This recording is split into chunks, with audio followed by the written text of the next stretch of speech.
It's almost hard to believe that I bought this manual 911 turbo almost 2 years ago. It was blown up, it was 3 different colors, and as for me, I was just getting started on YouTube. The build was an absolute roller coaster and nothing went smoothly, but the progression of not only the car but the videos themselves is pretty wild to watch, and I truly hope you guys enjoy the journey as much as I have. So excuse the construction going on in the background, but we are finally here to take a look at the 911 turbo, and I quickly learned the lesson that there is a difference between a Porsche rough and a car that I typically deal with rough, because this thing is actually pretty nice. Sure, it's multiple colors, sure it has some paint damage, but overall, at least from 10 feet away, the car still looks phenomenal. One other thing that I didn't want to mention until I got here and made sure that this was the case was the fact that this car is actually pretty heavily modified. With that said, I didn't want to talk this car up to be some 750 horsepower monster before laying eyes on it myself, but it kind of appears that that's the case. The only thing that I can't verify here is the turbos. It's supposed to have aftermarket turbos as well, but as soon as we get back to the shop, we'll put it in there and make sure that's true. We're gonna give it a shot and see if we can start the thing real quick just to hear it run. There's no coolant in it, only oil, so we're only gonna let it run for a couple seconds here. But like anybody else, I wanna hear a car run before we drive it home. Or in this case, winch it onto the trailer and take it home.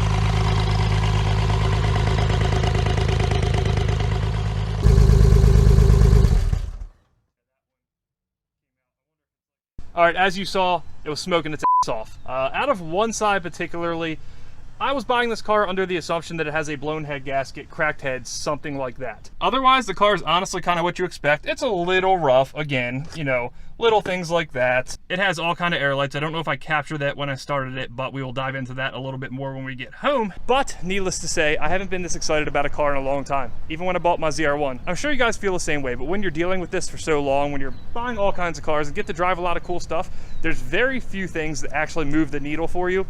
This is one of them. Again, as advertised, it has different color blacks. I don't know if you can see it, maybe when it's a little sunnier out, but that's a different color than this. The fenders are a different color than that. The hood apparently came off a very low mile GT3 and then was dented promptly by his body shop. Maybe it's because I'm not your typical Porsche guy, but if I had to give this car a grade exterior wise, even with the different colors, even with the damage, I'm giving it a solid 7.5. And I'm sure the Porsche guys in the comments are gonna tell me this car is an absolute piece of trash and it needs to be fully resprayed, which it does, but I'm still happy with it. Maybe I'm being naive. But when we get back, I'll tell you what I actually paid for the car, and then you can let me know if I absolutely got screwed, if I'm out of my mind, or I actually got a pretty decent deal in today's market. There is not a lot else we can do here. We need to get the thing home and get looking at it, so we have to get it on the trailer. I am gonna go ahead and winch it because I don't really wanna risk driving it up there and it taking, you know, a minute and a half to get it out there, get it up there straight, and end up overheating it.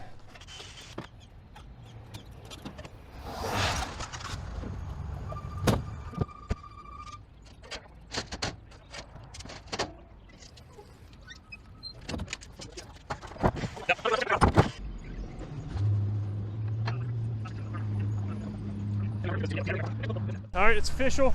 We're Porsche owners. It just so happens I'm starting off with the best Porsche ever made. I know you guys are gonna come for me on that, especially you purists, but it is what it is. I said what I said. We're gonna go to the bank, get this guy paid, and we will be headed home.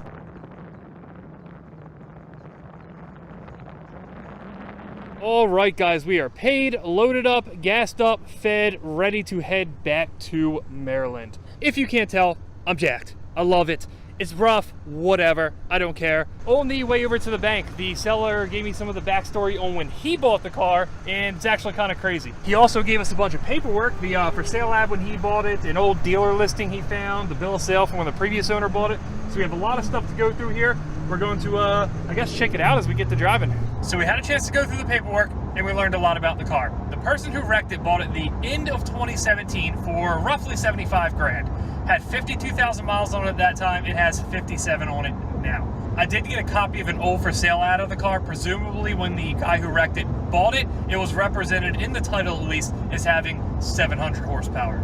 From then, there's no records on the car until it was posted on Craigslist at the very end of 2018. The car got listed on Craigslist wrecked for 30 grand. As you can see over here, the guy said he slid it under a guardrail somewhere under 30 miles an hour. He said the wreck was high enough that it didn't touch the frame rails, just that front tub, which we knew. It damaged the radiators, it damaged the fenders, headlight, hood, all that good stuff. The ad lists all the mods as well. It has a pretty decent mods list. Unfortunately, some of the ones that should never make their way onto a 911 Turbo have already been removed. Brougham seats and harnesses, gone, thank God. It has a nice set of stock black leather seats in it, which I'm ecstatic about. It also has a stock radio in it now, which is obviously outdated at this point, but I'll take it. Maybe I'll change it down the road, maybe I won't, who knows. As for the mechanical mods, it appears that everything is there as represented in the ad. Obviously, when we get back to the shop, we have a little digging around, or a lot of digging around to do. Let me correct that right there. But the main question mark is obviously the turbos. As for the quality of some of the mods, I'm not super impressed. It kind of reminds me of some of the mid to lower tier stuff when I was in the GTR community,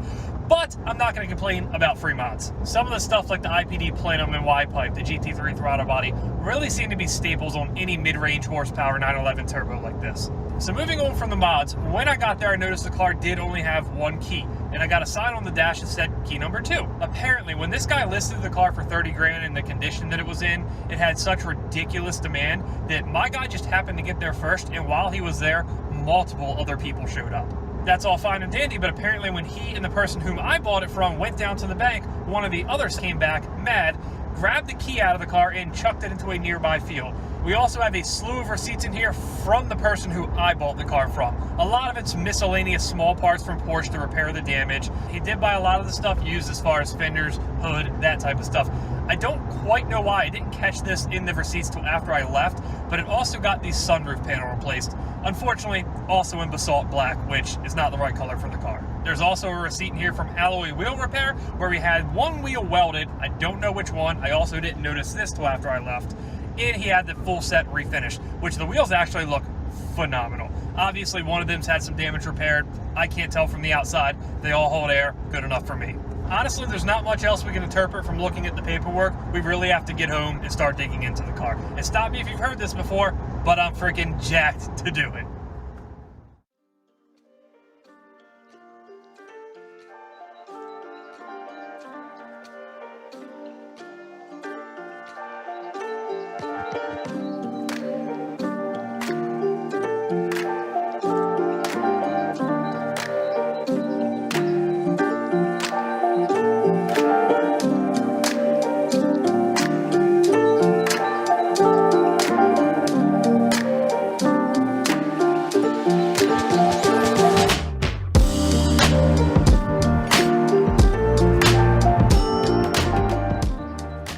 Good morning, guys. First off, you're gonna have to excuse my voice after TX2K, the R8 road trip, and picking this car up. It turns out South Carolina pollen is the one that finally did me in. But nonetheless, we are almost back to the shop, and while Alex and Austin know about this car, nobody else does. There has been one person in the shop who's been asking me, Lee, when are you buying a Porsche?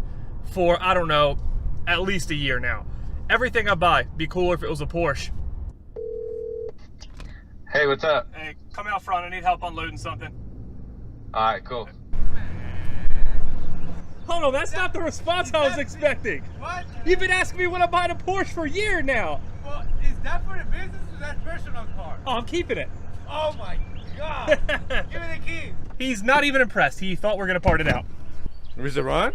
It, sort of. What does that mean? Sort of runs. So he's broke? We classify this as broke, right? It's definitely broke. It's 57,000. Did you hit Eric, the door? hold on. Hey, what the f is wrong with you? I just heard that. Oh my It's fine. God. I checked. Eric, this isn't a scrap car. We don't bash the doors into the trailer. Can't have anything nice around here. Nothing. So what do you guys think about the paint right now? It's so to be honest with you, like, it's fixable. I mean, Yeah. You can Can I make get it my look way flashlight? nicer. It's So, not like, okay, it looks good in the shade, right? Yeah. When I first saw this car, it was in the shade. I'm like, it's not too bad. I'm gonna go ahead and back it in the sun. Yeah, I went from, this thing doesn't look as bad as the guy said, to, oh, it's 3 different colors real fast. All right, let's see if they change their tune. Okay, we got the paint guy out here now. Now it's about to get shredded apart. pollen on it. There's pollen, but you know, that's not necessarily the issue. You know what's funny is when you pulled around, I thought that was a carbon fiber fender. Oh, okay. Well, Because no, the no. way it was different I was like, oh, he's got like a carbon fiber fender, but it's just. All right, you guys ready for the color coding here? True Porsche black. Yeah. Metallic basalt black. And that's brown. Cocoa, exactly. Exactly. Where'd you say the front was? I didn't notice that until I pulled into a gas station when it was blazing sun out yesterday. It's true. It's brown. So these are all factory Porsche colors. The guy got replacement panels off of a bunch of different cars. Do you feel like you found the one Porsche owner that's not particular? So he wasn't a Porsche guy. He was a Corvette guy. Oh my god!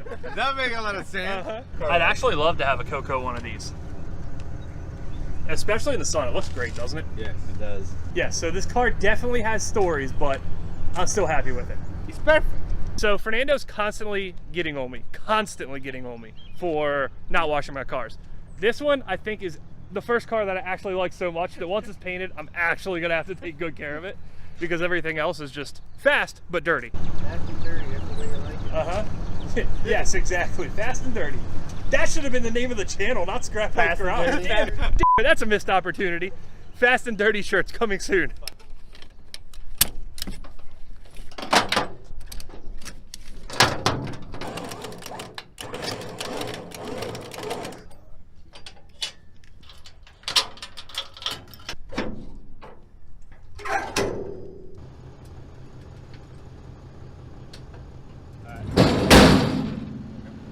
Yeah, I don't know why we're not lifting it with the forklift. Like, I don't understand.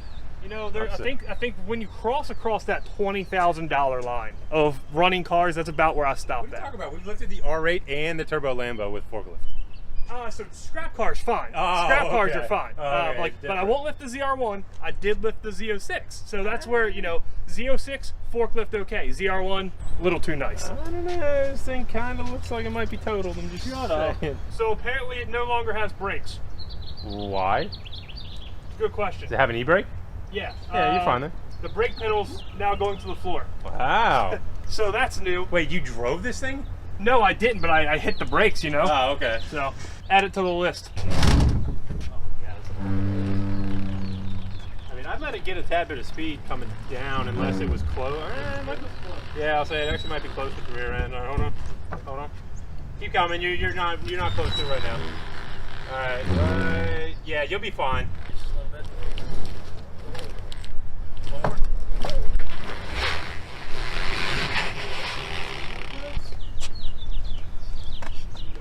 It's gonna be tight.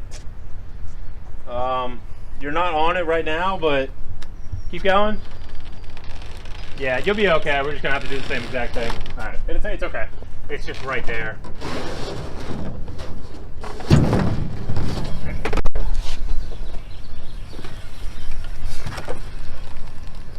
Good. Thank you. Woo!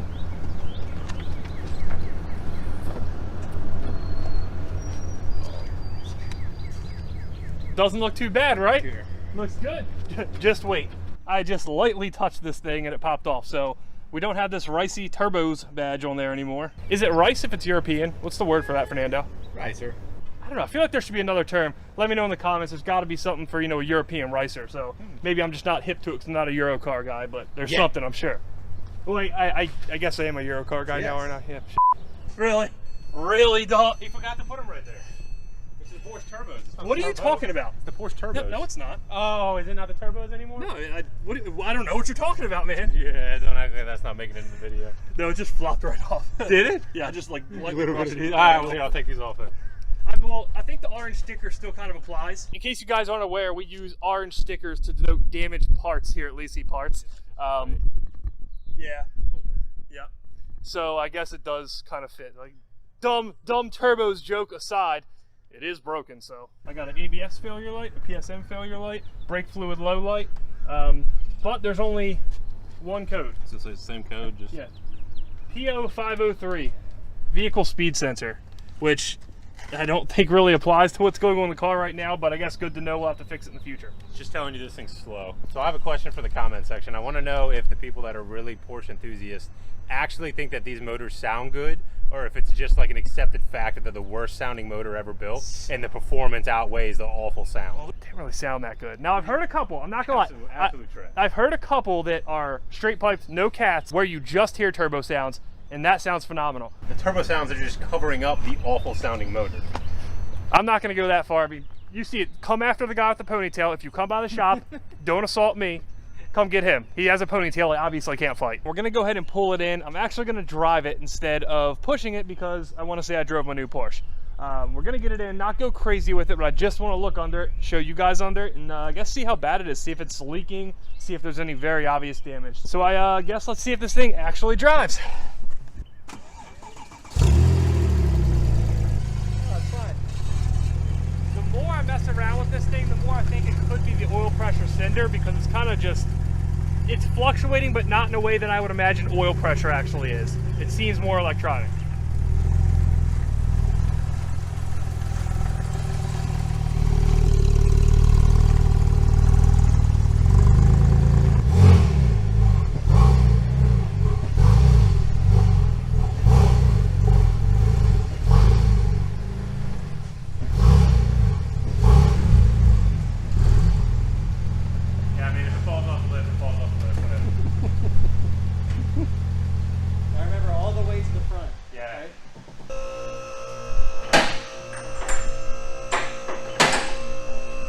This is just like the damn Audi. There's Aero panels as fuck. Yeah, this is super aero right here. I mean, You know, these nice scrape marks are only increasing. I mean, the fact it's broken, that's a good thing, right? Well, it's literally broken that's everywhere, a good thing, right? I know this front tub wasn't replaced. It was just fixed. So that looks pretty bad. Whatever they have going on here, I don't like it. If you kind of see up in there, it's some kind of weird bracket, shim, whatever you want to call it. It looks like this green stuff here is probably markings from an insurance company, so whoever put it back together, but the actual sheet metal itself doesn't really look too bad. It's obviously dented in there, but again, as long as the frame rails are fine, I don't really care. So all the radiators in the front are new, the condenser's new, all the lines, pretty much everything was new from Porsche, other than the body panels that obviously are 8 different colors. All right, well, I don't know why we're messing around so much in the front. We all know the back's what we need to see.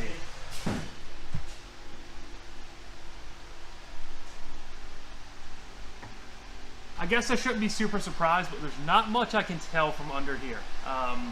There's not a whole lot going on. There's no obvious leaks except right here. I'm pretty positive this turbo was blown. If you look at that, that's the connection from the manifold to the turbo. There's a ton of oil there. It was actually leaving some on the ground under it. As I'm sure you guys noticed, this was the side the smoke was coming out. So very minimum, this turbo is gonna have to be rebuilt. We'll obviously go ahead and rebuild both of them, or maybe change them. I don't know what we're gonna do with that yet. There's still a lot of planning to be done with this. Put big turbos on it. These are big turbos, Chief. Bigger turbos.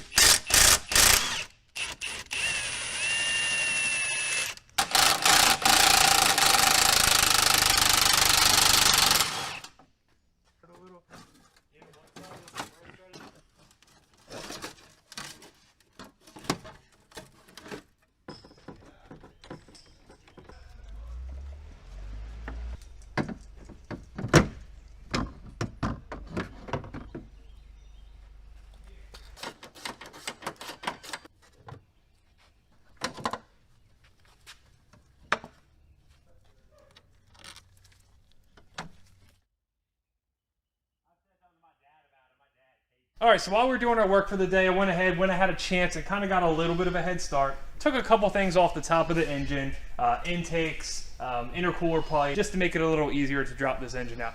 Now, the workday's over, and me and yours truly, Fernando, right behind the camera, are actually going to drain this oil and see how bad it really is. As some of you guys know, the previous owner said it was a head gasket. I didn't think it was a head gasket. I'm not quite that naive to believe I'm just going to get this car, fix a head gasket, and be good to go. I talked to a couple world-renowned Porsche builders this afternoon, AIM and Protomotive. They're both saying something more along the lines of piston, cylinder, that type of thing.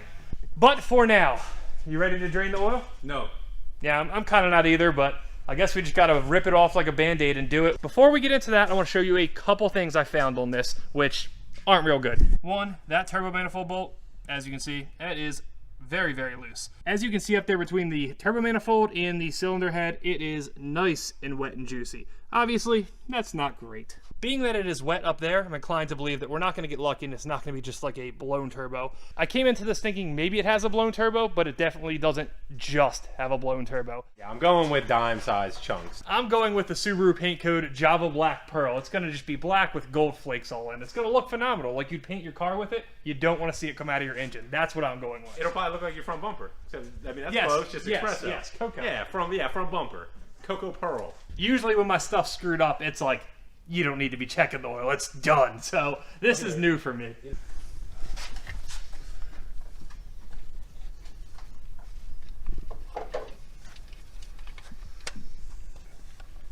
Oh my. No. Yeah, that's Coconut. That's no bueno. No. That's way too thin too. Yeah.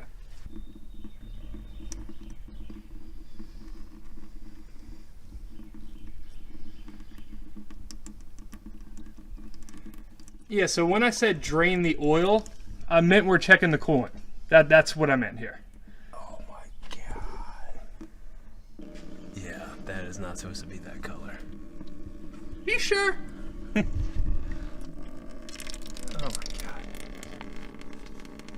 god. I mean, at least initially I though, don't see metal yet. yeah, I was gonna say it doesn't look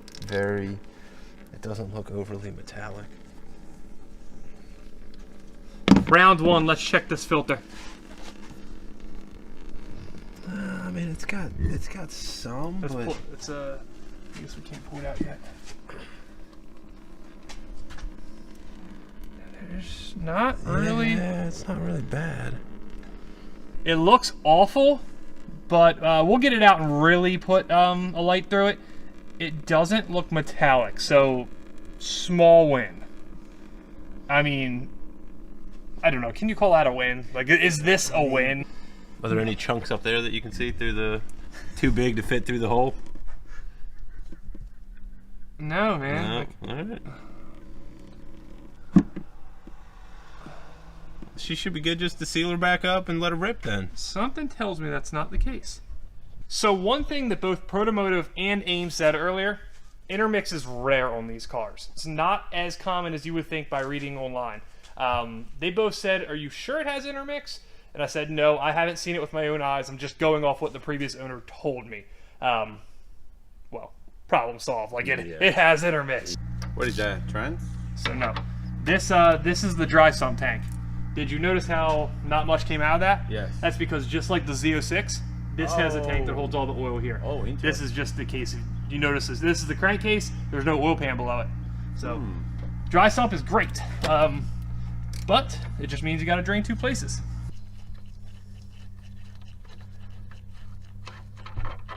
Oh! I thought I was going to be able to actually kind of hold that back a little bit like the last one. Nah. That looks really disgusting. It all looks disgusting, man. But again, there's... No metal shade. We'll stick a magnet down in here to be sure. But I'm not picking up any metal out of this. I'm really not. This funnel's sinking just like my dreams of having a nice Porsche for cheap. This is depressing to look at though, isn't it? Just like, come on. Finish up already. So the question is, where is this water coming from at this point? There was obviously some left in the block. You can't drain it all. When this car was crashed in the front, it didn't have radiators, didn't have any of the coolant lines on it. That was all replaced.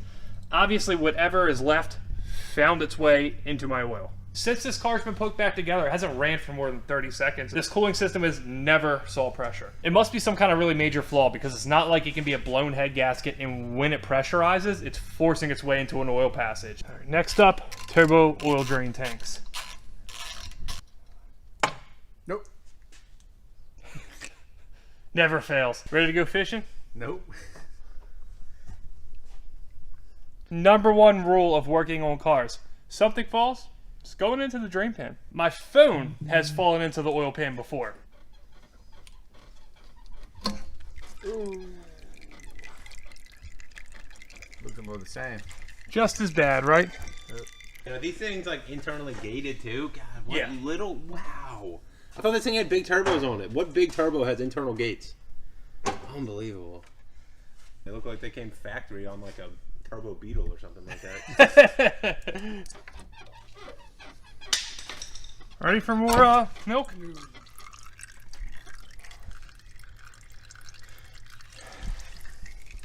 Before we dump this out, I am going to go fishing in it a little bit and see if we can get any metal.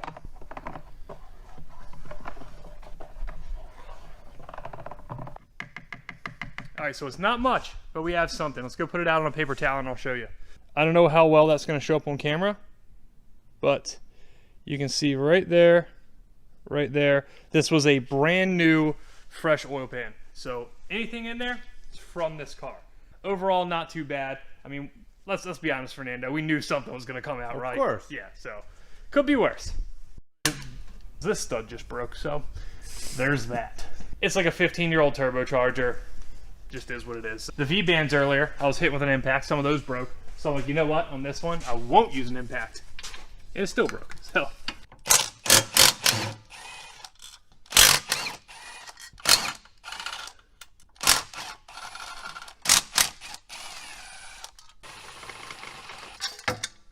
All right, so there's our 5-speed joint. One important note.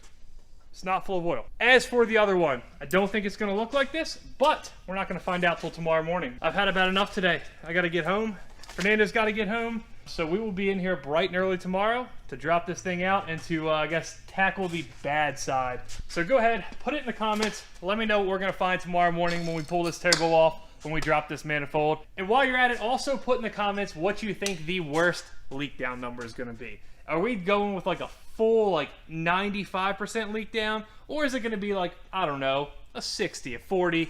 What do you think, Fernando? 99%. 90, Jesus Christ. Okay. Either way, I'm excited to find out at this point, and I'm excited to get this engine out of here. I'll see you guys bright and early in the morning. Good morning, guys. We are back, ready to get cracking on the 911 turbo and get this engine out of here. These are absolutely just hand tight.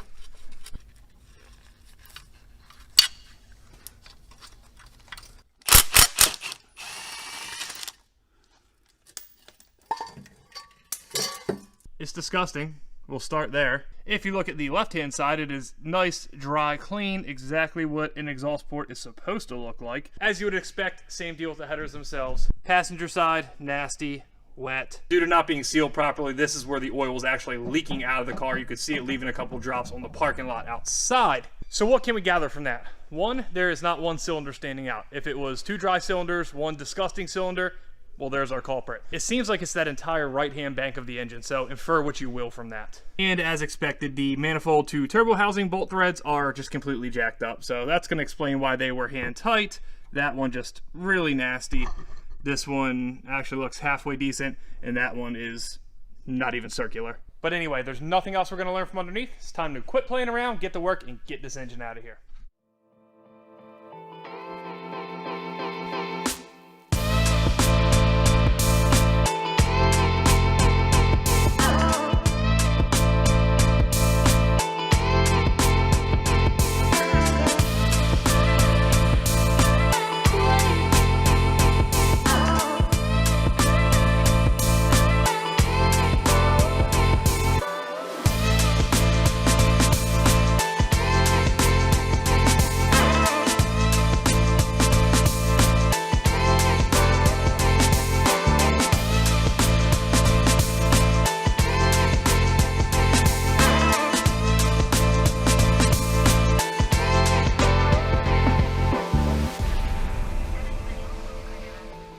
As I'm just triple checking everything before we drop this engine out of here, I found a couple more coolant drain points. I guess this is just a byproduct of the intermixing. That is the first place I have seen it on this engine. I don't know what to interpret from this, but it is on the opposite side from the presumed bad side of the engine.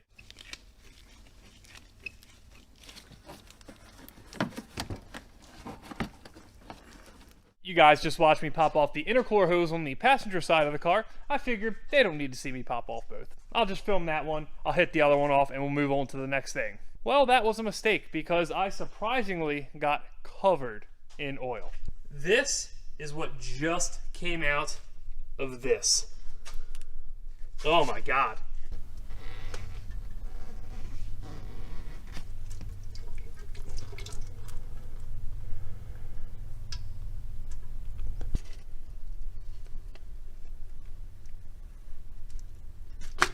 All right, so a little less than a quart in my estimation came out. A couple thoughts here. One, not good. Two, it wasn't mixed with coolant. So the theory here for me, I suppose, is maybe it's a blown turbo unrelated to the rest of the issues this car has. I guess at this point, I mean, whatever. What's it matter? What's one more blown up thing on this car to have to replace? Obviously, at this point, these intercoolers are going to need to be gone through and cleaned heavily. But anyway, we're almost there. I have to thank the engineers who actually built this car because this is an absolute dream to work on. We've all worked on cars where you go to pull an engine and it sucks. It's like the engineers gave no thought whatsoever to actually removing the engine, servicing it, anything. This thing, it's very clearly designed to just drop out the bottom. I'm going to get back to it. Hopefully that is the last thing we disconnect today that gives us a surprise oil shower.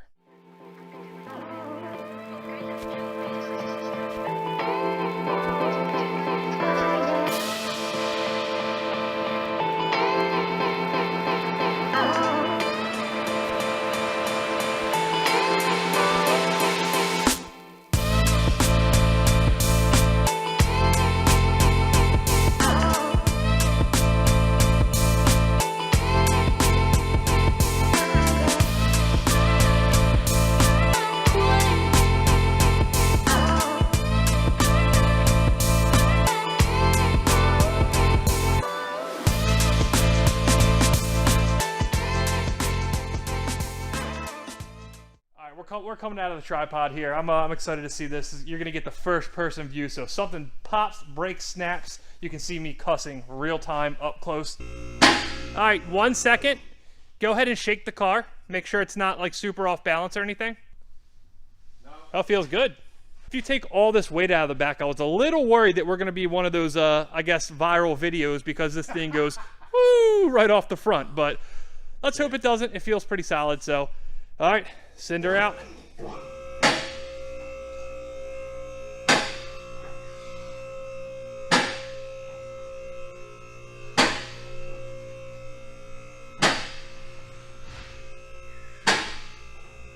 Real quick, let me apologize if this lighting sucks. After about 4 or 5 o'clock, the sun starts blazing in these windows and kind of screws everything up. But this was a super easy removal. One other thing I noticed that I cannot wait to get rid of is this big, dumb, stupid slave cylinder. You hear everybody talking about doing the GT2 conversion, and I can't wait to do that. It just seems like, I don't know, kind of a dumb design, over-engineered. Why bother? Just give me a traditional slave cylinder. Don't make me mess with all that power steering BS. I don't know. All right, so we have a little oil coming out of this intake tube. As for the turbo itself, there is barely any shaft play. It spins very freely. So I don't know what the deal is with that. So by all metrics, this seems like a good turbo, but obviously that's telling us otherwise. Whoa. Yeah, it's still really weird to me what happened on this side, being that I didn't expect it to be bad. I'm gonna have to go out on a limb and say there's some kind of seal in this that's just absolutely gone, destroyed. There we go, some more lovely liquid coming out.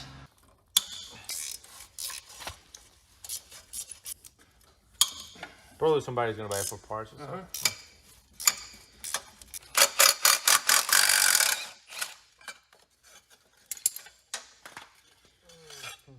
Ooh, that one's juicy. Got it. And once again, the compressor wheel's in nice shape, no damage, spins freely, no shaft play. So I don't know what the deal is with the turbos. I think these are gonna be somebody else's problem. I'll sell them as cores. Somebody else wants to do a VGT setup. But for me, I'm simplifying. I'm gonna go non-VGT, probably with a Teal-Azona GT30, something like that. I don't know that I'm necessarily ready to see this. I hope you guys are. I mean, it's pretty soaked. It's pretty nasty. But the actual plug tip looks fine. For what? I'm gonna write down the actually, never mind, don't worry about it. Pretty much the same deal on the middle one. And the same for the front.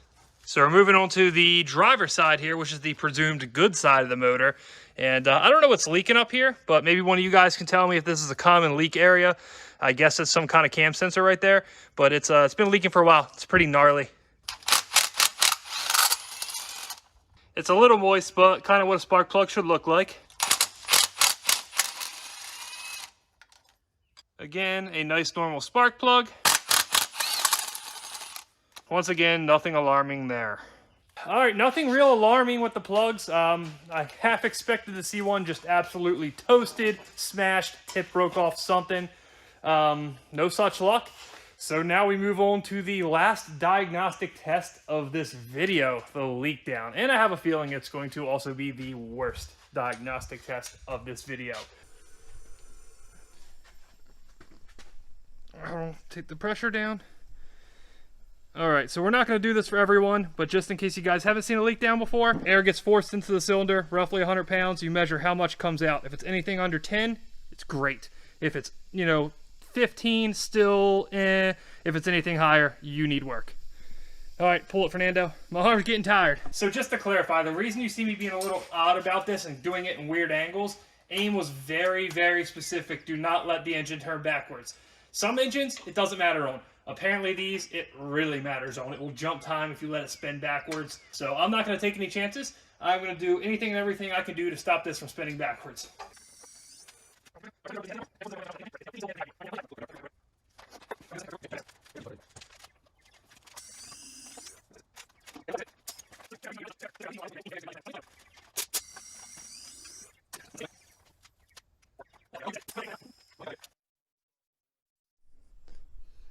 I told you.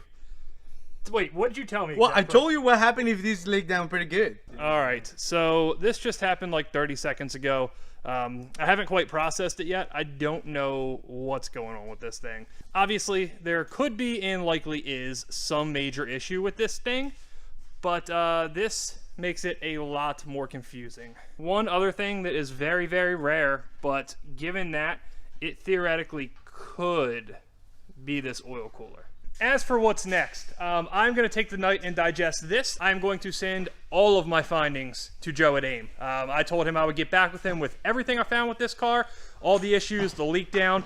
That way we could kind of form a better plan of how to move forward. All right, so we're back in the shop. Before we wrap this up, there was one remaining task we had to do on this engine, and that is pull the oil filter cap. If you can't tell by the fact that we have paper towels under there, it was really, really screwed up. The tool wouldn't work, a glove under there wouldn't work, no oil filter wrench would work, torching it wouldn't work. It looks like paper towels there finally did the tricks. Wait, no, I think it's just No? I thought it had cracked it. It did. It did? It did crack it the first time. So. Paper towel. Yeah, it sounded like it cracked it, but I watched it though. okay, It moved. it definitely did. Yeah. What's that say on the top of that right there? 25? Yes, 25 Newton meters. Guys, don't Loctite it and hit it with an impact. This is ridiculous. This should not be an issue. We tried pretty much everything. We went through all these yesterday. We're in here torching it, chiseling it, trying to find all kinds of different tools. Jeremy walks up, grabs this thing out of here, and just spins it right off. So, good job, Jeremy. True.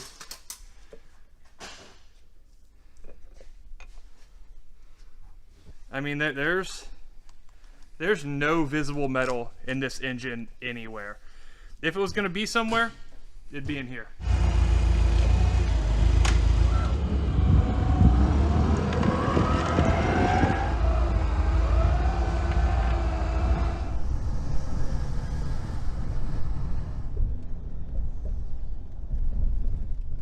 Good morning, guys. We are here this morning in New Jersey, which, believe it or not, we have willingly entered. Now, you might be asking yourself why we've done such a thing. Well, that is because we have a couple engines to drop off today, one of which will be powering my new Porsche 911 Turbo. This morning, we're headed over to the absolute legends at AIM Performance so they can let us know what's going on with the 911 Turbo engine, and more importantly, let us know what it's going to take to get her back in tip-top shape.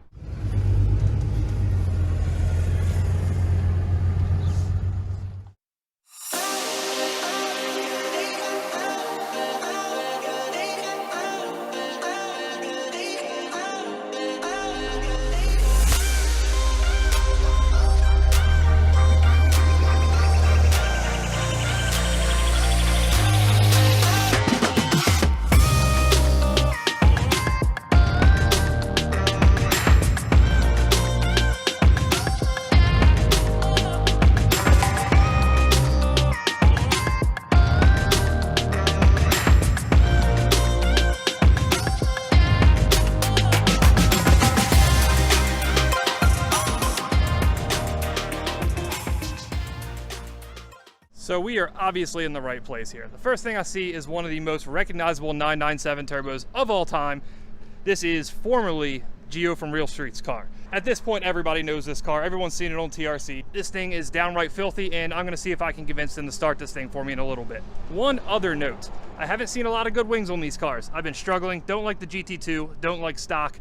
This one does it for me. I'm gonna have to find out what that one is. All right, Joe, AIM Performance. How are you? Nice to meet you. You too? Gonna give us the grand tour here, I suppose. Yeah, we'll just walk around real quick. So how long have you guys been here? Here we've been for about 2 years. Okay. We were down the road for about 6 before. It's got the assembly room right there. Basically all fabrication stuff. Right here, all turbo kits, exhaust intercoolers. That's a fantastic color combo there. Yeah. Is this the Meteor Gray, or am I getting that wrong? I think that's what it is, yep.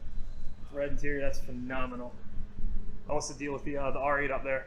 It's a Alpha 12 car. Okay, cool. 996 turbo, sequential conversion, doing our Y pipe and titanium exhaust on it. Some other little goodies. Are there a lot of people still doing the 996s like that? Lately, yeah, for some reason, Okay. we're getting a bunch of them in again. So I've always liked them. I figured nobody else really likes them because everybody talks so bad about them. I guess it just goes like in waves. You know, Yeah. we'll go for a couple months where we don't see them, and For then sure. we'll do.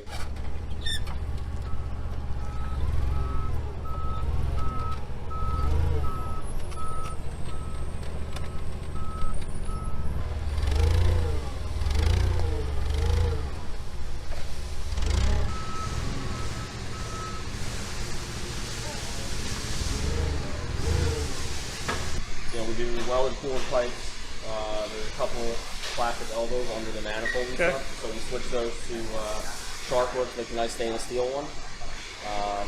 Just as like a preventative maintenance thing. Once we get it apart, we'll decide what direction we want to go with it, and figure it out from there. All right, as I mentioned last video, we also have to do a turbo kit. Fortunately, they have plenty of options for us here. If you want to go the route of ditching the VTGs, we have a long tube Schedule 10 stainless manifold that we build here.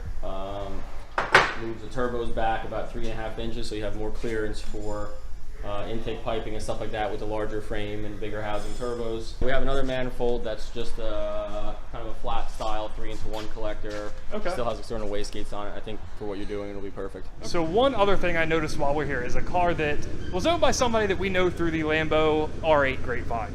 I've always liked this car, and I love the bodywork that's on it. This is the NR Auto GT2 kit. Seeing this car in person and seeing the fit, it looks so good. I love the flares. That's something I also want to do on this car. Apparently, it's a little bit easier with the GT2 bumper. That's something else that's in the car. It's a 991 steering wheel. Absolute must do. That's on the agenda sooner than later. Honestly, if I didn't see this car in person, we would be sticking with the turbo bodywork, but this thing might have just changed my mind.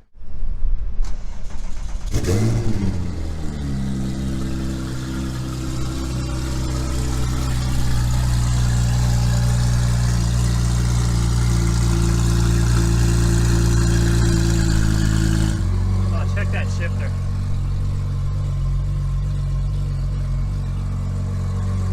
Ridiculously good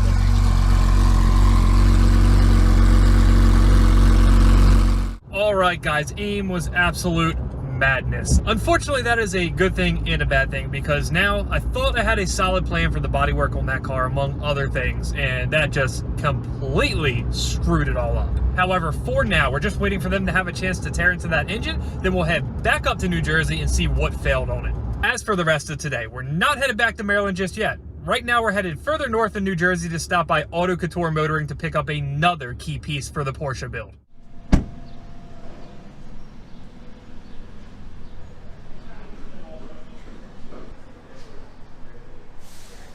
Apparently everybody has a 911 turbo hidden away.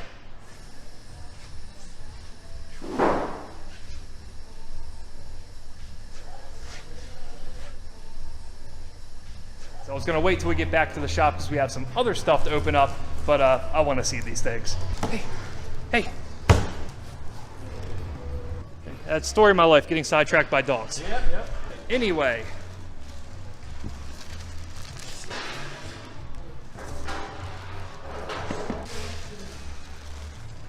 Slick. What's the dog's name? Buddha. All right, I think they're Buddha approved. They're definitely Buddha approved.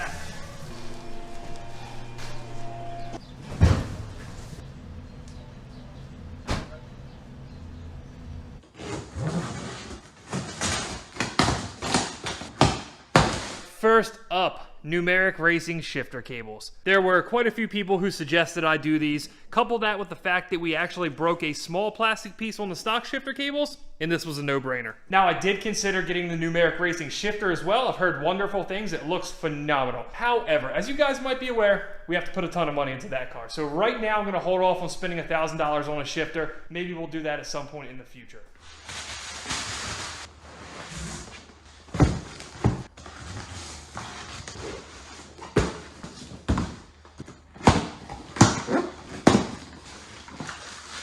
Next up, a set of 997.1 LED taillights. Now, these are from FVD, but as you can see, they're just depots.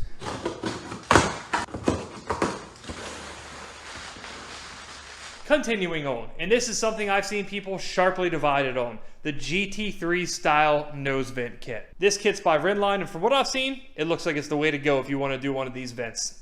I want to take a quick second to shout out ECS. I know a couple of the guys there are watching the series. That's where we actually ordered this vent kit from. It came in like 2 days. Fantastic service, fantastic shipping, A+.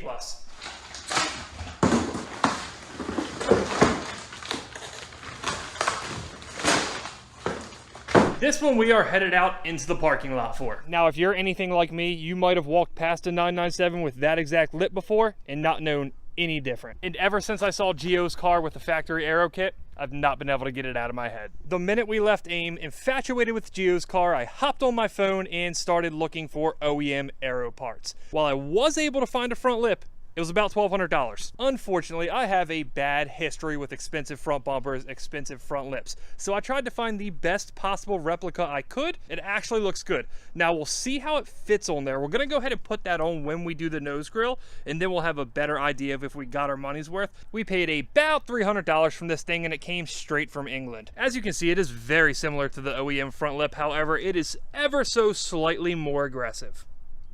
And this brings us to the final part, which unfortunately isn't such a happy story at this time. I was really struggling with deciding on a spoiler for this thing, again, until I saw Gio's car. I'm not the biggest fan of GT2 spoilers. I straight up don't like the OEM spoilers. So when I saw his car, I knew that was the one for me. While we had the option to pony up for the OEM front lip and chose not to because I kind of treat front lips like a wear item, apparently the OEM aero wings are simply not out there. And if you are lucky enough to find one, you're paying 8-10 grand plus. So while if I could have found one, I would have considered doing that because I consider that a lifetime part for the car. However, again, we couldn't, so I went with the next best thing, and that is a replica straight out of London. This part's made by Design 911. Honestly, it looks like a pretty nice part, especially when you consider the price. This thing shipped to America was under $1,000. I have seen a couple other guys on the forums install these. They've actually turned out pretty well. Some of them have shown up damage. Others have came right out of the box and went right onto the car. Unfortunately, ours did sustain a little damage in shipping. I'm gonna give Design 911 credit because they did go out of their way to try to protect this. Unfortunately, sometimes there is no stopping the shipping companies, and DHL put this one through the ringer. Being in the salvage industry, I am all too familiar with the fact that freight companies simply don't care. Grand scheme of things, that's not that bad. That sits on the forward edge. The other part of the spoiler butts up to it if there was another part of the spoiler. That's right, unfortunately the box showed up missing the other half of the wing. So whether that was an oversight when it was packed or DHL damaged the box, repacked it, whatever, and it simply never got put back in, I'm sure they'll take care of it. This will end up being nothing more than a minor inconvenience. I am not hopeful in this whatsoever, being that it already says that it's a DHL repack. So this does not look good. In typical DHL fashion, half of the spoiler is hanging out of the box. So again, not off to a great start.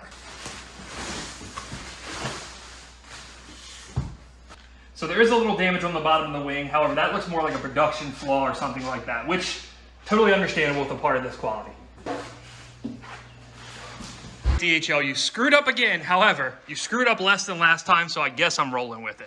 The point that was hanging out the box is not that bad. That's all we're left with. Honestly, in the grand scheme of things, I'm just gonna take it, whatever.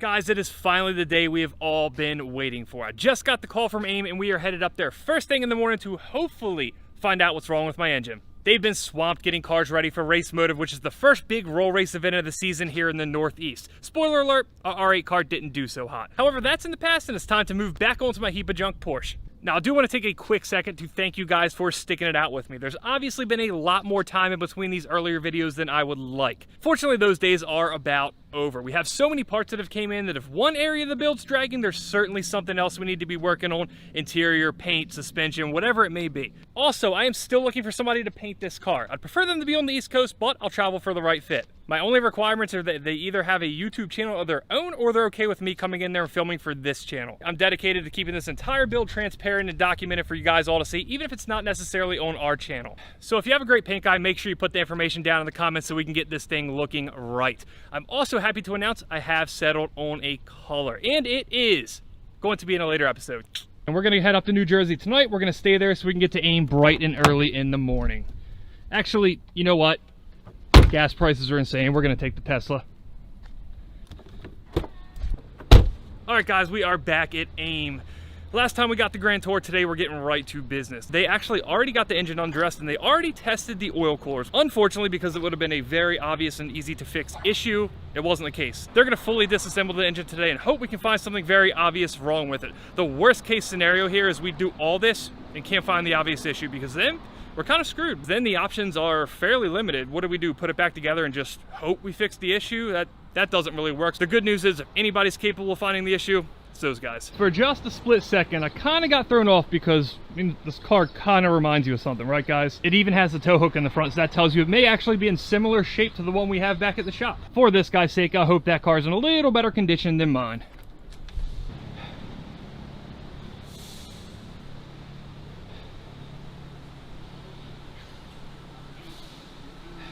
Here we have Brian. He's the man taking this apart. He's the expert. Nice to meet you. Pleasure. So, you were the master when it comes to these things, apparently.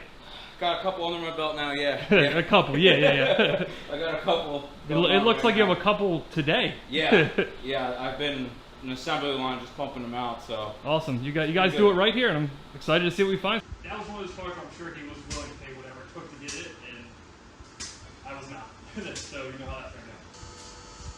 So far, so good. So to quickly explain what you just saw, that airline going to the coolant passage there on the engine, that would tell us if there was a cracked head, a head gasket, something like that. They both held pressure, so it doesn't look like our issue is there, so we're gonna have to dig a little further into it. While we're waiting to see if any pressure leaked out of there, Brian gave me the rundown on some of the safety mods, the pin cam, coolant pipes being welded or pinned. As he said, welding it is the ideal solution. This is what it looks like when you get that done. When they were dismantling my motor, one of the coolant pipes did indeed pull out. This is the one that pulled out right there. So if we didn't have an issue before, that was, I guess, not too far away from giving us a big issue. Continuing with the theme of coolant issues on the 997 Turbo. You guys all have probably heard of the Sharkworks fittings that everybody does on these cars. That's those guys right here. They are stainless, I presume, double O-ring fittings that replace these guys. Now this sits on top of the engine, and Brian just told me that they are incredibly hard to get off. You cannot do it with the engine in the car. You have to drop it down. So anytime you have an engine out, you're obviously going to want to do these, and well, we are doing them.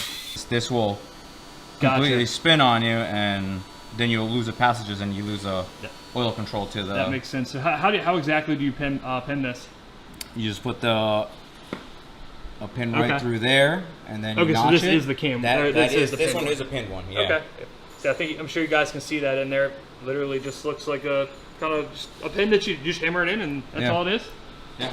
Most of the time it's weird. It's always bank 2, the one that wants to spin the most. Interesting. Is there any reason for that, or is it just how it is? It's just their design. Okay. It's just one of those things that Porsche said, oh, just press it in there and it's good to go. Gotcha. But it's not. It spins in there.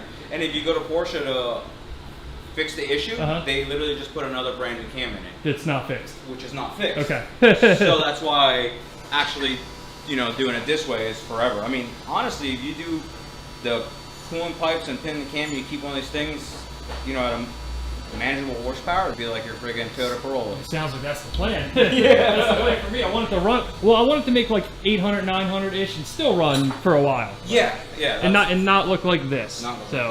Obviously, after going through all this, it would make no sense whatsoever to put the engine back in the car without doing every single possible maintenance, reliability mods. We're gonna knock all that stuff out because, again, we'd be really, really dumb not to. And you might be watching these early videos thinking, you are kind of dumb because I bought this car, but I'm dumb, not that dumb.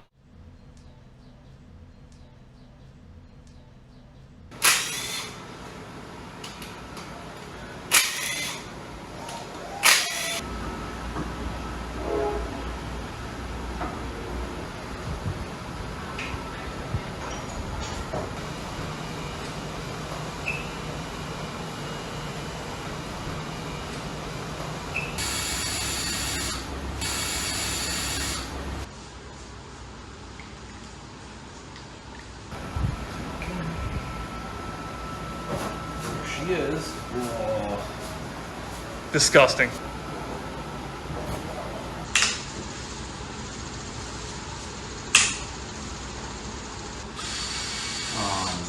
How a lot of people are. Like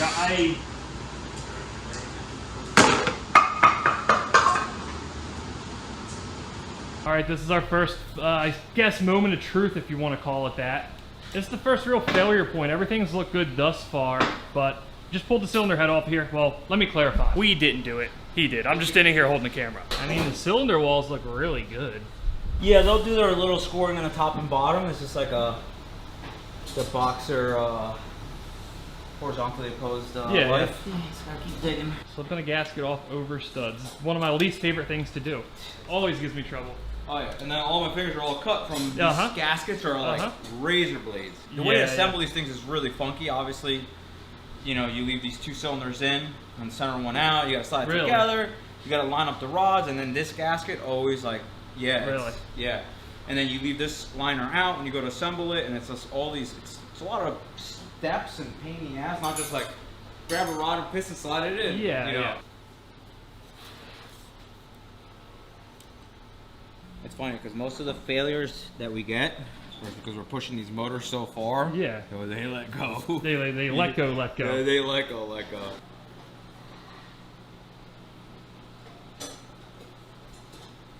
Couldn't find anything on the first side of the engine that we dismantled, but I don't know, 2 minutes into the other side, I've already found a little bit of disgustingness. This is the timing chain tensioner, you said? Yep. Timing chain tensioner for Bane 2. I mean, I don't know that that's going to necessarily lead us to what's wrong, but it sure is disgusting. They tend to hold moisture there because it's kind of like a bottom spot, like a little bit of... Gotcha. Not moisture, a little bit of filth, like soot and stuff like that. No, not that. Yeah, that's gross. I'll take a little bit of filth, but this is a little much. I'm not even going to put that on my tray. We brought him an engine that's so bad he doesn't even want to put it in the organization tray. That's what we're bringing to the table here. When they disassemble these engines, they have a very clear and very accurate process here. This is all the Bank 1 stuff. It's laid out perfectly. I imagine this makes it very, very easy to put back together. That's really hard to pick that up on camera. Yeah. But you may or may not have seen that, but we have a very, very, very slightly spun cam. Obviously not the cause of our issues here, but worth noting nonetheless. So we didn't find the failure, but we found a very near failure. So this is the upper Bank 2 timing chain tensioner. This upper piece is supposed to be wedged against the bottom. It's supposed to, you know, not look like that. You can practically see through it. It is severely lifted. I'm not sure if the camera is going to pick it up, but also it is bowed out. It's flared. That's supposed to be completely flat. So not good. Looks like we narrowly avoided one there, but we're gonna keep digging and see what we find.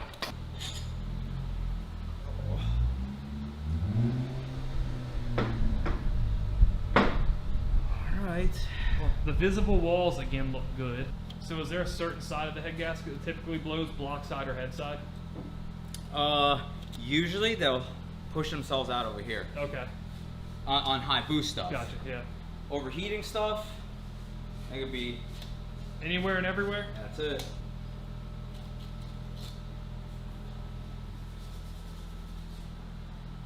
So he did just point out, if you look at these 3 pistons here, soot, much cleaner. So if you look at these cylinder heads, this is the first side we took off. They're all relatively the same. That one's a little clean there, but I think we were also wiping on that. This one over here is untouched, and again, that center cylinder is just super, super clean. There's also residue here, which kind of looks like that nasty stuff we found in the coolant system last episode. Try to put like some sealer maybe in it or something. Somebody like could have that? put stop leak in That's it. what it looks like because it's turning into that jelly. That's what it's supposed to do. It's supposed to like jelly up and like seal it. I guess best working theory at this point is there's a sealing issue with this start looking at this cylinder center bank. Center cylinder. I don't know what just came out of my mouth, but it was not what I intended.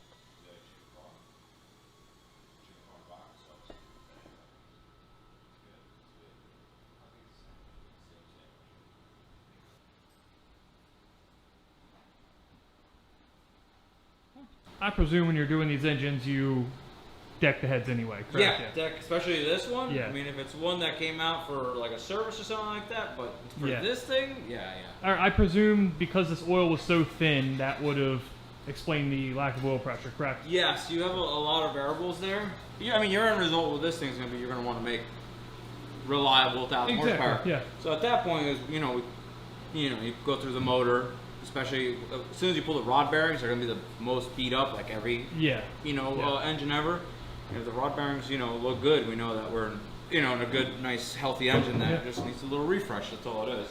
But I think I'm catching something here.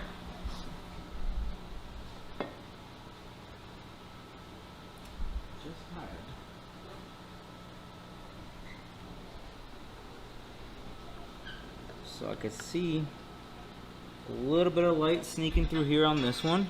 So is there a normal amount of light they should be getting through, or is it absolute zero all the time? So technically, once you start seeing a little bit of light, then you're supposed to put a feeler gauge in there and see where we're at, and then that's when you could really tell. But it's kind of like just something so I could figure out where to start looking. Yeah, absolutely.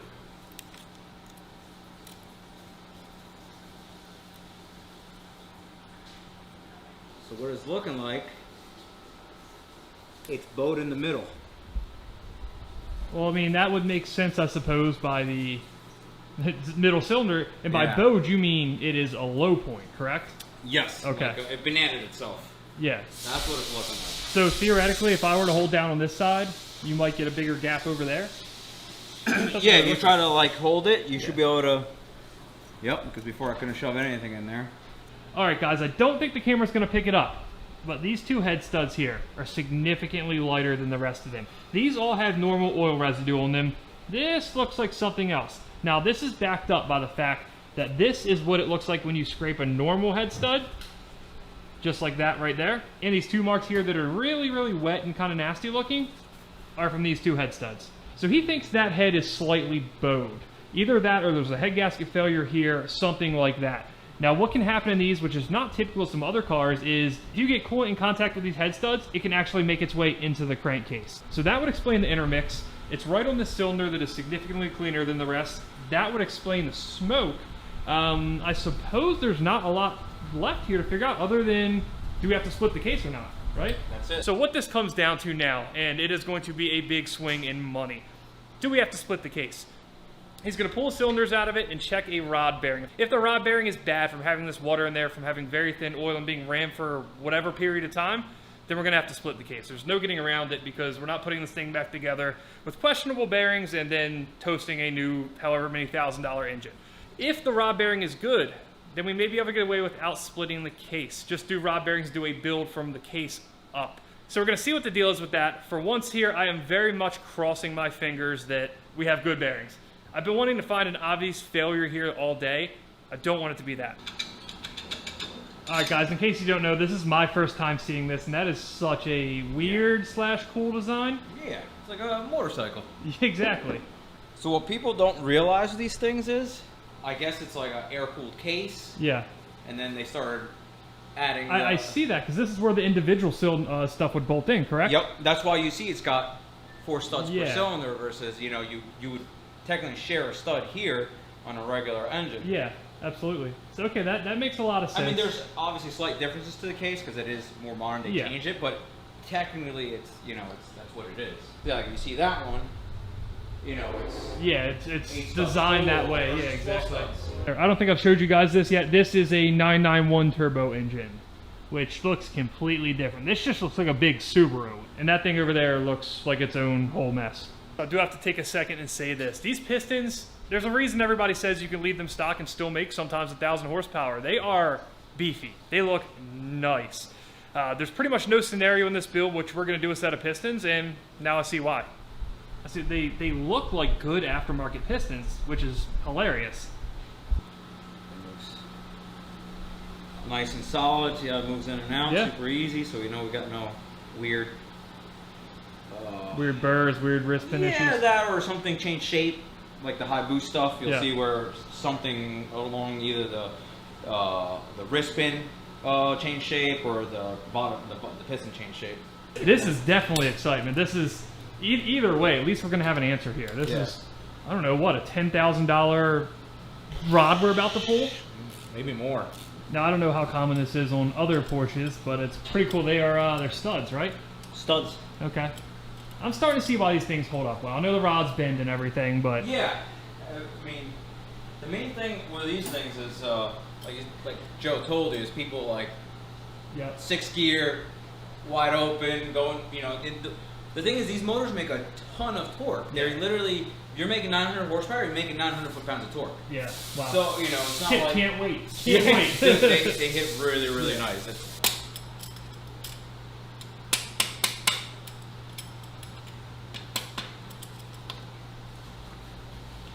So what was that? Just smacking the cap off of it? Yeah, pushing the cap back, keep everything in order. So when I go to check everything, inspect everything, say which cylinder was this on.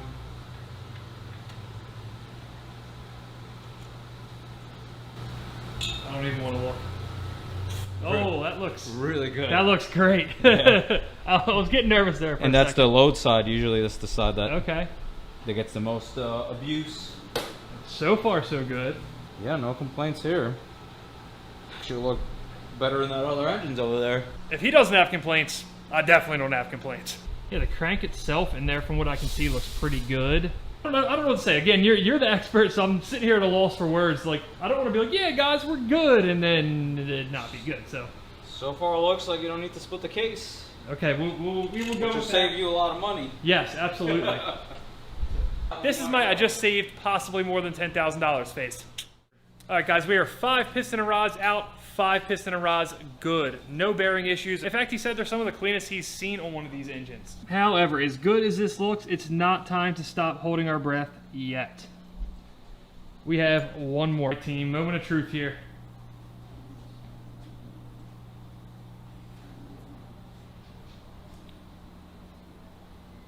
A+. A+. I mean, I wouldn't expect anything about this car to be A+, but I mean, you're the expert, so if you're telling me it's A+, Yeah. I'm going with A+, because everything else on this car has been, I don't know, D-. I'm not going to say F, but D-. It's been bad. Maybe I gave it a little bit higher than I should have, but no, it's good. It's good. Okay. It's really good. Okay, perfect. That means I'm pretty sure unless they find something later, unless I get a bad phone call a couple days from now, this thing's going to stay together. This is as good of a day that you can possibly have when you have something under your engine that looks like that. That looks very bad. It turns out this is not so bad after all. All the stuff that was, you know, running around in that looks actually pretty good. And you did say one piston had a little skirt wear, and there was one slightly bent rod, I believe? Number 3. Okay, yeah. You can very easily pick that up on camera. So, is that anything to heavily worry about? Is that we're gonna have to replace that piston? I'll or? check it over. Okay. Make sure we don't have a out of shape piston and stuff Yeah. like that. But And then this was the I've seen it same before. rod, right? yeah, I don't know if you'll pick that up. Very, but very slightly. So you might be able to see it there. This is just a little bit that way, and I think you might be able to pick it up a little bit, but you're gonna have to take my word for it if you can't. All right, guys. Obviously, this could not have went better. I walked in here expecting to have to split this case. I actually didn't know it was a possibility that we would get away without splitting the case. I figured the bearings were going to be shot, at least have some kind of wear, and I kind of thought that was inevitable. Turns out, it's not the case. So I'm going to get finished up in here. I'm going to go discuss turbo options among other things with Joe, and then I'll finish up with you guys here in just a second. We just sat down with Joe and Ryan. We came up with a fantastic plan for this car. I am super, super excited. Now, I am going to save those details for another episode. However, just know good things are in the works.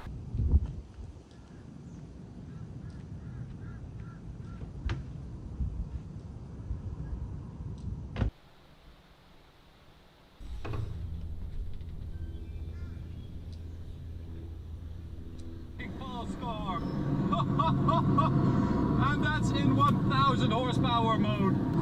5th gear pull. What are you doing? What you doing? We got a lot of work to do this thing today. I'm just I'm getting ready. I don't really have a good excuse for what's going on here. I'm not really coming up with anything, but we have some work to do, so we should probably get started. Let's go.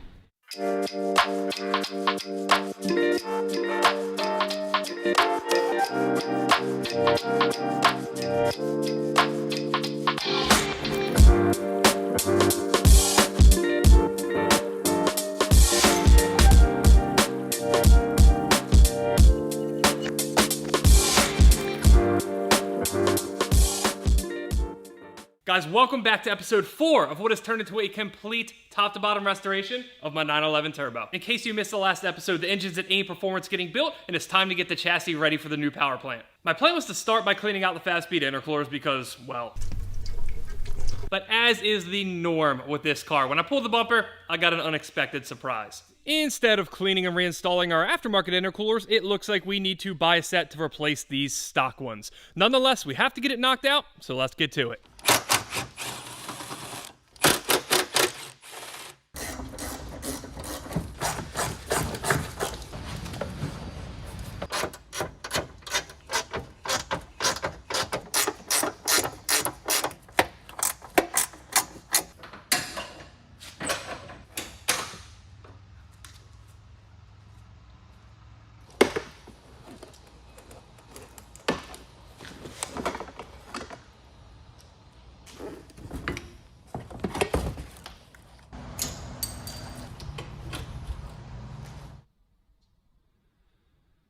I can't say I'm too surprised, I can't say I'm shocked, I can't say I'm even upset at this point. While it didn't make it in the video last time, there was some debate up at AIM whether those turbos were even modified. Someone somewhere definitely fudged that mods list a little bit. As you can see on the left-hand intercooler here, they're mounted via these little washers and retaining clips. This one has it on all 4 posts, exactly as it should.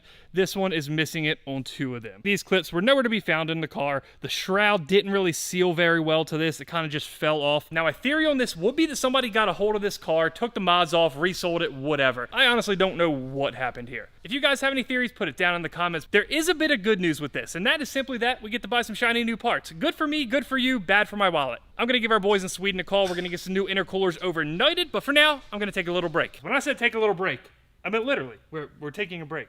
The brakes are getting powder coated. I see how there could have been confusion there, but... What do you think, Fernando? Wheel stud conversion in the cards too? Yes, that way you can put the 37s down. These, I mean, we'll see about that. But these wheel bolts are just whack. I don't like it. I can't believe he finally lifted it on the forklift. He made such a big deal about how this car was not being forklift, and it's on a forklift. So that is a point that I should probably address. Yeah, I didn't want to lift this with a forklift, but at that time I thought the car was kind of nice. Now I've accepted the fact that the car is just an utter piece of junk.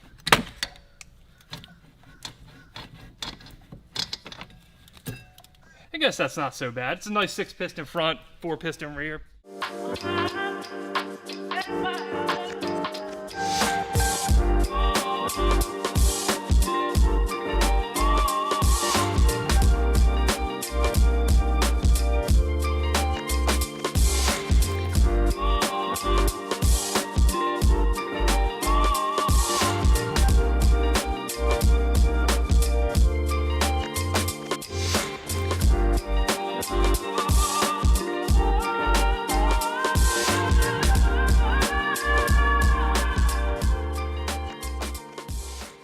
Just disassembled these brakes. It took much longer than expected. I am definitely glad we did it because if you look on here, this is the original brake pad. They're getting pretty old. They're pretty nasty. What do you think, Fernando? They're about to die. Partly it's that the car sat, partly it's because it's, you know, all at this point 15 years old. In the bags, we have all our parts that we do need to keep, the pistons, the hardware. While the calipers are out getting coated, we'll go ahead and make sure all that stuff's kosher, inspect every piston very thoroughly, and if we need to replace one, we'll go ahead and do so. One other note, you can see these have pad wear indicators on them. I'm not a fan of that. I can check my own brake pads. It's not that complicated. If you're planning to track this car like I am, it's just another hassle. So we're gonna go ahead and make bypasses for the brake wear indicators. That way we don't have to worry about that stuff any longer. All right, you got the calipers out here? I guess now I kind of think they look good in red. Let's put it back together. Change the pad, just put it back. Now, one other note. I'm sure a lot of you guys noticed earlier I was working on a forklift. Being that we have a ton to do to this car, I'm kind of forced to work on it whenever I have the chance. And today, it just so happened to be during the workday. And while this place sounds nice and quiet now, trust me, it is anything but. Fans go and tools, compressors, everything. So in case you were wondering why I was working on the car on a forklift, now, while I was working on that, DHL did indeed get here today with all our goodies from overseas, super fast shipping. So, you ready Finally, to let's go. Well, finally. We weren't waiting for it. It was like, barely more than 24 I saw hours. those boxes, and it was like, what the f is it? If you guys didn't get it when I said we had parts on the way from Sweden, well, now you do. Do 88 sent us pretty much everything they have. This stuff is going to make the sting of a car having stock intercoolers and stock everything else just a little easier to tolerate. Ooh. Tell me why, Fernando, that this piece that you're never really gonna see. It's carbon fiber. Not only is carbon fiber, because yeah, I agree, but it's still a cool material to make it out of. But this is a better finish than like 90% of the hoods I see out there. Tell me that's not like near flawless. It is. Silicone intercooler hoses, which is another thing the car was supposed to have, but you know, sounds like hardware. Oh my God, that's one intercooler. This box is so big, I thought it was two. Wow. Holy. Look at that thing. Oh my. That ain't stuck at all. That's bigger than I thought it was gonna be. I ordered this stuff pretty hastily because, well, we needed it and we needed it fast. I honestly don't know how wide this intercooler is, and I kind of want to find out. Wow. Wow. 5.5 inches. I'm a big fan of making everything I possibly can in cars lighter. This one, no, this is the part that you want nice, heavy quality. It's a Garrett core. I mean, it says it right there. It's pretty official. This cage has been sitting here for quite a while. It's been in another video, not a Porsche video. My two ideas were either go with a grayscale color on the car and a bright color, something like orange as far as roll cage and calipers. Obviously, we didn't go that route. So, infer what you will from that about the color of the car. It wouldn't be right if I didn't shout these guys out, because this also came really quickly. It's a really nice piece, though. I haven't opened it up, haven't installed it. This is the BBI Auto Sports Street Cup roll bar. If you guys aren't already familiar with them, they had a heavy hand in building Ken Block's pink Porsche that you guys might have saw in Ken Block's pink Porsche in the pink Porsche at Pikes Peak. Pink Porsche at Pikes Peak. We just had a meltdown. You guys will see it in the outtakes. These are the 288 silicone intake hoses. From everything I've read, this is something that is a must do on these cars when you're making big power. Compared to some other silicone parts I've had in the past, it's like good. If you guys have ever had like a cheap silicone coupler, cheap silicone intake, they are flimsy. This is not. I mean, I don't know that this is a valid test of silicone, but that's pretty good. So you guys are probably thinking, I thought you already had a plenum, and well, I did. While I was on their website ordering all this stuff, you know, I saw a shiny new plenum. Why not, right, Fernando? Exactly. It's only money, you know. That is a dangerous way to live, trust me. Oh, the best part of spending multiple thousands of dollars on parts is when they give you a free shirt. Everybody loves a free shirt. What's the only thing better than a free shirt? Stickers. It's really easy to please car guys, isn't it? Last but not least, which is a upgrade, but again, a part I didn't technically need, 288 Y pipe. While I was ordering everything else in their entire catalog, why not complete the ensemble, right? I kind of want to order some more stuff. Just in case you want to do something like this yourself, the intercooler kit's called their big pack. This is their Y pipe. You know, they're probably sick to see us open parts. We should probably go put some of this stuff on, right? Yeah, why not?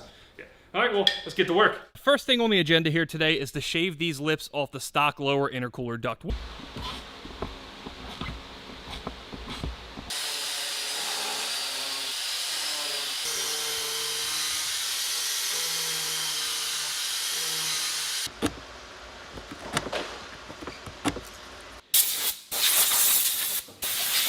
Obviously, I used a full-size cutoff wheel for that. That is definitely not the most accurate tool to be using. A small die grinder will probably produce a cleaner end result. This was more like, you're coming off there and you're coming off there right now tool. Even though we took out our anger on these shrouds with the most aggressive tool possible, it actually turned out really good. Now, especially on these two sides, it doesn't look as clean because I wasn't able to get a full flat run on it like I was these sides here. But even though it comes across on camera a little uneven looking, it is perfectly flat, and honestly, pretty impressed by the job that tool did. Next on the agenda, we have to heat up this shroud and form it around this intercooler in tank. If you can't tell, that intercooler is just a little beefier than the stock one. The shroud was obviously made to fit around that tiny little in tank. Not going to cut it with this piece, so we have to heat this thing up, press down on it until that goes all the way down there like that.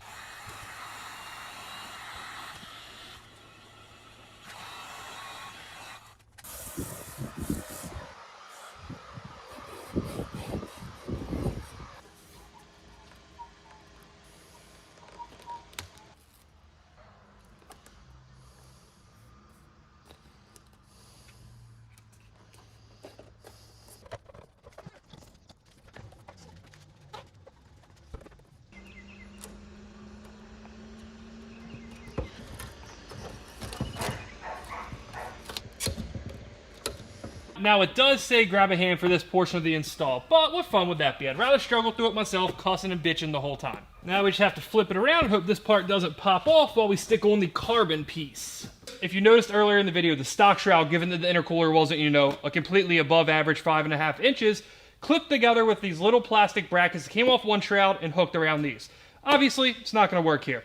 So they give you O-rings to wrap around those grooves and put up around the carbon piece like that. It seems like a pretty sweet design to me. It's very simple. We didn't have to modify this too heavily except that one tab right there, which from the factory did not have any grooves to catch an O-ring.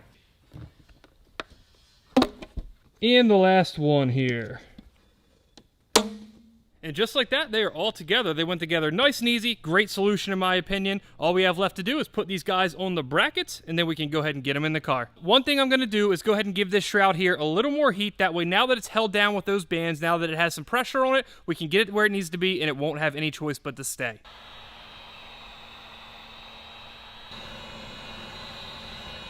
Now, I'm sure it's hard to pick up on camera. However, that lip is significantly more bent up than it was before. That means it's going to seal all the tighter around there, so I'm definitely glad I went ahead and did that. Now we're headed to trade in the heat gun here for a cutoff wheel because it's time for one of my absolute favorite activities, cutting up a very expensive car. Now, unfortunately, this time we don't get to hack up anything major, though trust me, that's coming. Today we're just hacking this little bracket off here to make room for that big intercooler. According to the instruction manuals here, that is not used on the turbo cars. That is simply an exhaust heat shield hanger for the naturally aspirated cars, so away it goes. And as any good mechanic will, we're following these instructions step by step. High-speed metal aerosol. Close enough. Anti-corrosion paint. That'll do. Mark the cut line with some tape. We'll just go ahead and eyeball it.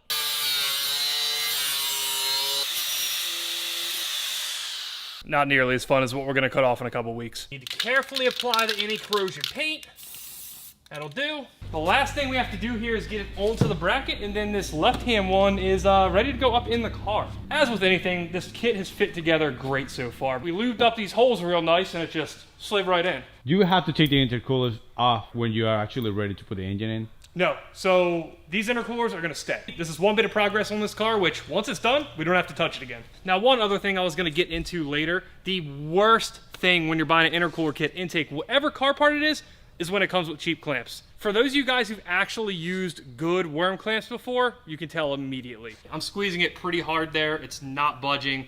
This is the good stuff. We're not going to be stripping them out. No concerns whatsoever that we're going to be blowing off charge pipes or anything like that. We're all used to Loctite red, Loctite blue over here, which I do have, but I feel like, you know, Swedish kit, we got to use the Swedish thread locker, which apparently is green. Fernando, I know, it's the only time you're going to see me reading instructions. It's because it's such a nice kit. Dude. Yeah, but and it's such a nice car too. Is it though? Is it? Somebody's calling you right now to tell you that car sucks. Like, nope, I've seen it. It ain't nice. I think I mentioned earlier in the video that I was missing one of these bushings here. The rubber bushings that came off the stock intercoolers. Once I get this side mounted up here, I'm going to figure out what bushing will be most accessible, and that's the one I'm going to leave out on the other side. The Porsche that we're working on right now? Yeah. There's nothing that you can take from there? Probably not. That is a good idea, Fernando, because if you guys didn't see earlier, we have a 991 GT3 over there. However, this bushing is a 996 part number, which 996, 997, a lot of stuff carried over. Hopefully it's not some obscure discontinued part, and we can get it pretty easily. On the topic of following instructions, they did not give an Ugga Dugga spec on this. I mean, what was that, 4 or 5 Ugga Duggas? That's probably good. 4. Probably four is good. So this is what I imagine is the trickiest part of this whole ordeal. You have to make sure this seals properly. I may or may not end up needing a hand here, Fernando, but I'm going to try to do it myself so you can man the camera. Gotcha. But if I start yelling and screaming, you should jump to my rescue, all right? Just don't scratch the nice intercooler. Carbon fiber. It actually sounds way cooler than the way I say it. Though I don't think we were supposed to have to pull this off. I'm going to go ahead and pull this bracket off. Because I think this bolt here sticking out the backside is what we're getting hung on. Imagine that. Fits right in there when you move what it's hitting. Like, crazy idea, isn't it? That thing looks massive. It does, it does. Oh my. Now the only question is, and I can't demonstrate it on camera, it says very clearly, if this carbon duct doesn't seal to the duct that's already on the car, you have to add more tape. So I'm gonna go ahead and get it all bolted up, and then we'll see if it's sealing. If we have to add more tape, we'll add more tape. And just so we're on the same page here, before you guys start making fun of me for working on the ground like I'm doing this in somebody's backyard, I'm doing it for your audio pleasure. If we're on the other side on a lift, it'll sound like shit, and I want it to sound good, so don't be giving me shit for it.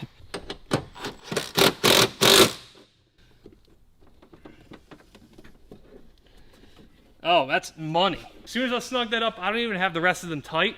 and it is everything you could ever want out of sealing.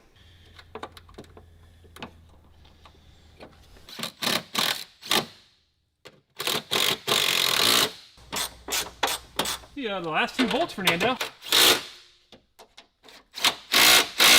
We have to connect the fender liner and stuff, but I'm going to leave that stuff off for a little bit. There's no real rush to do that. We can wait until the car's closer to being back together. I'm definitely digging it. I'm pretty happy with it. Fits great. There's not much more to say. It's just a really nice kit. I don't know if video is going to do that justice, but in person, the difference is absolutely massive. Fernando's our photographer. He photos every part that comes through here and gets it ready for sale. He was getting ready to take over these intercoolers, take over the factory taillights so we can photo them and I can sell them or recoup a couple bucks. And he brought up the very good point. That means I can put the LED taillights in. I wasn't planning on doing that now, but I mean, why not? Well, good news, guys. They are exactly what I wanted. They aren't plugged in, they're just test fit, but now instead of taking up space in the office, they can sit out here on the car. I'm gonna take care of this other intercooler off camera, and then we're gonna cut something in half.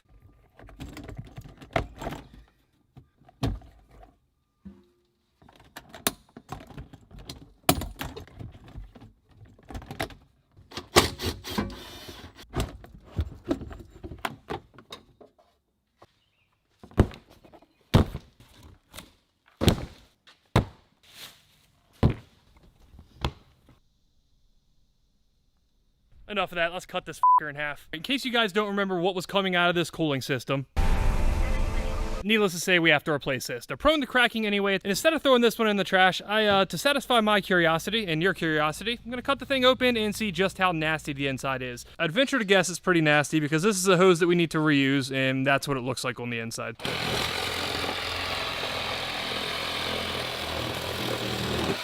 It doesn't look It's that not bad nearly as though. bad. You see down there's a little bit of that nasty stuff, but Look at all that. Look at all this. Is that? Yeah. See, that's all like that deposits. doesn't surprise me that much. I was saying it's not bad It's though. that stuff down there that's terrible. But Ames' theory was that this might be some kind of stop leak or something. So who knows? We don't have to deal with it anymore, but we have more cleaning to do to get all that out of our coolant system. Ooh. This stuff is some of the nastiest stuff I've ever found in a cooling system. Not bad. Pretty clean. Yet again, that did not scratch the cutting stuff apart itch, but we'll get there. We have our not so shiny new tank in. We're all good to go there. I'm gonna call that a day. Tomorrow's Saturday. I'll be here first thing in the morning. I'm not sure exactly what we're gonna get into at this point, but there's so much to be done. We'll find something. Good morning, guys. We are back in the shop. It is absolutely disgusting outside. It's not gonna stop anything going on inside the shop. Given that we're back here working with the rear end of the car, I haven't been able to stop thinking about throwing this trunk on. So that's what we're gonna do. Now, if you guys remember from last episode, we bought the Design 911 OEM Aero Kit replica trunk. I'm always at least slightly nervous throwing aftermarket body parts on a car because they're understandably not going to fit like OEM. Now, I'm hopeful that if we get this thing on there and it fits pretty good, I'll be able to stop obsessing over finding an OEM Aero Kit deck lid. With that said, if you have one or know somebody who does, let me know because I'll still buy it just to have it. Now, Design 911 was very clear that these trunks do not include hardware. If you look at the bottom of this OEM trunk, there's a lot of stuff there, vents, fins. There's these rubber stops here that adjust the trunk to bumper gap once it's closed. Point being, there's provisions for a lot of things on that trunk that this one simply doesn't have. We're going to have to get creative. We're going to have to do some cutting. We're definitely going to have to hunt down some hardware, but I have no doubt we can get it done today.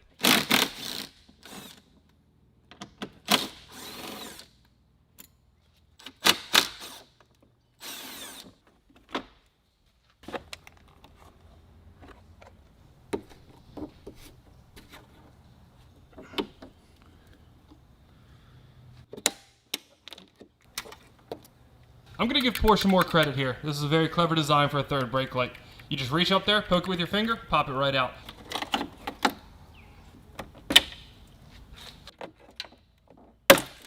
Christ.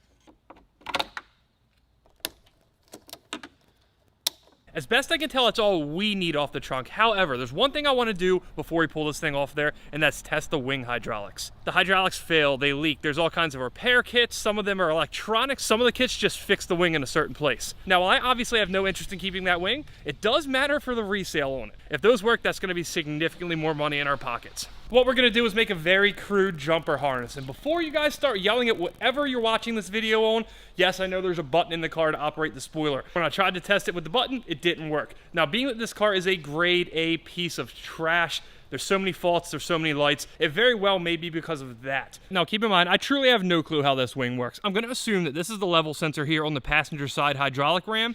On the actual hydraulic pump itself, there's just a positive and a negative. I would guess that once the car decides it wants to raise or lower this wing based on whatever parameters it may do so upon, it would grab a signal from that level sensor right there, go ahead and send power to it to raise it, and then reverse polarity to lower it. Maybe that's how it works, maybe it's not. One way or another, we're about to find out. So at this point, the wing is up. I don't know which polarity is going to extend it and which polarity is going to retract it. So if it doesn't work, there's at least a 50% chance that it's simply on here the wrong way. That obviously could not have went any better. First try, get it right, it goes up, it didn't blow up on me, nothing's on fire, nothing's leaking. Let's go ahead and make sure we can get it back up. That's what she said. This is the one thing on this car that probably should be broken, and it's not. I am gonna go ahead and put this thing down just to make it more compact in case I have to ship it once it ultimately sells. One note, if you're testing this yourself, it's very clear that it's not stopping when the wing gets extended or retracted. So whatever you're using to power these jumpers, make sure they're ready to cut it off. That level sensor on the ram would send a signal to somewhere in the car to tell it to stop powering it. Obviously, we bypassed that, so there's no safety. I'm no expert, but I think if you let that thing run continuously, that pump is not gonna have a good time.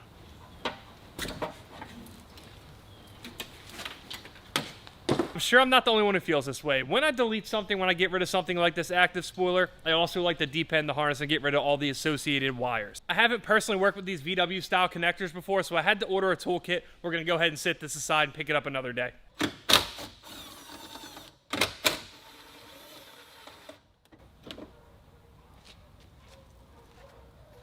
So the first thing you'll notice here on this aftermarket deck lid is that some of the holes just simply aren't completed. Now that is kind of typical of aftermarket fiberglass parts. The threads are down in there. We simply need to go ahead and get this excess fiberglass out of the way. So I'm not quite done fitting all the accessories to it, but while I have a hand here, we're gonna go ahead and mount it to the car because I don't want to be fooling around with this by myself. I think we're gonna take a look at it.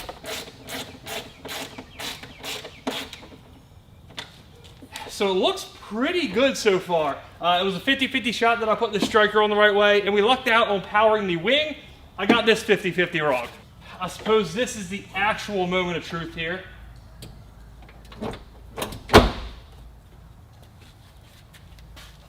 It needs work, but nothing's hitting. I think we might be able to adjust some of this out.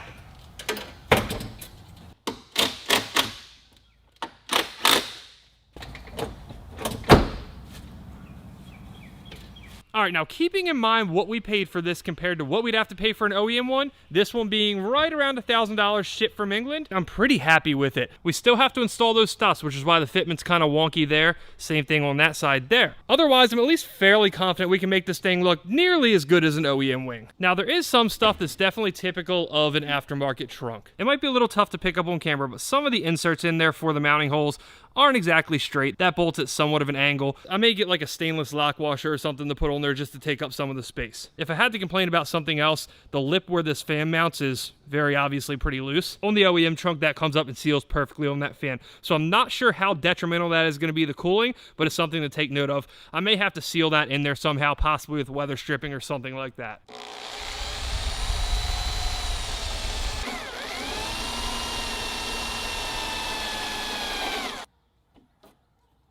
If you look on the other one here, there is a little notch there to keep it from spinning. I gave it a couple swipes with a file, it notched it right out of there, and this thing slid right in there. It's firm, it doesn't spin. Perfect. Funny enough, one thing they had listed on their website in the description for this trunk, it said the third brake light hole would not be cut. I was very, very pleased to see that it indeed, well, was cut. This is exactly how it came, and I was questioning how well the third brake light would actually fit in there. Well, fortunately, it fits pretty damn good. Now, I'm only going to get it to about right there, but again, it does fit pretty well. On the OEM trunk, we had that massive access hole for the hydraulics there to reach up there and pop this out. On this one, we don't. I can't figure out a good way to get in there and pop these clips, so we're going to wait to put this in until it's ready to go in for the very last time. I'll show you guys how it fits now that we've adjusted those stops. Now the trunk aligns pretty much perfectly all the way up and down the taillight. We'll see how it aligns with the bumper once we get that back on, but I can't imagine it's going to be too bad. I do want to take a second to note a couple things I'm going to do to this thing that you're not going to see in this video. Number one, I'm going to get a couple stainless washers and shim this out by just a hair. Now that we've adjusted it so it lines up properly, it's a little harder to latch. I can get it to latch if I really wail on it, but I think the proper thing to do here is just go ahead and shim it so we don't have to be slamming on it after it's all fresh and painted. Number 2, as I said, I'm going to get some more stainless lock washers to go behind this just to take up some of that slop, because again, I'm not a fan of the fact that those bolts aren't straight. Just thinking about it's going to drive me nuts, so we'll go ahead and take care of that the best we can. Number 3, I'm going to have to hunt down some attractive hardware to mount the wing base to the actual top portion of the spoiler there. It didn't come with those. I'm thinking maybe buttonhead Allen stainless bolts or something like that. We'll find something nice. We'll find something that's surely not going to rust. And just as important, we're going to get something that looks good aesthetically. Now, on the OEM trunk, there's a small hole right there for this push pin to go into. We're not going to use that. Just to make sure this thing's extra secure, being that it's mounting to an aftermarket trunk, we're going to go ahead and put a screw in there. Fortunately, it couldn't have worked out any better. We had 2 leftover screws from the OEM trunk from something else, so we're going to go ahead and use these for each of those vents.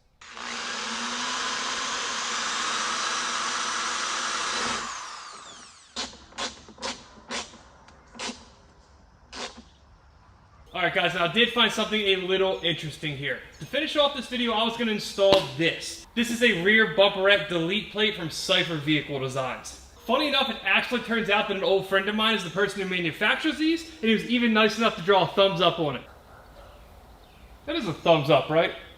I can't personally stand the bumperettes on these cars. We'll yank those off of there. This plate's going to sit in there to cover up the holes. That's going to give us the look of the European 997 turbo bumper for like 5% of the cost. Now, if you look at this bumper here, you see there's some damage there. There's some highs, some lows. It's overall just not in good shape. This bumperette right here has some damage on it as well. It doesn't look like anything major. One thing you need to do when you install that plate is get rid of these guys here. You drill out the 2 rivets on the top of each one. There's 1 more on the bottom. They come off. The plate goes on. You're all good to go. Now, when I went to pull off the bumper beam to do that, this bolt here came out no problem.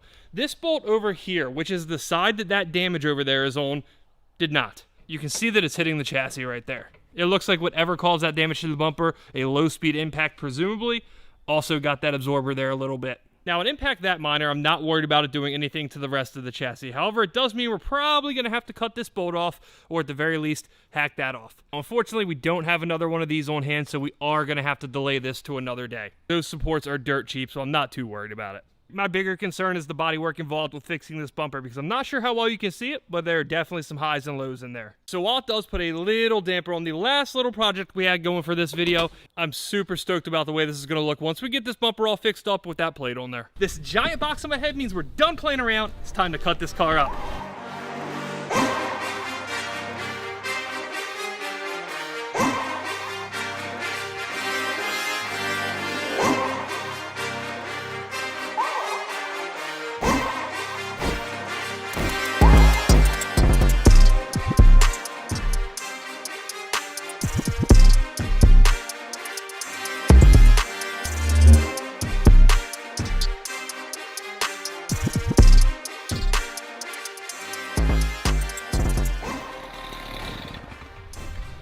We should probably pull a headliner first, shouldn't we? Yeah. I gotta grab the drill too, so. Wait, you using the saw?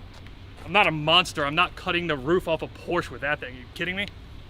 All right, guys, saw jokes aside, because we do have a little more work to do to this before we actually cut the roof off of it. I've been super excited about this video for like 2 months now. In fact, I ordered this roof on the way home from buying the car, literally in the truck. Now, if you're familiar with 997 turbo options, you could not get one without a sunroof. Period. This is a full carbon roof skin from FVD in Germany. Not only does it look great, but it is like super light. That's the most impressive part. I agree. The bottom of it is just raw carbon. I mean, look at that. It's just so good. Now, as much as I hate sunroofs, that's not even the biggest plus for this part. That's weight reduction. I'm not sure exactly how much weight we're going to lose in this project, but we'll keep track of it throughout the video and get a total for you guys. We just had the glass pulled this afternoon, so there's honestly not that much left to do before we can cut this roof off of here. Now I'm going to put you on the spot, Fernando. How much weight we losing on this project? I'm gonna say solid 40 pounds. 40 pounds? Yeah. All right, Fernando's going 40. I'm going 55. I'm going high. I mean, I picked that roof up. You haven't picked it up yet, have you? No, I didn't. Back inside. Right? Yeah, you're right. I think that I'm wrong. Craziness. You're gonna say 56. Oh, are you kidding me? Hey. His price is right in me. You guys might be wondering, why don't more people do this? The roof isn't overly expensive. It's about $2,500. However, here's where you run into issues on this whole project. Pretty much your only option if you want to do this swap is to buy an OEM GT2 headliner from Porsche, and unfortunately, they are not cheap. Last time I was at AIM, I got a look at a car that had the full OEM conversion and it looked awesome. Fortunately, I think I have a solution that doesn't involve spending $2,500 with Porsche. Guys, meet solution. Hi, I'm Solution. Okay, perfect. You know how to work a sewing machine, right? I've done a few things. Come outside with me real quick. Now, it just so happens Alex here, which is one of my business partners, owned an upholstery shop before he came down here. So, I think he might be able to take care of this and might be able to save us a few bucks. There's a sew line right here in the factory headliner, and that is a listing that is just holding the headliner up. You can see it actually moves. We're gonna recreate that up here, and we'll attach them to the outer bars, and we'll sew across and put a listing inside that actually holds the headliner up and gives it tension, and then it won't require the sunroof to hold it up like it is right now. So this just flips down like this, and the front plastic piece is the housing, which clips up into the roof line here. We're probably gonna have to modify this. And then the sides here are these little plastic clips. That's what I'm curious about, because I haven't seen a headliner like this before. Yeah. All they do is clip around, and you just pop them out. This is a listing that is sewn into the headliner. That's the stitch line you see. And they have this metal bar that goes over it that holds it. That's all that's gonna hold it. The headliners that I'm familiar with are shells, not a piece of fabric like this. So this is completely new to me, and once again, we are depending on Solution to take care of us here. Hopefully we have a working sunroof on this thing, or this is gonna get way more complicated, so. Yeah. Bombs away here.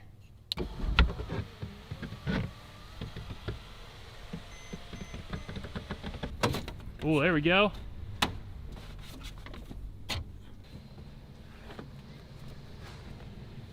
We have to buy the listing rod. We already have material, which I'll show you guys that in a second, but we just need to buy the rod, I guess. All right, we're in here at the old parts rack, and we did already get our GT2 map light in. This is kind of the last key piece to the puzzle here. The next thing I'm curious about here is how close of a match is this material we got? It's not perfect, but fortunately in that car, that is the only piece of Alcantara, right? So we don't have to match something else. It's gonna be fine. This is going to be, yeah. So I'm gonna hit Home Depot, hunt down some nice long rod. He's gonna order that listing material, and that means we can come in here first thing tomorrow and cut that roof off. We got ourselves some nice spot weld drill bits here. It's only fitting that they're also from Germany. The plan of attack here is to get the rest of the sealant off here so we can see all the spot welds, pull these moldings, drop the sunroof, and then we're gonna get to drilling.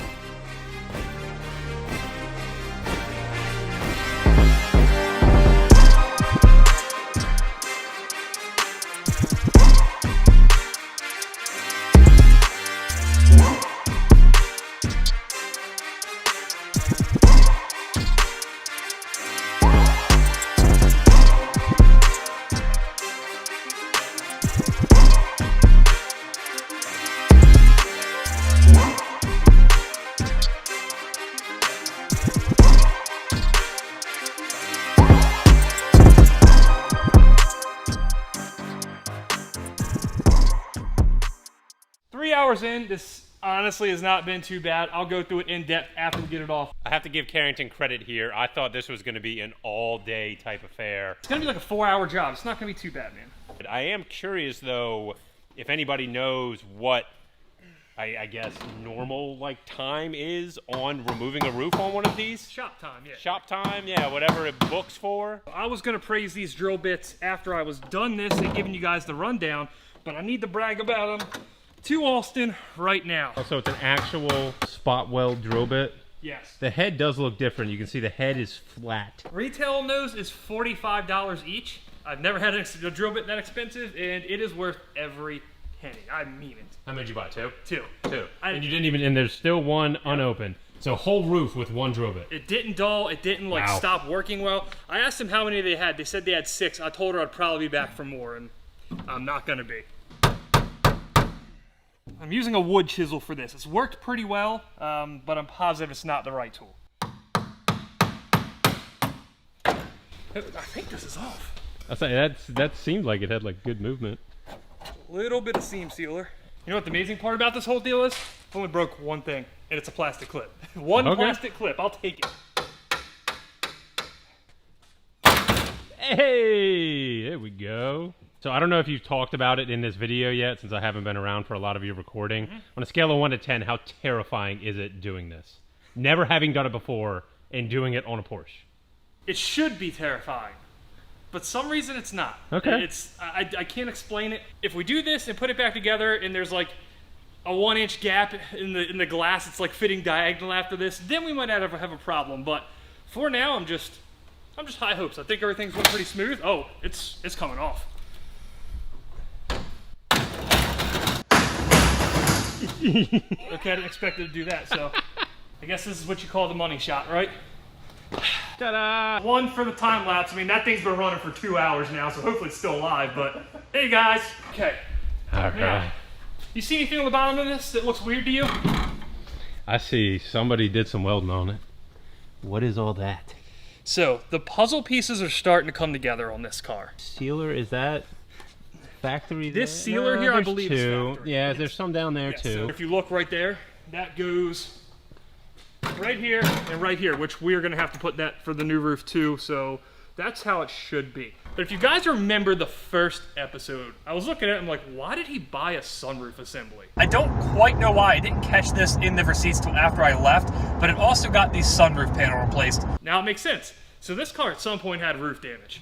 Obviously this has been pulled, you can't tell. I'll give him credit. Now, given the quality of the build on this car, and I say build loosely, this isn't surprising, but the sunroof had shims in it. And by shims, I mean some shims, some of these, and some Home Depot washers. It did fit properly. So, what do we give him on that fix? Because it didn't look bad. The hardware was all mismatched, but I mean, you got to give him for it looking good. You get at least half credit, so that's at least a 5 out of 10. yeah. The main thing here is this whole like assembly isn't like bent in, isn't all screwed up. It was just cosmetic roof damage, I believe. Yeah, I was gonna say there's no evidence, just looking at it briefly, that it had anything more than, you know, who knows, it might have even been like light hail damage. Yeah, I mean, it could have very well been hail And it damage. just had a little bit at the front or something like that. You know, a very isolated hailstorm in like a 6-inch radius. Yeah. Before you go any further with this, Dalt, I need your guess on how much weight we're losing. Without picking up any of this stuff over here, because nobody else had the opportunity to do that. I'm gonna say 30. I think that the roofs, even though that one's metal, I think there's probably only like 5 pounds in the roof skin itself. I think so, yeah. And then, so I'll probably be a little bit light, but I'll stick to my guess at 30. We got this box of hardware too, which isn't much, but you know, a pound. I mean, I was gonna say still, that's at least a pound. Yep. So I guessed 55. Okay. Fernando, Price is Right at me at 56, and he acted like he didn't know what he was doing. So he really put. Hey, they gotta have prices right in El Salvador. We're gonna find out the answer to that in just a minute, but first, one issue we were having in the planning of the new headliner is where we're gonna stick those rods. I think while they weren't used in this, that's what these are for, and I'm gonna have Austin tell me because he definitely knows better than I do. So I think that rod goes through there, in that hole, and that's the stop. That is definitely possible. Normally in the metal you would have the hole, and then you'd have 2 like dimples that stuck out, and when you move the bow, when it got to vertical, it would end up in the hole. It would basically click, and the little dimples would keep it from going too far forward or too far backward, because you want it to be true across the car. Yeah. So this little part of the clip, That's what that would act as that, right? Would act as that, exactly. Yeah, that's what I'm. Yeah.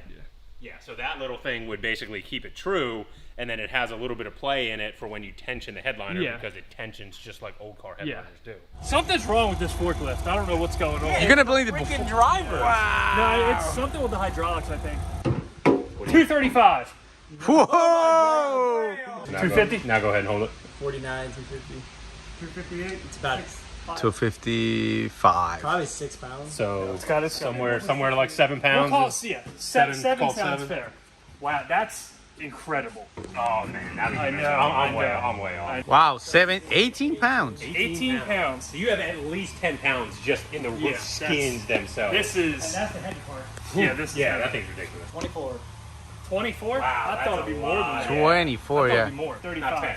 Yeah, so 35 pounds. Yeah, 35 pound Well, loss. 35 pounds is 35 pounds. Yeah, I did think it was maybe going to be a little more, but you can't go wrong with that. Like, how can you be mad at weight loss like that? I'm going to say it in the video because I know someone's going to say it in the comments. Is it top high? That's from the highest point in Yes, the car. 100%. That is the highest point in the cars. Back up. It was a struggle to get up here.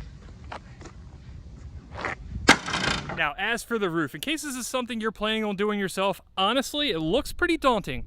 But as I've already said, it's not that bad. It is a lot of drilling, but that's pretty much it. There's nothing else really hard, complicated, or otherwise not straightforward about taking this thing off. This row of adhesive there just popped right off. We didn't have to do anything with it. All you're gonna have to do is grab yourself one of those bits, go to town, and I think you'll also be surprised at how easy it is. Now we can talk about how easy this portion of this project was all day. I truly think the hard part is what comes next. It's common knowledge that aftermarket carbon parts simply don't fit that well. I hope since this one appears to be great quality, it's not gonna be the case here. Obviously, there's only one way to find out. The 3M epoxy and the tool that we're gonna use to put it on is gonna be here shortly. We're gonna get in here first thing in the morning to see just how good that roof fits. This is the day we've all been waiting for, and by we all, I definitely mean just me. We're fitting the roof. I believe we have all the supplies we need. We have 3M DP420 epoxy adhesive. We have this way too expensive 3M applicator. Before we can do anything else, I do have to go ahead and prep this surface. I'm gonna wire wheel it. I'm gonna go ahead and do that off camera because let's be honest, nobody wants to watch me sit here and wire wheel for an hour straight. Guys, this was a first for me, but we lost a microphone, so I'm narrating this part during editing. I had no idea what to expect when we were test fitting this thing, and honestly, I was fairly nervous. As soon as we put that roof on there and I noticed the edges were not extended out as far as the OEM roof, I really thought we were about to be in for a terrible time. Fortunately, we got over that fairly quick because as soon as we sat those roof moldings in there, they fit dead nuts perfect. The seals wedged exactly how they should. It is completely indistinguishable fitment from an OEM roof. I was planning on using the roof rack tie downs to hold down this roof. I thought it was a pretty clever way to hold the roof down using some OEM hardware. The lack of width would not let me drill a complete hole there, so I had to scrap that idea. That excitement from realizing that roof fit perfectly quickly dissipated because it was time to start drilling. Hands down, this was the most nerve-wracking part of this entire install. I had no idea if this clear was going to split, if I was going to crack this roof once I drilled into it. Not a single clue. About that time. Let's drill this first hole. I'm thinking for now I'm going to drill this one on each of the other 4 corners, use those as alignments. Then I'm going to go around and just start to drill my other rivet holes. I'm not going to finish them with the roof on the car. I don't want a chance at going through, the drill nicking the roof or something like that. Wish me luck. Oh, that hurts.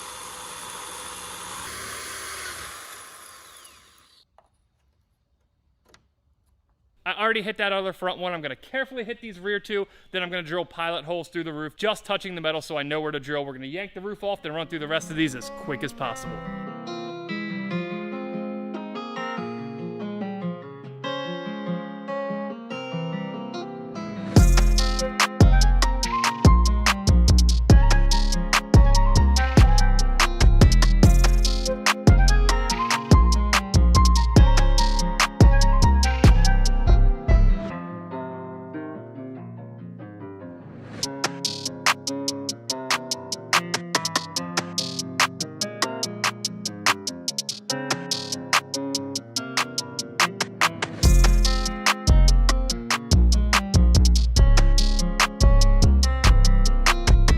Drilled all afternoon. I think we're finally done. Everything's in, everything fits like it should. We probably went overboard with the rivets, but I guess what can it hurt? We did one test there on the roof. It honestly looks pretty good. The roof didn't crack, the roof didn't flex. Now I gotta go coax a couple people to stay a little late with me tonight, but I'm gonna go ahead and do that, get cleaned up, get the adhesive on there, and then it's go time. One of the key pieces here was this tip. It mixes the stuff for you. It's pretty sweet. And keep in mind, once this comes out, we have 20 minutes max. He's following. Yeah, see. So this is our first time using this, obviously. This is supposed to be the non-sag formula. Well, she's falling, she's sagging a little bit, but we're gonna see what it does. God. Wow. I've never heard lightning like that, like sizzle. That's how I get it that hole. I don't know if I'm using too much, too little, or what. We got 5 minutes already. 5 minutes, fine. You can just run it with this stuff. Just run that. Yeah, that's all I was gonna be out of it. That needs to be thick as hell on there, because that doesn't meet. It doesn't? It does not meet.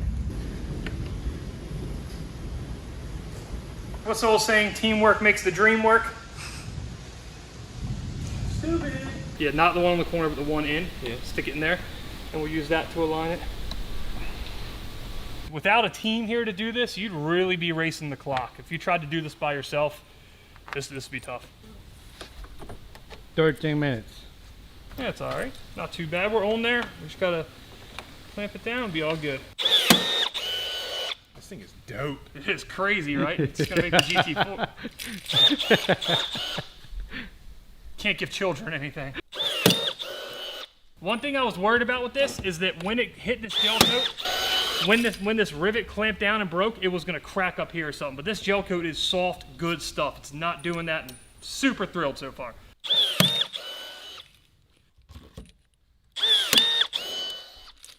It did exactly what I wanted to do on that inside. That bead was just high enough where didn't have to use the 3M. This stuff, we had enough left over. It worked perfectly, so I think we're in good shape here. Don't want to jinx us, but you know.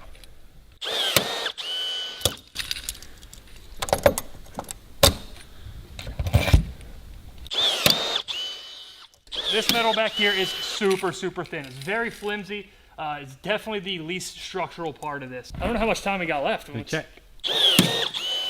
Can't be far off of 20, that's for damn sure. Whoa, 23. 20 minutes, you know what I mean?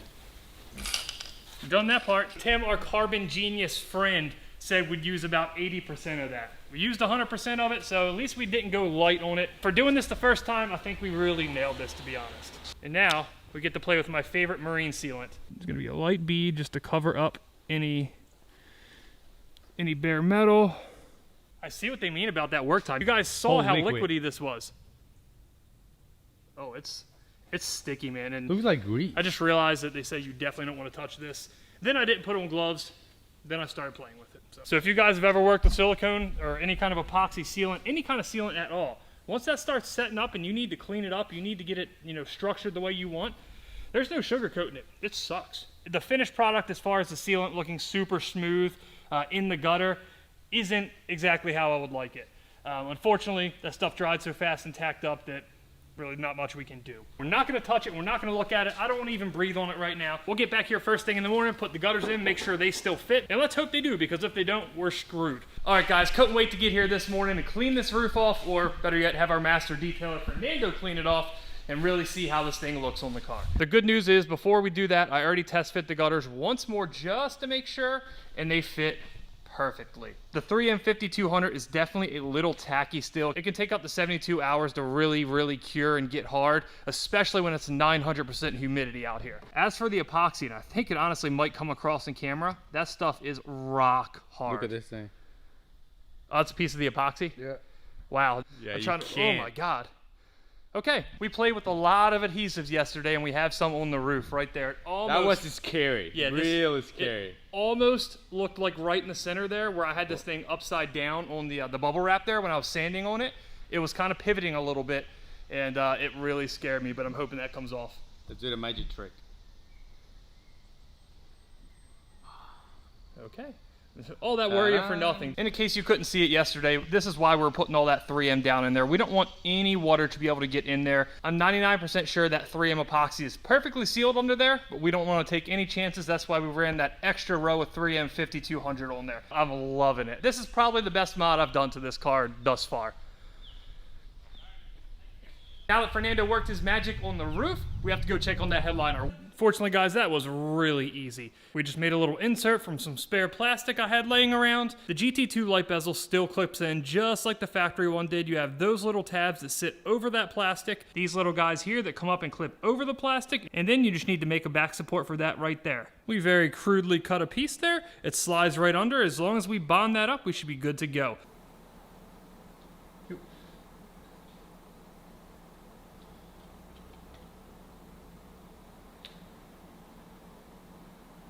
Now this portion definitely is not necessary, but I've had really good luck with this stuff kind of encasing the edges of plastic that I'm trying to attach together, so I'm not in any mood to stop now. And hopefully that's one more problem we just solved. Now it's your turn to work your magic on this thing.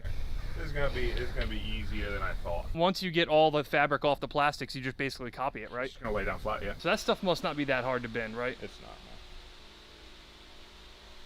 no. Okay, well that's pretty money. Now the question is here, is it gonna fit the rest of the ones?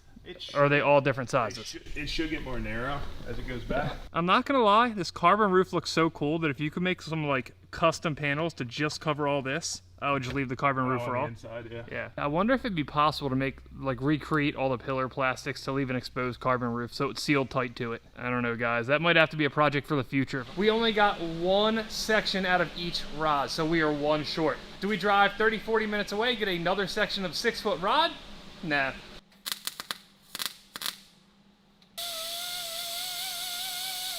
I have to say, I like the Alcantara listing a little better. You know, it's very Porsche, very supercar-ish. This stuff here is basically where you expect to have to glue it, correct? Yeah, so this is the old headliner. You see I put an X there? Yep. That just means extra. And then I drew some preliminary marks out here of just so I didn't cut myself short, but these lines are where the old headliner was. And right on the money with the yellow. And we're gonna go a little tighter, even though it's showing that it really is about right. We're gonna go a little tighter.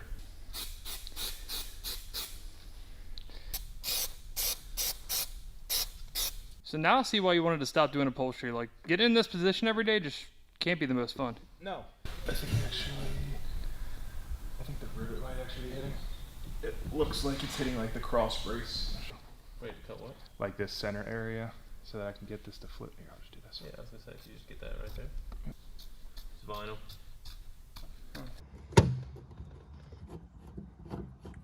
That looks phenomenal. So I guess that ghetto little bracket that I made ended up working out okay. We are gonna have to glue that because that is just a little loose there. We'll pull that tight and that should make that fine, right? Yep. Pull it up and glue it. Yeah, we'll glue it right. I didn't do anything with it. It's just chilling there. Yeah, so we'll do that on both sides here. So one of the biggest things when we're done with this with Alcantara, if you steam it with a steamer, it causes it to relax, and all of these little things right here, even if we didn't glue it, all this would go away. We just finished this thing up, and by we, I mean Alex. So everybody give Alex a thanks on his way out the door because I kept him here far too long tonight. Any way I try to film this, it just does not do it justice. It's very bright in this garage and very dark inside this car, even with my semi-professional auxiliary lighting kit. This headliner project is definitely a success. We do have a couple things left on the to-do list specifically for the interior. One, I have a handful of very minor pieces that I have to order. Two, that factory dome light was missing one of the switches. It was like kind of broken apart. It didn't have the face. It did still have like the physical circuit board back there. So we're gonna have to source that as well. Number three, we're gonna have to pull it down and glue around that dome light. And once again, by we, I mean Alex. Now number four, when we pulled these visors out, one was kind of just hanging in there with the wrong bolt. They were kind of flopping around. These black plastic covers, the cover where the hardware goes, they're supposed to snap right in there, but if you look closely, you can see that every one of those tabs is broken. On our second sun visor here, it's actually cracked, and the actual bolt hole itself is blown out. So that means we're either gonna have to hope Porsche sells those plastic parts separate or buy new sun visors. One of the next episodes is gonna be all about the interior, where we're gonna do our roll cage, the seats, and whatever else we can find. What better addition than a set of Alcantara sun visors? I'm sure everybody watching this video at some point or another has taken on a very ambitious project and something has not went right. I sure have more times than not. That was not the case here. Everything went as good as you could possibly imagine. And fortunately, the end result is absolutely phenomenal. Not only did the product come out great, we learned a ton in the process. Guys, welcome back to another day in the amazing journey that has been rescuing this absolute disaster of a Porsche 911 Turbo. We are this close to getting our fully built engine, turbo kit, fuel system, etc., you get the point, back from AIM Performance. This car as it sits, definitely not ready to be making almost 1,000 horsepower. Not even close. Nowhere near.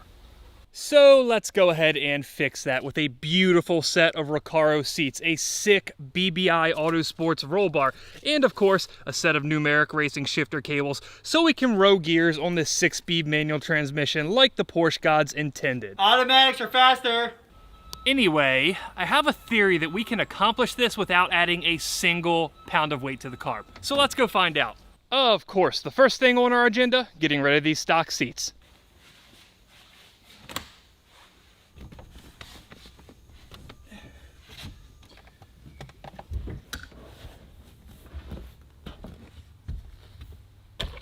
For obvious reasons, I'm gonna go grab a pair of gloves before I continue sticking my hand down in there. So this wasn't technically billed as a barn find, but I mean, I suppose I should note. While I was on a quick hiatus from this project finishing up the GT4 rebuild, which if you haven't watched it, Now's the time. A major shop upgrade has taken place. No more working in the side unit, no more bad lighting, no more working on a forklift. The 911 Turbo, finally gonna have the workspace it deserves. Recaro, great seats, terrible vacuum sealing. Awful. I'm hoping we still have everything here. It was kind of just rolling around in the bubble wrap. 2.6. I believe we do have all the hardware here. The first thing we're going to do here is address the biggest issue with this entire install. This is the inner rail, the place where we mount the OEM seatbelt. In this car, we're not going to run harnesses. We're going to try to make it not feel like a race car. Unfortunately, as you can see, this isn't lining up. First little area of trouble, that right there. We need to cut that just a little bit. Second area of trouble, it's actually hitting the back of this nut. So right off the bat, we have to get to cutting, drilling, and modifying, but I believe after that, it'll be fairly straightforward. I've thought over the different ways to do this. I don't want to go hacking that nut down. I feel like the safest possible way to do this is drill an access hole right there. It may seem sketchy to drill a hole in your seat brackets. However, there's already one right there from Recaro. Theory is that'll slide right into said hole, and then of course we'll be able to mount that properly. Now you might be asking yourself, why is a kit using Recaro seats and Recaro brackets not fitting right? And that's a good question. While I can't answer that for sure, I do have a theory. I believe this kit is for an older version of this seat. In the instructions here, one of the first things it tells you to do, pull this entire side panel off. If you take a look at the seat, there is no side panel. We just pulled that one little piece of plastic off.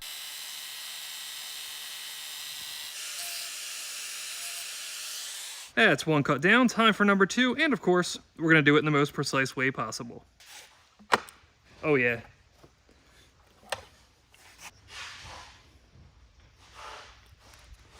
I'm at least pretty sure that would hold up to NASA standards. I'm thinking this is gonna get us started, and then we'll go ahead and finish it off with a carbide bit.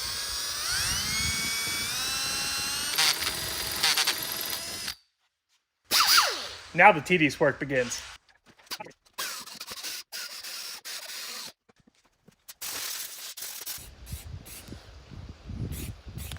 This may be quite possibly the least elegant way to do this.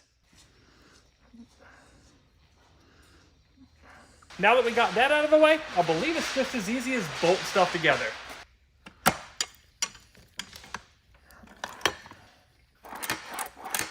The only thing that makes this slightly complicated is that there's a couple different spacers and whatnot you have to use. Other than that, very, very straightforward.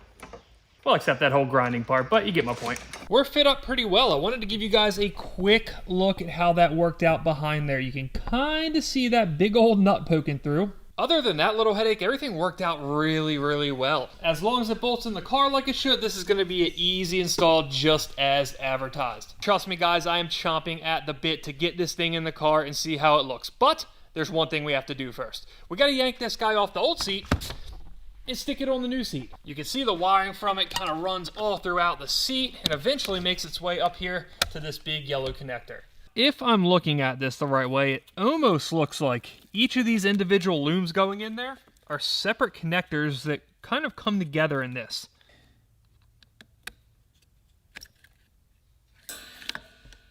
Well, it looks like that is correct. I'm sure if I really needed to, I could just connect this to the car somehow, but I wonder if the rest of these are going to come out of here as easily. Okay. And then more importantly, will this not fall all the way in? Well, all the individual connectors there kind of stacked together and just slipped right out of this yellow connector. That's amazing. Thank you, Porsche.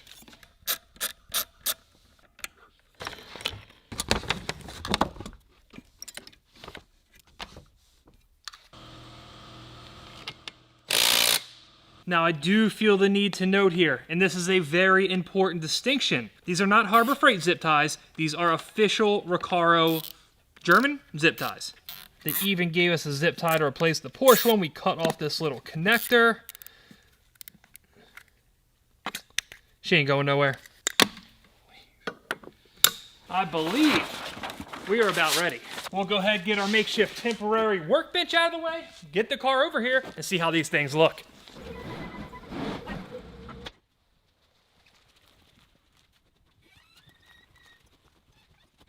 Moment of truth, assuming this all fits.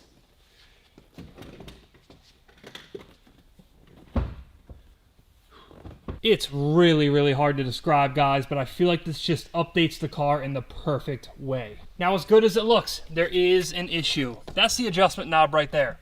That's the carpet it's hitting. As of right now, this seat needs to go back, for sure. You might be able to tell my legs on this steering wheel very close. We're definitely going to have to address that. Now, I do know from experience that you can pull this knob off. There's a little bar that comes out. That'll give us a little more room. Problem is, I'm not sure if that's going to be enough. As of right now, we have a ton of room behind that seat. We should be able to bring it back quite a bit. But if you've ever put a cage in a car, you know a lot of room can turn into no room whatsoever really fast. So before we go modifying the seat, cutting the carpet, whatever, I want to put the cage in.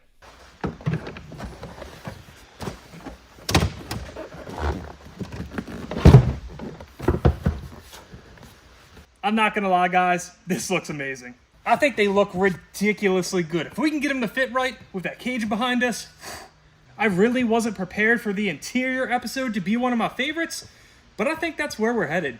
Now that we have our seats all assembled and test fit, it's time to get our first batch of weights for the comparison later in the video. That prediction I made at the beginning of the video, I'm not feeling real confident about it. These Recaros, especially once they're fitted with all the bracketry, the sliders, they are not light. It also turns out that I figured out the spec on the stock seats. They're not the 18-way adaptive seats, which is why they look kind of basic. It also means they're significantly lighter than the adaptive sport seats that you can option on these cars. For stock seats, in fact, they're so light that I'm not sure we're going to save any weight going to the Recaro. Ultimately, I think this battle is going to come down to what that roll cage over there weighs versus this rear seat and all this bracketry, seat belts, all the other random stuff we pulled out. But it doesn't matter what I think. Let's hit the scale and get a baseline. Uno, holy crap, 48 pounds. Oh, wow. 48 pounds. Oh, goodness. That's not great. Oh, man. Well, that's not... 95 pounds. For verification, right there, 95 pounds. We might as well go ahead and throw the roll cage on there as well. That way we have the total weight for every single item we're adding to the car. With everything on the scale, we are at a total of 146 pounds. This is not going to be as easy as I thought.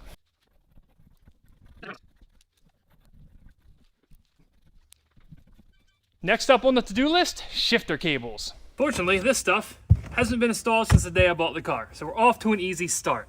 So I'm not positive when this console has been off here last, but they put like half the screws back in. This one's there, but it's not tight. Wrong hardware on this side, missing hardware there, correct hardware there, missing, half-assed, loose, but there. Unreal.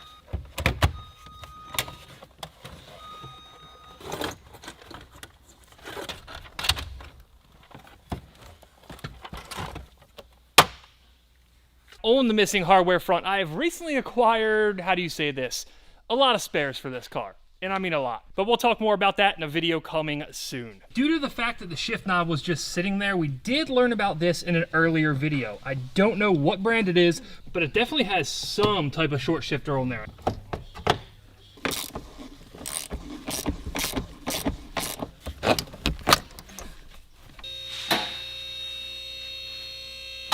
So as I'm under here pulling these cables, I forgot how jacked up this car was underneath. It's been a hot minute since I've actually been underneath it. But God, we have some work to do under here. These coolant lines got clipped at some point. Something just cut across them. This under panel, this one's missing. The studs are bent. There's a lot to do here, but I suppose that is an issue for another episode.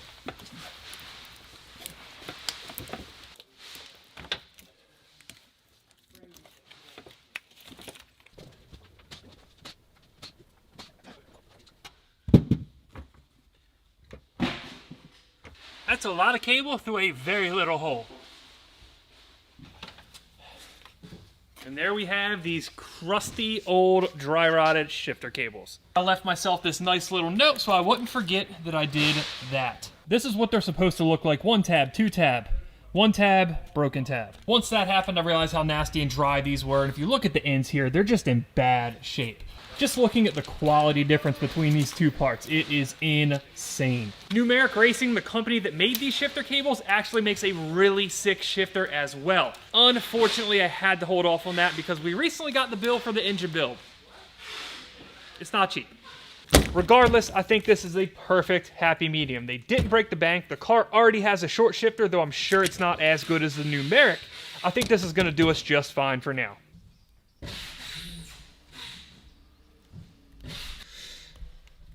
Cable numero uno. Numero dos. Not gonna lie to you guys, this Grommet's putting up a bit of a fight. Oh, I got you. I got you, bitch.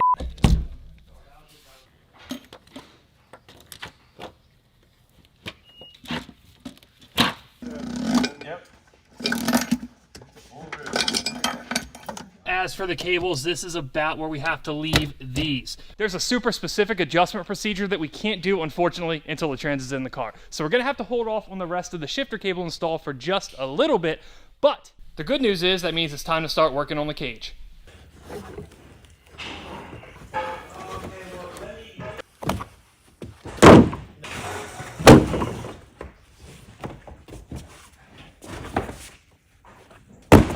You guys may or may not have noticed the face I was making when I pulled that carpet out of the car. Things have snowballed fast. We've spent a little money. We're gonna take a couple extra things out of the car because of this. Take this carpet, please. Just flip it over and, you know, give it a smell. Other side. Yeah, that's the face that I made as well. You got some problems. Yeah. I don't know if I have problems, but I have found a solution. That piece of carpet right there did not need to be removed to do this cage. Something didn't smell right. It didn't smell good at all. So that's when I started feeling around, looking around, and more importantly, smelling around. Yeah, we have some water in the car. We've already established that this car has had a rodent problem in the not so distant past. Now, if you think a 997 with a rodent issue is bad, what about a 997 with a rodent issue and a water issue? I have absolutely no clue how it got in, but at some point, water got in here. Now, this car's been inside for the past couple months. I'm inclined to believe that this did not happen while I had it. Now, it doesn't really matter how it got there or when it got there. What does matter is it's my problem now. And that leads us to the question of, what are we gonna do to fix it? There's a couple options. The first being, of course, we just clean this. If it was just wet, I'd be open to that. This is not only wet. Fernando, that looks like mold to me. You know what you gotta do? What's that? Just don't put interior on it. Paint it like a thick color because you didn't reveal the color yet, and drive it like a race car. I like that, but I don't want to go that race car with it. I kind of want to stay carpeted interior. So, the next best thing, half race car, half street car, the GT3 carpet. It is the same exact part, except one, it doesn't have mold, and two, more importantly, it doesn't have that hole, that hole, that hole, or that hole. I gave Suncoast Porsche Parts a ring. It turns out it's only 300 bucks. How can you beat that? That's the good news. The bad news, however, 4 to 6 weeks out. 4 to 6 weeks? Gotta come from Germany. The German company 9FF makes a delete plug for that, so we have that covered. We're never putting rear seats back in the car. Now here's the part a few of you may not like. In this project, we need every ounce of weight we can possibly get out of here. I know what you're talking about. You know what I'm talking about? Yep. What am I talking about? I know. You know it, and I know it. That bracket right there, rear seat mount. It's not in the GT3s, and it's about to not be in this turbo either. Fernando, fire up the spot weld drill bit, please. Yeah, I know, it's not great, but this car is what it is at this point. We cut the roof off it. We're cutting up a lot of stuff next episode. This is minor. In addition to that, I had originally planned on keeping all this sound deadener in here. I didn't want to make it some loud, obnoxious Radley car. Problem is, it's all disgusting. This stuff is all just really nasty. Oh man, look at those Oh bolts. my God, look at the strut. No. Oh, that's disgusting. That's no bueno. No, not at all. In a car that's already been pretty much a disaster, I mean, I guess it's not the biggest deal in the world. We've had worse, right? Oh my. No. So not only has this thing been wrecked, but it's also been underwater, is what I'm gathering by the submarine. conversation as I've been walking by here. 997 submarine now. I wouldn't be surprised at all if it had a leak from the sunroof and it just traced its way down. If I have to imagine, they were somewhere right here. Yeah. And probably, besides them dripping through the headliner, the shortest point was down like here. Oh, yeah. Yeah, that's strong. Disgusting. Yeah. We're going to take a bad and spin it into a good with the GT3 carpet, and it's going to let us hack this car up just a little bit more and take a little more weight out of it.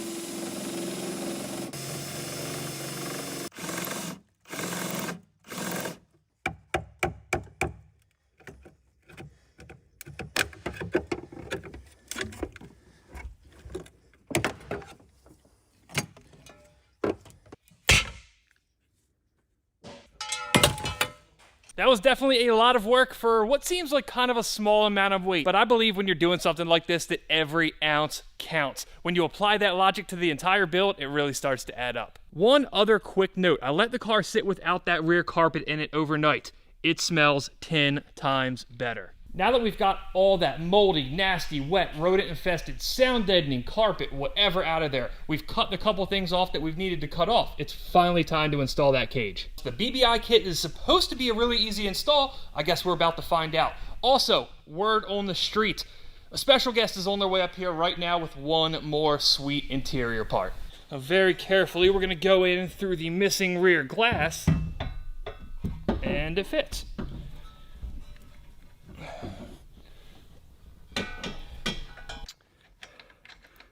I probably shouldn't talk until the whole thing's in, bolted down, but I was under the impression we were going to have to cut these metal amplifier, wiring harness, whatever they are, covers. I'm not so sure that that's going to be the case. We really couldn't be off to a better start. I guess now the question is, how's the interior going to fit around it?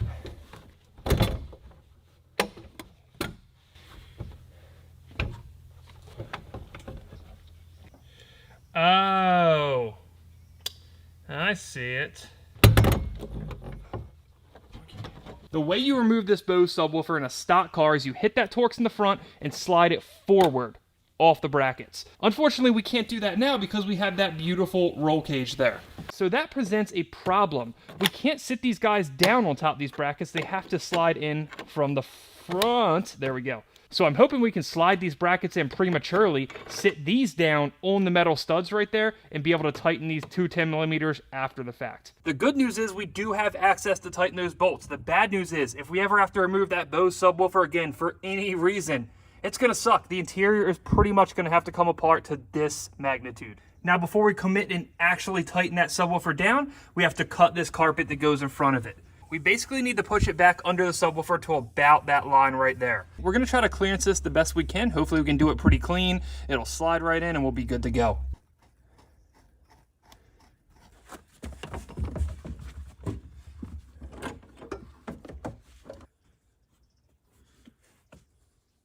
I easily had an hour in adjusting this stuff to make that cut look perfect. Fortunately, I think that hour paid off because I got it pretty damn good.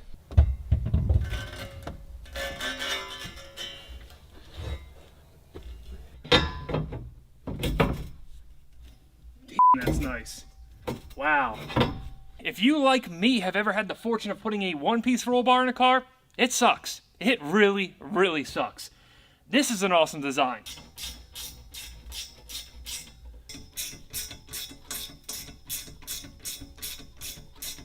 That's a beautiful sight.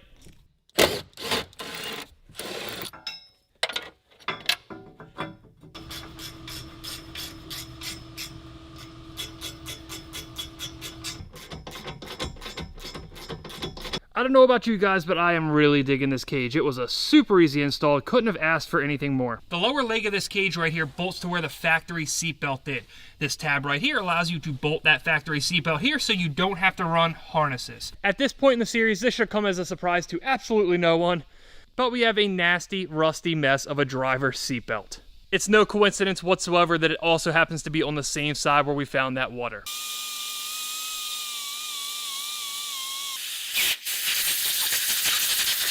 Is it perfect? Absolutely not. Is it good?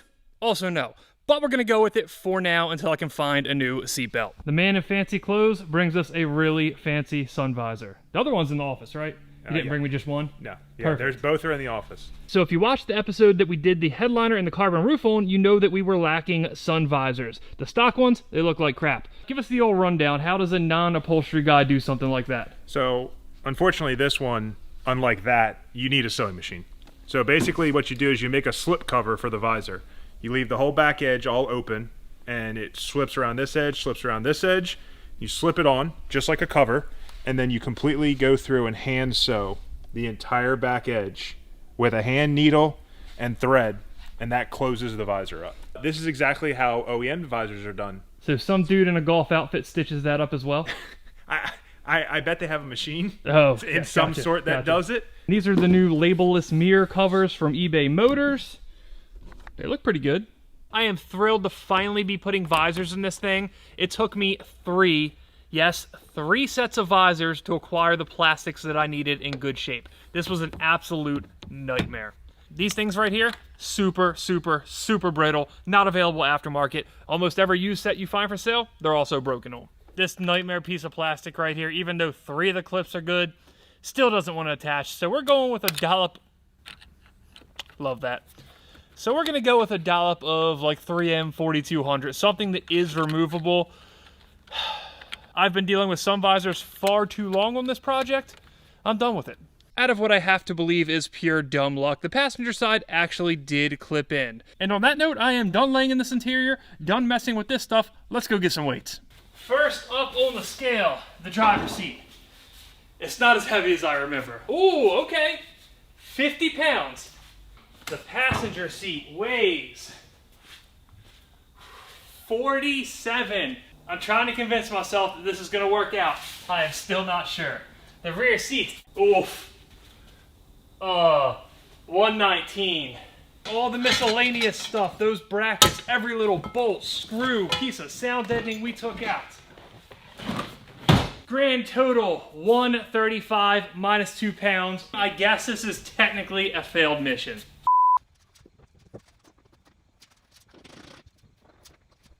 Well guys, after a very long Saturday, I am happy to say the project is finished. Seats installed, cage installed, everything fits like a glove, sort of. A couple areas of note. You guys remember we were worried about that Recaro knob hitting here. Ultimately, the issue ended up being this plastic piece right here hitting right there. Now I am thinking that if we need to, we could angle cut that right there. Doing that along with removing that adjustment knob would definitely give us a little more travel back, which I do think we're gonna end up needing. But right now, that's the last thing on my mind. I'm gonna put that off until the car's running and driving. At some point, I'm gonna do a smaller diameter steering wheel as well, probably the same one that was in the GT4 I just rebuilt. Very minor fitment issues aside, this went about as well as you could ever imagine, and looks-wise,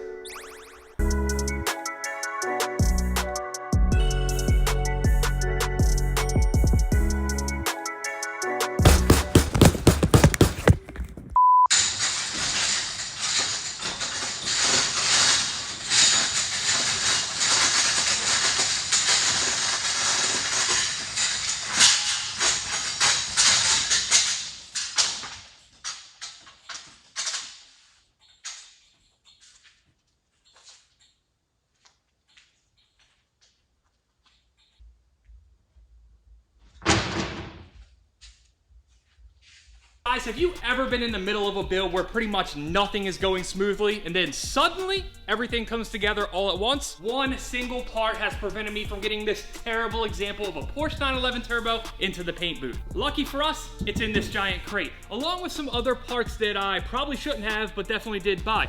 Some made by Porsche, some made by a guy who was murdered by gangsters, and some that are, well, missing. There is figuratively and literally a lot to unpack in this episode, so let's get to it. It's already open.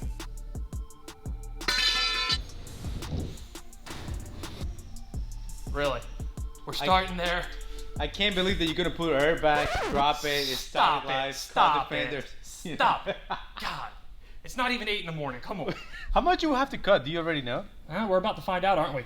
Now, on the rareness scale, this isn't super, super high up there. We'll give it an official 7.5 out of 10. These flares are actually available from Porsche. They just take absolutely forever to get. For those of you that are unfamiliar, this is the OEM GT2 front fender flare kit. I ordered these bad boys roughly 5 months ago. Now that they've finally shown up, we get to do things in the proper order. We get to cut up the car, stick the flares on, and then send it up to paint. Along with the flares themselves, we get these beautiful GT2 side marker lights. If we stuck the flare on with this corner light, it would look absolutely ridiculous. The flare would stick out, the corner light would go in, then the bumper flare portion would come back out. This guy right here takes care of all that. Now, what's the only thing better than acquiring nice, new, rare, expensive parts? You guessed it, cutting up nice, new, rare, expensive parts. These guys, they don't fit the turbo bumper. We have to hack them up. Actually, that's way better than I thought it was gonna be. Wow, I thought these were gonna fit horribly. It turns out that's not the case. How are you gonna fill this gap? we're gonna leave that up to the professionals. Tim Hicks, Industry Garage, Street Bandito on YouTube. Not only is he gonna be the guy painting the car, he's gonna be the guy working these, making sure they fit. He's gonna be the guy fixing some of the stuff in here because trust me, it needs it. You'll see it later in the video. What color? You almost got me. On a more unfortunate note about these front bumper pieces, one showed up broken. Because they took so long to get, I really can't do anything about it. I can't afford to wait another 3, 4, 5 months to get a replacement, so we just have to roll with it. The good news there, however, is it's not that big of a deal. It kind of fits back on. Yeah, perfect. Can't even tell, right? The small bit of damage has made me nonetheless excited about this. Fernando, what do you say we get to cutting this car up a little bit? Let's go.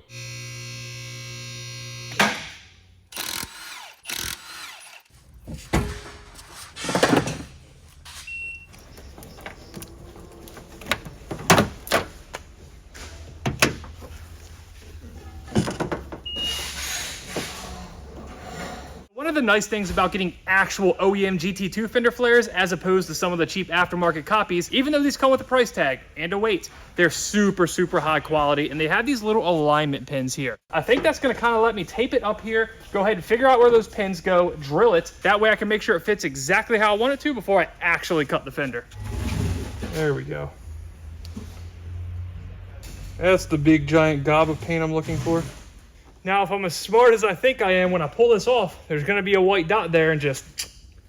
Are you 100% sure about that? Nope. Oh, perfect. I have to say I'm impressed.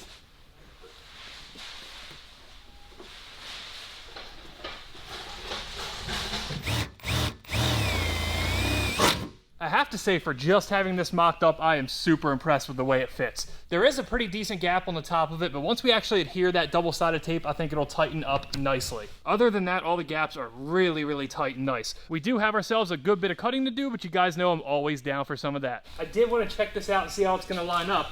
It's definitely going to need to be modified pretty heavily. That broken piece there is visible, so we're going to have to repair that. When you have the gap set properly up top, down here on the bottom, it's like 2 millimeters too long. So I'm pretty sure he's gonna have to adjust that as well.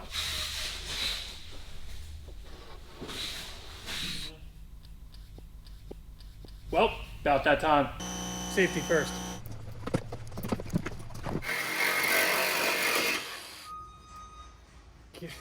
Don't ask me how. It's like perfect. Absolutely perfect.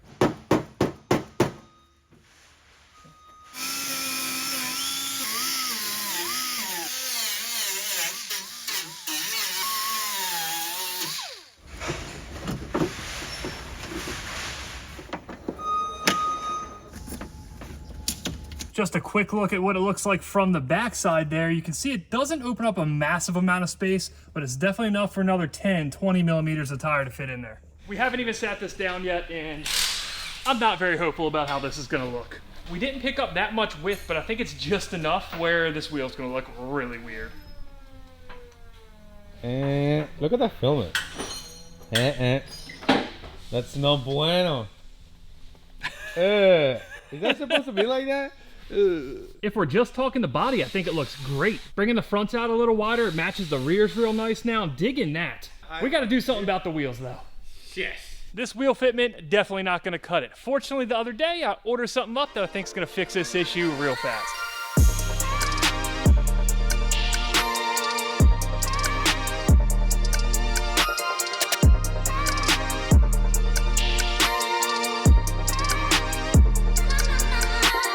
And that fix is, of course, a set of Apex EC7 RS wheels. 19 by 10, 19 by 12, tires that are way too big. I love it. I'm so happy how the car looks right now. It looks I can't even say nothing about it. Amazing. We went from issues with the wheels being too slim to a whole bunch of different issues, but we'll work that out later. On Apex's website, they have fitment guides for every car you can ever imagine, including this guy right here. Of course, I thoroughly read all that information and chose to ignore it completely. As for the rear, 325, 30, 19, R, 888R. They're tall, they're wide, they're big, but they're not unheard of. There's plenty of people who have got these to fit on the rear of these cars. Where we run into issues, up here in the front. The stock tire size, a 235. What most sane people run, a 245.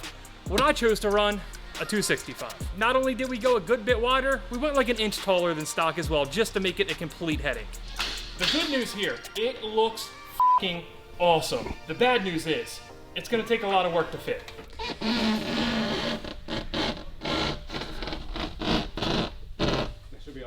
That's about all we have. If we want to accomplish this, we're pretty much going to have to make custom fender liners and trim the radiator bracket. At least that side actually does make a full lock turn, even if it's rubbing something. But when we get over here to the other side, it's a little bit of a different story. Today we learned that this radiator bracket is bent pretty severely. Go ahead and turn it to the right, please.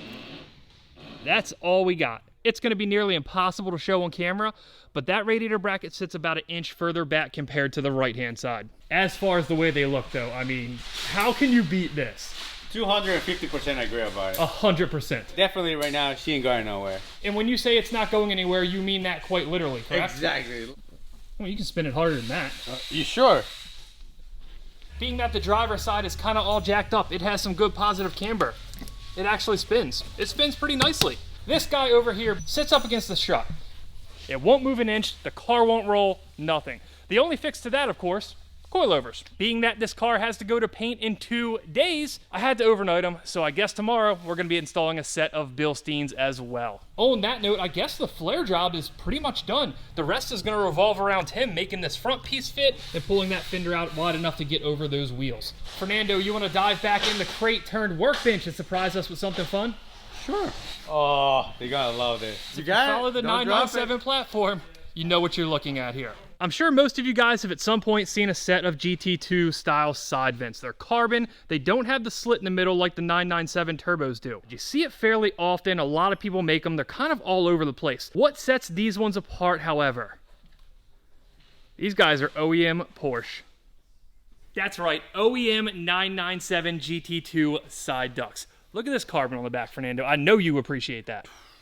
Insane. I actually acquired these from a viewer, along with a ton of other GT2 parts. On the rareness scale, I guess I'll give these guys like a 8. 7.5. You can still get these from Porsche, though they're gonna set you back $5 grand. I'm gonna go ahead and take these mounting clips out just to test fit it. There is no good reason to secure these things in until the car's done being painted. But of course we have to test fit and we have to see how it looks. Excuse me while I get the clip that I just shot under the car. There is one very obvious thing we're gonna have to do here. Are you a professional Porsche tech now? Do I look like a professional Porsche tech? You tell me, buddy.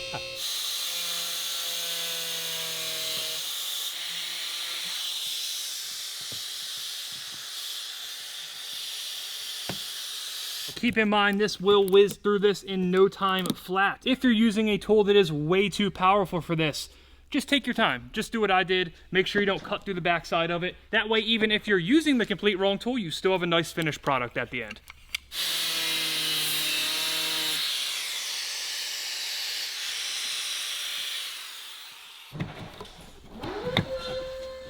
Flawless. I was not sold on this look. I almost prefer the split design. But when somebody reached out and said, hey, I have a bunch of OEM GT2 carbon stuff, do you want to buy it? Got me. You got me, bud, all right? Not only do I really appreciate you guys watching, but I also appreciate you guys reaching out when you have something cool and rare to sell. For reference, guys, this is what the factory ones look like. That's what we're working with now. Let me know what you guys think in the comments. Traditionally, I've been a bigger fan of the split one like this, but as I said, I can't resist carbon and I can't resist buying cool stuff. I'm split, but you know I like rare cool. Jesus Christ. It's so faded. So that is a very good point. This, we got to do something with that. Whether we either replace it, whether we kind of put some dressing on it to make it actually gloss black, if that's possible. When this was there, you couldn't really tell. Well, you can now. All right, Fernando, we checked one more off the list. Hit us with some more heat out of the crate. Let's go. I'm a little bit concerned about this. I don't like that. I see your reason for concern. So, we get all excited about the rare carbon fiber stuff. I'm kind of disagree about this. Okay, not everything can be some wild, rare carbon piece. Why not? This is a little more subtle. Once again, we have some OEM GT2 parts. These guys here, not particularly expensive, not even particularly rare, but I still think they're gonna be a nice little touch. This is gonna be very, very subtle, but... What's the difference, like the gap right here? Yeah, so this one, if you see there, kicks out a little bit. It looks ever so slightly more aggressive. Is it worth it? That's a good question. Would it help my case if I told you from Porsche they're about $900? I paid $450. And they're brand new. Ooh, okay. So worth it, I think, right? One bonus of getting new side skirts, even if they don't look super, super different, these ones, they're just faded, nasty, and kind of just not that great looking. At the very least, we're going to have a fresh new set of side skirts to match a fresh new paint job.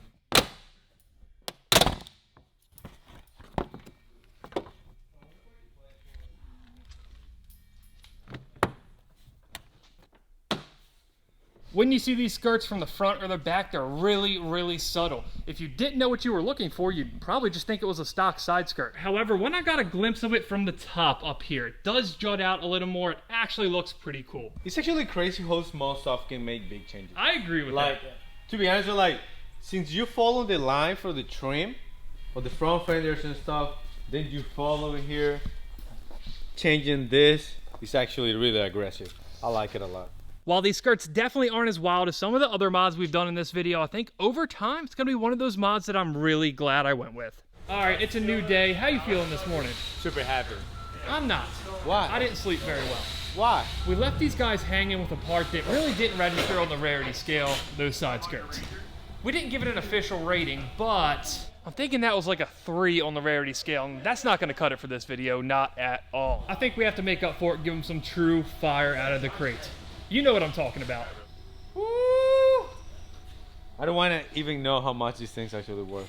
That's a good question because truthfully, I don't know the answer. These bad boys here are one of the parts that I've been most excited about this entire time. You might be asking yourself why, because they're very clearly damaged. Sticking with the theme of this video, these are OEM GT2 carbon mirror caps. We've already established the fact that you can buy those vents, though they're very expensive. To the best of my knowledge, you cannot buy these. I couldn't find them for sale. I couldn't find any price comps whatsoever. These actually came off a wrecked GT2.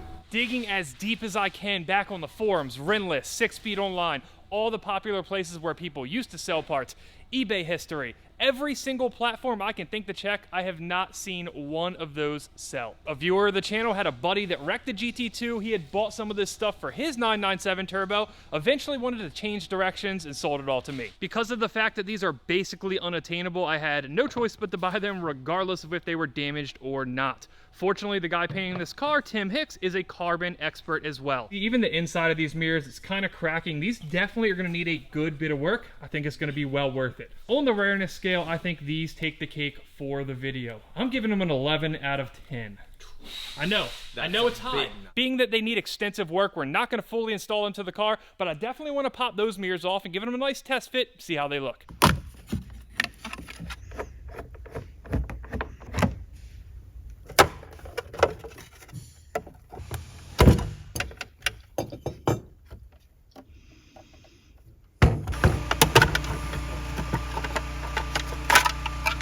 I think the carbon's actually a little heavier. One of the weird scenarios in which we're putting a GT2 part on the car and it's actually going to increase weight.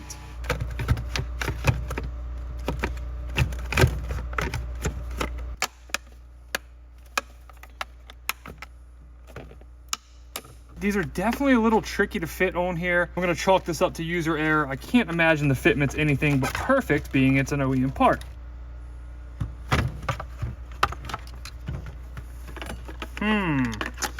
Uh-oh.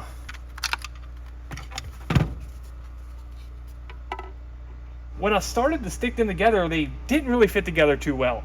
Then I stuck the mirror glass in this one. It's close, but that doesn't fit. So, we got a bit of a problem. If you look at this mirror over here, it's pretty ginormous. You move over here to the other factory 997 mirror. It looks much better. It's a lot more sleek, it's a lot more narrow. I honestly prefer the look of that mirror to the GT2 mirror. It turns out, unbeknownst to me, they changed the mirrors for the 997.2. The GT2 happens to be a 997.2. Supposedly this was done to give a wider viewing angle out of the mirror. Something about US safety regulations, I don't know. It doesn't look as good. Either way, it's not gonna fit. To fully install these, we're gonna need a complete 997.2 mirror assembly. Well, the car goes to paint tomorrow, and we definitely don't have one of those laying around. So I think I've came up with a pretty solid plan. I'm definitely not willing to give up on these mirrors. What I'm gonna do is have Tim fix these anyway. At the same time, I'm also gonna have him paint these 997.1 mirrors to match the car. Fresh out of paint, we'll go ahead and roll with the 997.1 mirrors. We'll get these fixed up, stick these on the shelf. We'll wait till we get a 997.2 here in the shop for parts. Once we have one of those come in, or I find a decent deal on a set of used ones elsewhere, I'll go ahead and assemble those mirrors and pop them on the car then. For the time being, they're gonna have to go into the box O junk that we're sending up to Industry Garage. Before we get into the one really oddball rare part that we have for this car, why don't we go ahead and cut this front bumper up a little bit? Give me something from the front bumper, Fernando. I'm not ready for that. Ooh, this is fancy. Wow. Is this actually like a factory option that you can do the upgrade or no? So this is a kit put together by Renline. I believe that vent right there is OEM Porsche. I don't think the mesh is. This is also my first time ever taking this bumper off the car. If you guys have been following the series from the beginning, you know it was wrecked in the front end earlier in its life. But you know, I'm sure it's gonna go great. There definitely won't be any kind of hidden damage waiting for us behind this bumper. You know, normally I would complain about connectors that are just zip tied together, but on this car, I feel like it's kind of par for the course.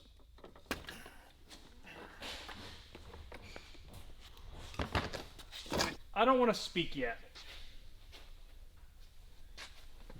That radiator's kind of has a nice little cut in it. I'm not sure how I feel about that. But that's not a big deal. We're looking for much more serious stuff. Overall, Not that bad. I'm going to say I'm pleased. We got to put it up in the air though. One of the first things I noticed when we got this car is that there was damage on the lower tub. This is a terrible fix. I don't know what the hell's going on there. Other than that, I can't say I'm disappointed. I'm not seeing anything that really makes me upset. When we first inspected this car, we thought at least that this was the worst of it. And it kind of looks like that actually might be true. I think I just kind of have to stop complaining about this car. That's all plastic welding repair. It doesn't look bad. It looks like it was plastic weld. I mean, it looks like it was done the way you're supposed to do it, but its longevity is known to not be very well. Well, I guess we're about to find out, aren't we? Very thorough. 2 sets of instructions here. Bold of them to assume I'm going to actually read one, but...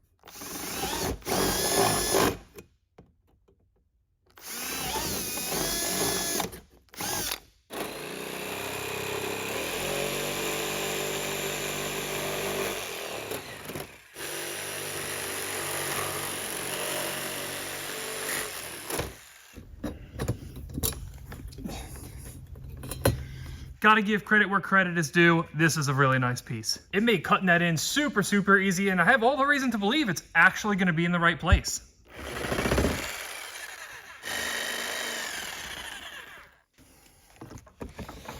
Ta-fucking-da. So we are pretty much perfect. We have 1/8 of an inch variance either way, but it slides slightly more than that.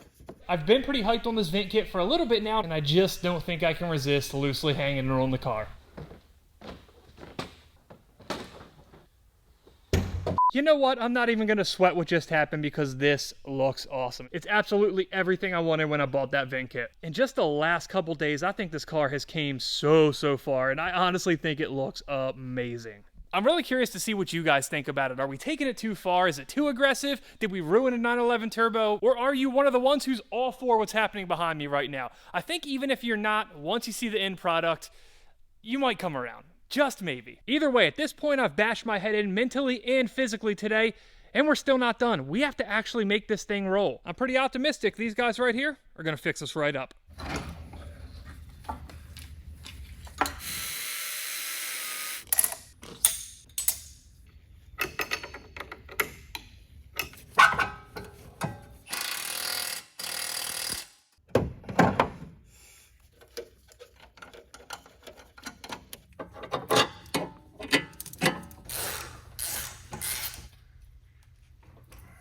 Guys, it took significantly longer, and I do mean significantly longer than I expected, but it did the job. It is well after midnight. We have to be here bright and early so we can take this car up to Industry Garage. Which is probably why you're asking yourself, why are you still working on it? I'm honestly not sure either, but there is one more part in this crate, and I'm definitely not gonna not put it on. Is this next part actually functional?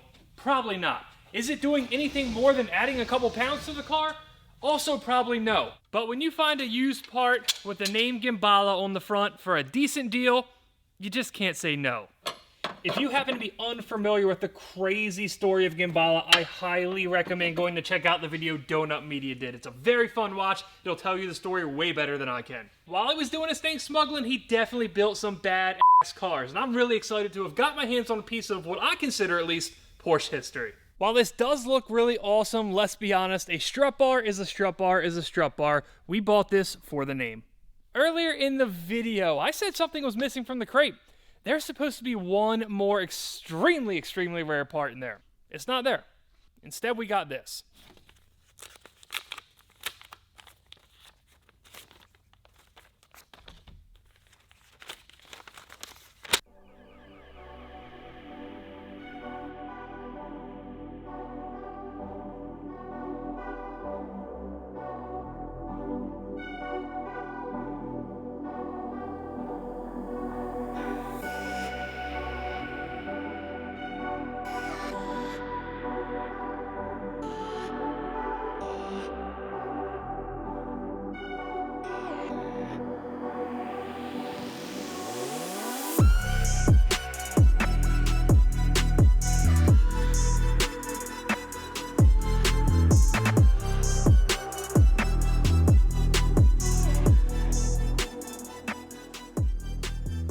I know I've been looking forward to this day for a long time. It's finally here. The 911 Turbo at Tim's Industry Garage, Street Bandito on YouTube. How have you been? Good. Here, we've been talking about this for a while. Yeah. Well, you were waiting on parts for a long time. Yes, and, unfortunately. You got the roof in, it looks good. I think this is the only test this car is actually gonna pass pretty well. All the dented stuff, all the damaged stuff, we already pulled off of it. That's good. Makes my job a little easier. A lot of times with fiberglass parts, especially parts that are multi-piece, like this is like an inside and outside shell. Yeah.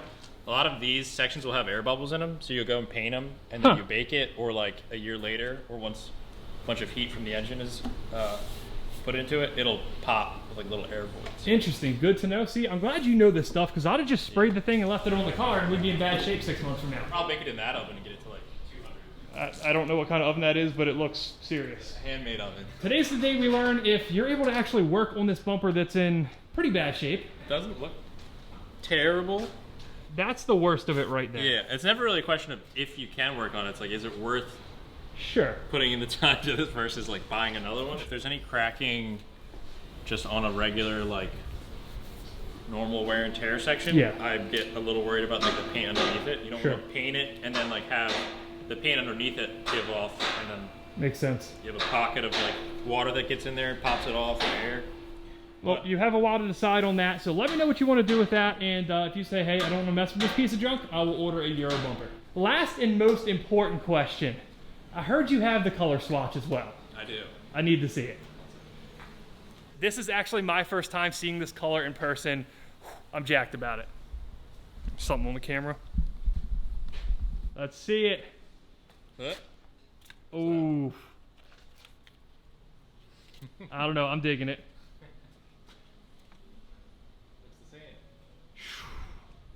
After seeing that next to the car like that, this is all actually becoming real at this point.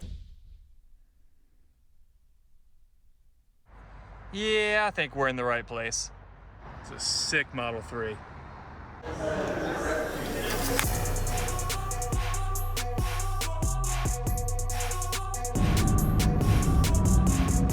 That's not the right shape.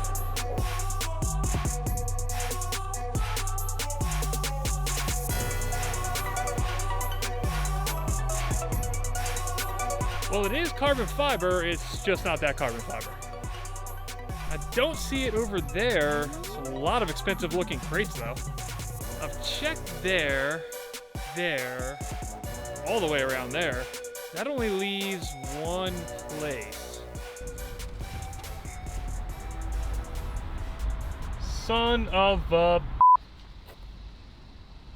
That's what we're looking for. It might have been by the dumpster, but it still feels like Christmas morning, I cannot lie. So I get it. I guess with these dimensions, it wasn't gonna fit in the crate. Check it out. I don't know why they left it by the dumpster, but we'll talk about that another day. If you don't know what you're looking at, it's an OEM 997 GT2 carbon hood. You saw the ducts, you saw the mirrors. This is the final piece of the puzzle. I'm honestly not a big carbon guy, but look at this. How can you argue with OEM quality? When I was offered this along with those other parts for a smoking deal, I just couldn't help myself. I really could not. Because if you're not aware, here's a look at what this costs new. Yeah, that wasn't gonna happen. These hoods are matte from the factory, but this one also has a little bit of matte PPFs. One of my absolute favorite parts about this hood. Instead of the metal Porsche badge like all the normal cars have, this one's an inlaid sticker. It looks a little goofy because of the PPF, but trust me, it's awesome. Now, the only existing problem we have here is I don't have a way to get this home. So we're gonna have to figure that out, but I guess minor details. At least we have the piece in hand at this point, and I couldn't be more excited, even though it took us all day. We probably would have found it a lot faster if we didn't get sidetracked over there all day, but I had a ton of fun driving the new 992 Turbo and the new GT3. But I suppose it's time we see if this gets in the old trusty rental there and get on our way. Like a glove. It might be a little awkward carrying this thing back into the hotel, but Porsche life, baby.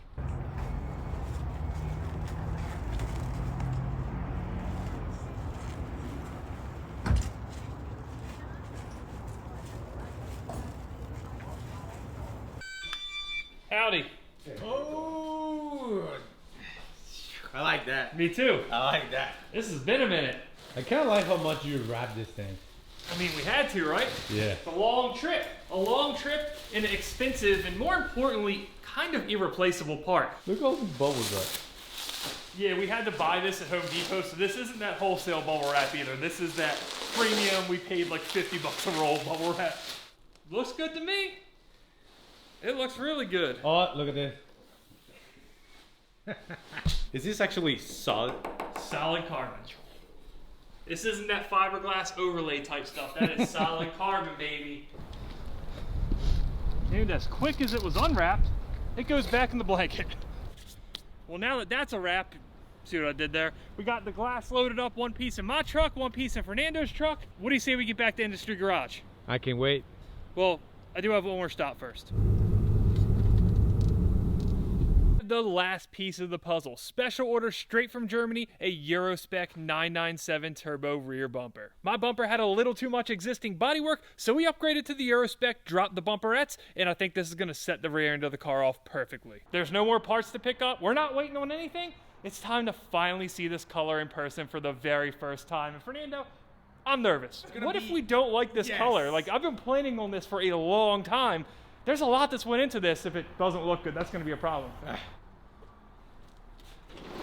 Oh, they have to stay outside, sorry. I'm not ready for it.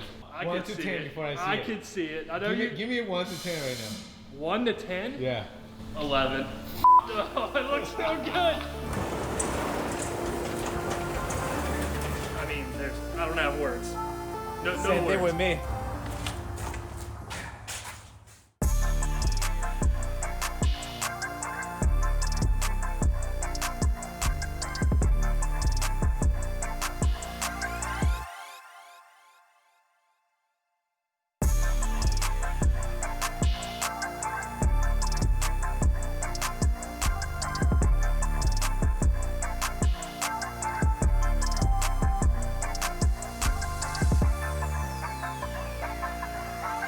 Do I look excited today?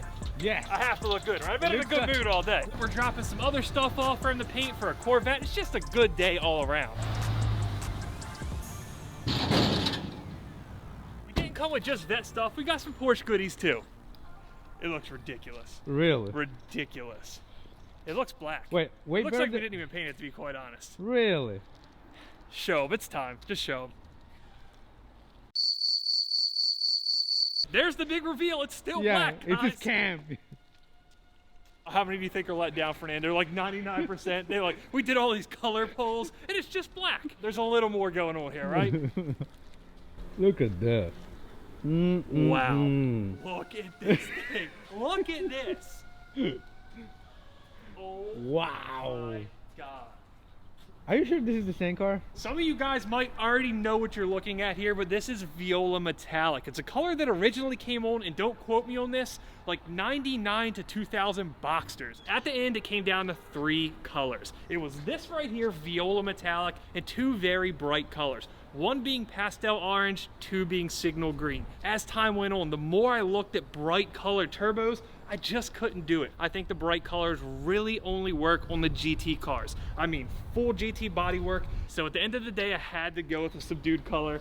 And I have to say, I could not be more happy with it. I don't even know what to say. I genuinely don't. Ask for like it's 10 of 10 right now. It really is. It's absolutely perfect. I personally still can't believe he got these guys to fit. He did pull them out a good bit, but it certainly doesn't look awkward. We do have a few more parts that once we get back to the shop are gonna assist in making them fit even better. But oh my God, just look at this. The show started now. We still have work to do on that front. Fortunately, we can get started on that work really soon, but we'll talk about that at the end of the video. This is my favorite detail on the whole car. He stuck a nice sheet of carbon on the top of this spoiler, and I think it's perfect. I've said this 100 times, I'm not even a big carbon fiber fan. How this car ended up covered in carbon fiber, I don't really know, but here we are. Less than 5 minutes and you're already working on the car? I have to. You saw what happened last episode, right? Wow. In fact, I got a little bit of a brain head damage when that aluminum hood came down and hit me. It actually got so bad for a while that I bought a Dodge. Fortunately for us, we have the cure. Renline mechanical hood dampers. These are not gonna fail. These are up, they're good, you don't have to worry about them. Not only are they carbon and pretty cool looking, they're pretty cheap and they're gonna make sure I don't get smashed in the head by another hood. Honestly, this hood I value more than my head, being that it's so expensive, so I really wanna make sure this hood stays in good shape.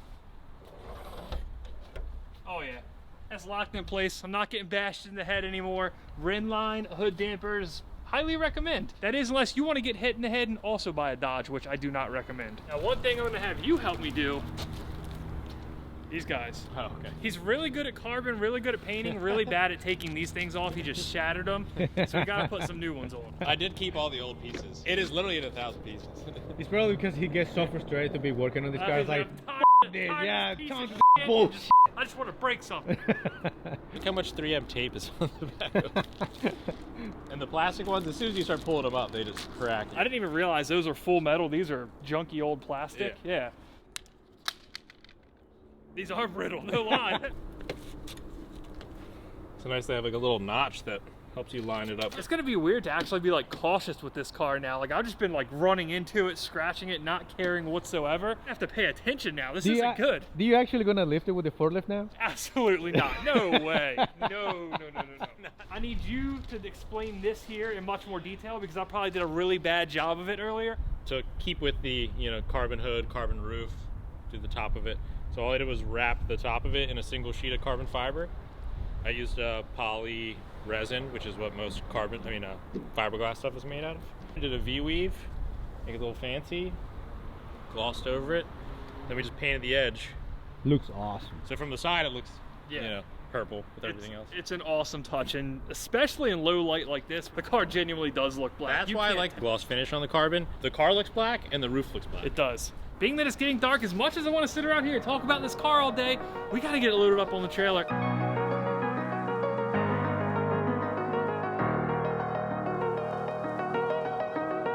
Car sounds great, doesn't it?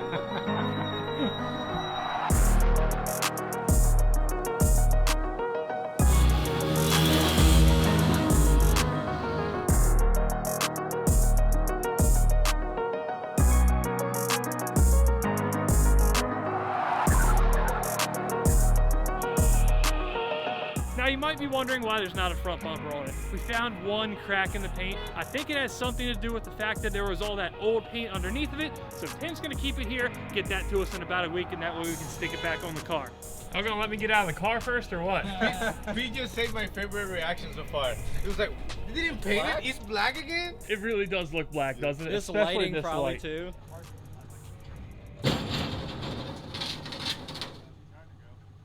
Alright. Good. You're not gonna hit.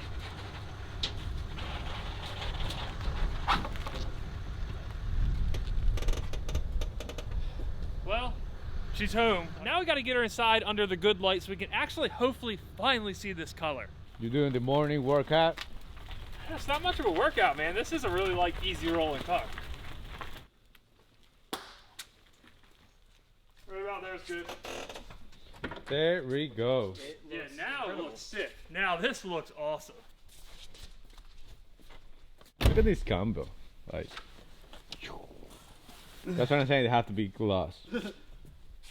Yeah, I'm saying gloss. Yeah, in here gloss looks better. So in the sun, gloss. When it's like dark out or yes. You know, when it's cloudy like this, I think matte looks better. We'll figure it out. We'll figure it out at some point. Maybe.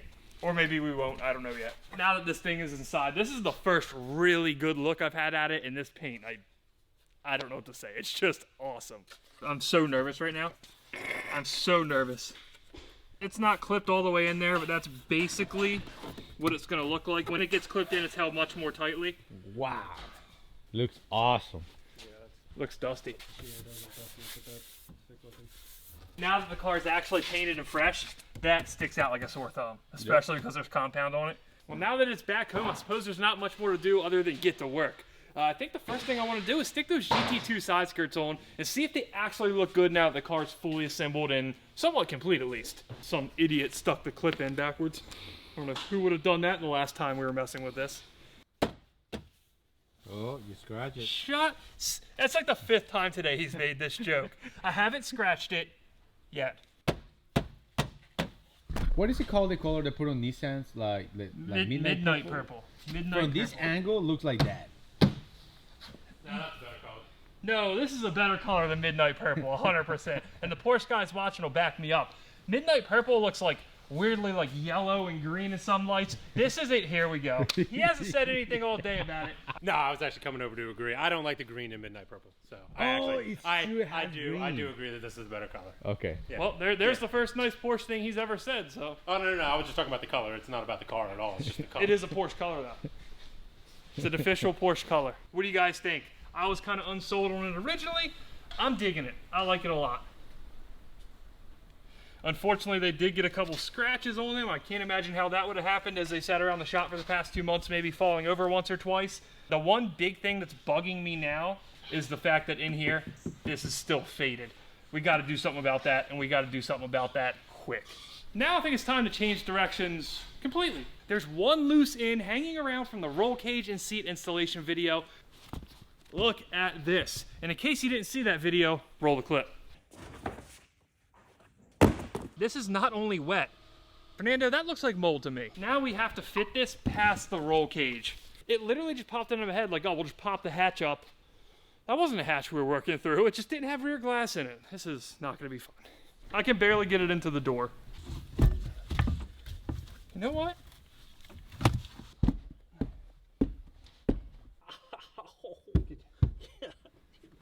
Fuck this car. Check that out. OEM quality. OEM GT3, not even expensive. That cost us like $350. It's amazing when you get a piece like that in and it just finishes it, and you kind of can't even envision the total product until you see it all Exactly. together. That's exactly what I would describe this as. It looked like a bare, empty car before this, and now it looks like, well, something. And now that I've had my afternoon to be completely in awe of this thing, it's time to actually start getting it back together. First things first, the third brake light. You guys will see more about what went into this when Tim releases his video on painting the car, but if you look inside there, you can see that this trunk has been reinforced a little bit. Being that this is a replica trunk, they have issues when they get hot where this will expand and there'll be a gap in the third brake light. On this trunk, unlike the stock one, there's no way to access the prongs on the side of the third brake light. On the factory trunk, you can get in there, hit these guys down, and it pops right out.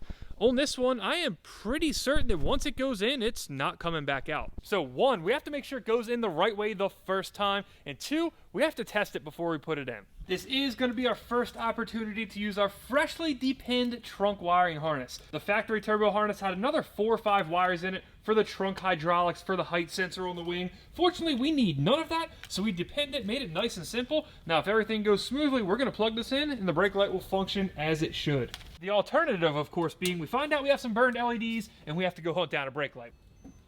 There we go, okay. Hey, they all work, they all light up perfectly. All right, great, shut her down. We're Before we stick this brake light in for the last time, we get the fish said new wiring harness, I'm sorry, modified wiring harness, up through this trunk. Just a little bit scary, but we got room to get all our harnesses through there. We did in a previous episode have to drill pretty much everything on this trunk. That's just one thing I overlooked. We'll worry about the service light later. Right now, we're just after this third brake light.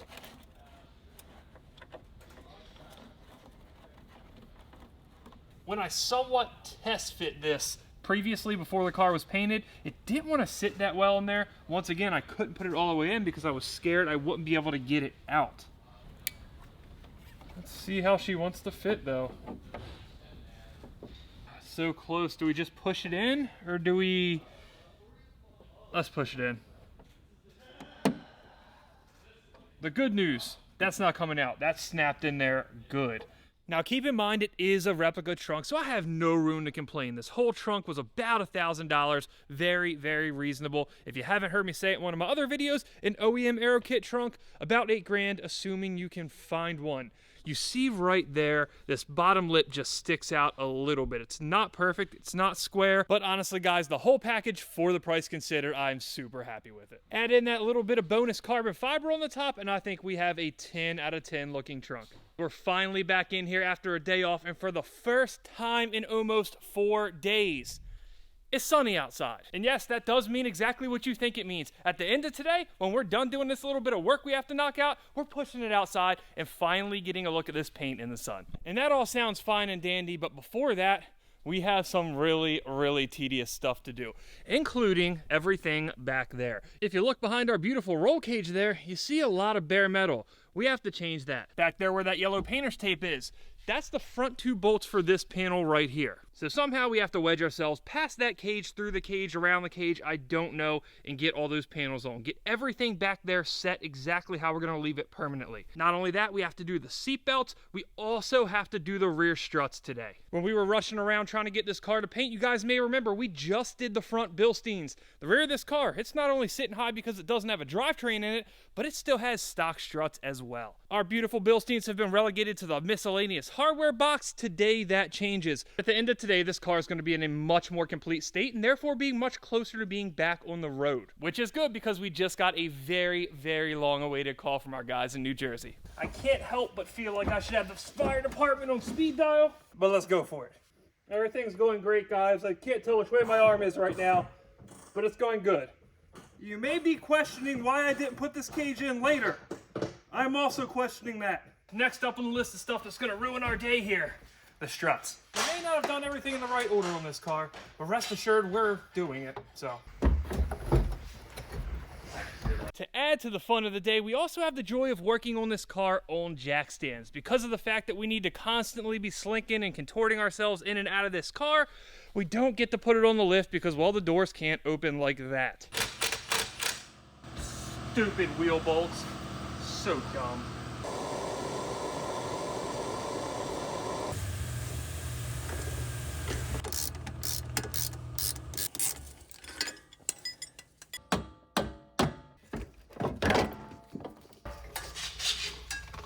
Now we get the luxury of getting rid of these nasty, disgusting stock rear shocks and putting some beautiful coilovers back on this car. I am curious to hear what you guys think about getting rid of the electronic shocks. Am I making a big mistake here, or is continuing to simplify this car the right call? Check her out. 3, 4, 5, 6, 7, 8, 9, 10. We are fully soft at the current moment. Make sure, unlike me, if you're doing this, you don't forget the washer off the stock strut. You know the channel motto, safety first. Pretty much the same deal as the front one. Whatever slides over the threaded part of the strut right here has a little alignment notch. I guess it's for the electronic suspension. When you switch to these Bilsteins, you gotta grind it off. 9mm around the strut, 19mm on the nuts, and pray for the best. Should be about good. We are gonna turn it back and go to settings, say forged, medium soft. 2, 3. Cool. Boom, we're ready for install.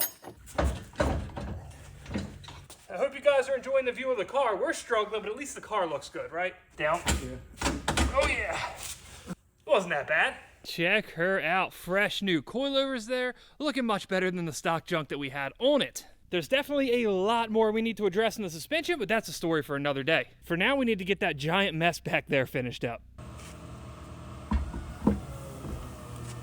Love the Apex wheels. One thing I might like even more is the Apex wheel stud set I just bought.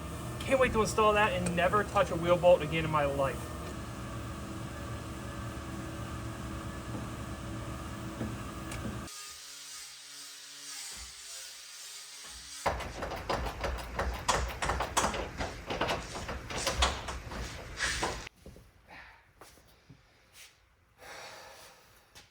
Final box score for this install: 87 fucks, 6 cocks, 18 goddammits, and 5 fuck this cars. Were we successful in what we set out to do?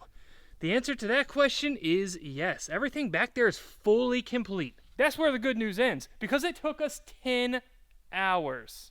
10 hours, you heard that right. And if that doesn't give it away, well, it's pitch black outside. The actual process of installing those panels back there, way easier than I thought it was going to be. Where we ran into trouble was the fact that this was pretty much the first final assembly of a portion of this car. We're back at the legendary AIM Performance. I'm not going to waste any more time. We're not doing any talking outside this time. That's what we're after right there. Brian, it's been a while. It's been a minute. It looks like you've been busy though. Look at this thing. Wow. Dressed up. So when you tore this down originally, everyone said they really enjoyed hearing from a professional instead of idiots like Austin and I. So if you would, give us the rundown here. So this is our built motor package. It's got our rods in it, stock pistons, ring gap to our spec, ported heads, cams, and then our turbo kit with our water line system and stuff on it. And what turbos are these? I know we had basically discussed power goals. I knew I was going Garrett with it, but I didn't actually decide what turbo it was. I just told Joe to just pick one for me, gave him the power goals, hopefully picked a good one. We picked a G30 770s. That's a hot setup right there. Perfect street turbo? Perfect street turbo, great manners. It's just got, you know, it doesn't come on like a light switch where the car wants to break tires. It comes on very, very nice. Huge power curve, tons of torque, just a perfect setup, the way it should have been from the factory. Definitely a little bit smaller than the turbos we're used to. Good news is there are 2 of them, so I think we'll make enough power to be just fine. And speaking of power, I'm gonna put you on the spot. What are we making on the dyno when it finally makes it here? I don't see no reason why I can't make 1,000. 1,000 at the tire. How can you argue with that? I know when I originally bought this car, I said I don't want 1,000 horsepower problems, but from what I understand, from what I've been told from AIM and from you guys, you can make 1,000 horsepower in these cars when it's well done, and it's not gonna be unreliable. It's gonna be a good, drivable 1,000 horsepower, as weird as that is to say. One thing I noticed right off the hip, we got some filters on the end of the turbos now, no more intakes. No more intakes, because if you try to run those up pipes, or whatever you call it, inlet pipes from those manufacturers at these big turbos, will start to actually collapse in. It won't be able to breathe through there. So it's like you trying to suck through a straw and it just won't breathe. Got our wastegates down there, got those beautiful manifolds that I'm sure I'll get a better look at once we actually put it in the car. Nice clutch setup, and refresh my memory. Which clutch setup is this? I think it's Protomotive. It's a kind of mishmatch of aftermarket parts, OEM parts. Yes, it's a proto clutch with their center and like their disc with like a GT3 flywheel. I forgot exactly the order, but it's like a bunch of mismatch, some OEM, some aftermarket. I hear it works, right? It works and holds power. Yeah. One other thing I noticed here, this might have been a source of pain for us in the past, but no longer. Both our oil coolers there, brand new, shiny. If that's where that intermix was coming from, we no longer have to worry about that. So in this build, I pretty much gave them my goals and gave them free reign to do what they please, give me their usual recipe that's obviously very, very proven. One thing I did not expect to see, however, this guy right here. HKS, I thought this was like Supra stuff, this is JDM stuff. Oh man, they make a really good boost controller. Yeah, I guess I'm gonna feel like it's 1995 again with the HKS boost controller. The only difference is, this one, it's not that big ugly box that you remember. This actually looks pretty good. Being that this giant mess is now fully assembled, it's really, really hard to see, but we have those beautiful Sharkworks fittings in there. And one of the best things about this whole turbo kit setup, Look at these coolant lines, the oil lines, everything. This is one thing that when I'm doing builds, I absolutely hate doing. So to show up and have a line kit just already made, not have to worry about that, A+. This box here, I see it still laying around, ID 1700s. As cool as this thing looks from the outside, it's even more impressive on the inside. You said there's some head work done as well. We did ported heads, we did a bunch of stuff. Yeah, the ported heads, the cam combo is like, well, cam's combo. I'm thinking there you go. Now we're talking. Cam's combo, it just really wakes up the motor. You don't have to really lean on the motor with boost to make the power. We got the, you know, our head gasket package or our head bolt package that clamps everything together. So obviously that one cylinder had some sort of mixing going on. We could avoid all that now. Look who just walked in. Check that thing out. There you go. There you go. Not blue anymore. Not blue. There's still some blue on the inside, so this is exactly what just happened here. Aftermarket crank pulley, stock crank pulley. The stock one, when you're getting into the higher RPM, the higher power levels, supposedly they can kick off. That's not something I wanted to experience. This guy here, that's the fix for that. Joe pulled it out and said it was $200 some. I figure why not just throw it on, just protect ourselves. There was only one problem. It was blue. With the color of this car, being that nothing else is blue on it, I could not have a blue crank pulley. So Joe was nice enough to go sandblast it for us. And most importantly, it's not gonna fly off at 7,500 RPM. All the talk about how the stock crank pulleys can come off. Apparently mine is the only one that doesn't want to come off. Red Loctite in there. Yeah, that'll do it, huh? Oh yeah. I know it's for safety and all, but like the 16-year-old ex-Honda builder in me really likes the fact that I have an underdrive pulley on here now.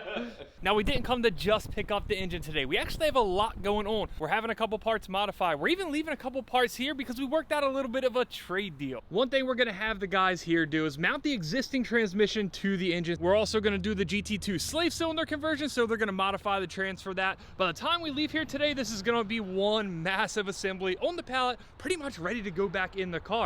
And now you might be wondering what this big dumb transmission is next to it. Well, this is a 991 turbo transmission. Most of you probably already know that semi-recently we got a destroyed 991 turbo into the shop. Turns out they go through a ton of these transmissions here. They build them all the time. They needed cores, so I was able to work a deal with them to get them a transmission they need and of course knock a couple bucks off our total bill. Now, as for the stock turbo slave cylinder, it's a massive, big, dumb assembly. It's way overcomplicated. It attaches right here on the side of the transmission, and it's a really, really popular mod to just ditch it. It also happens that the turbo transmission is actually already provisioned for the GT2 slave cylinder. You just have to drill and tap a few holes.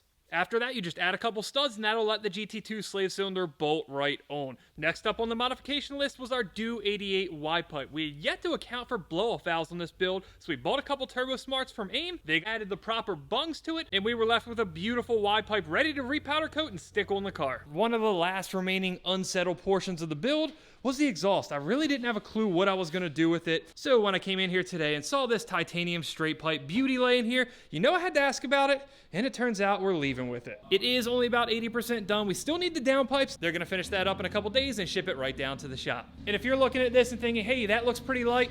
No, 11? What's up? No, it's not a 7. That's gonna be like 8. It's gonna be like 6.5 pounds. Let's see, what do we have? 4.8 pounds. But it doesn't have the downpipes on it. What are we working with when it's fully loaded? I'm gonna say 7-8 pounds.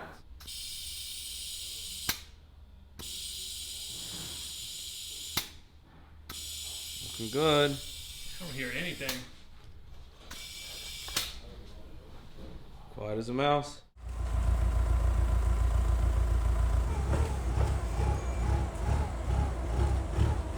This is what we're left with, a beautiful, pretty much ready to go back in the car drivetrain. I could not be more thrilled about it. It's officially go time. Let's get this poor Porsche back on the road. Next up, a task that I am less than thrilled to be doing. Reassembling the mirrors. A bunch of small parts, freshly painted surfaces. What could possibly go wrong? This is basically the same thing as doing surgery. And being that I only dropped 6 or 7 screws, if this in fact were a routine surgery, the person may have even lived.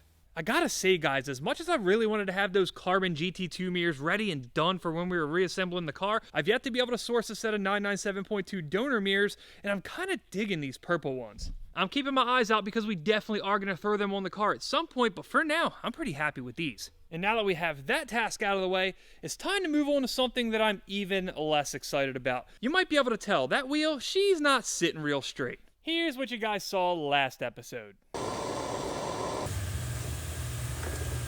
And over here on this side, well, this is what you didn't see. God, piece of shit. Motherfucking stupid car.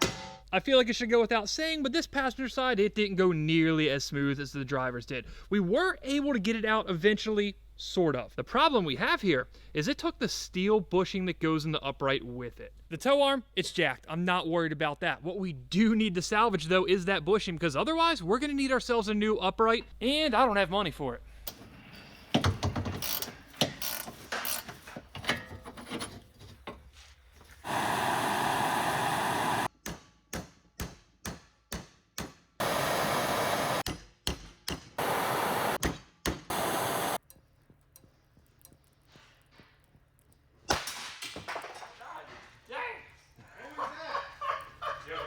MD sitting right there. I've had the misfortune of putting heat to a lot of suspension parts. That is a first though. Learn from my mistakes. That ball joint just blew out. Truthfully guys, that could have went pretty bad. Luckily it did not. So if you're also trying to get a stuck bushing whatever off a control arm, just remember this moment.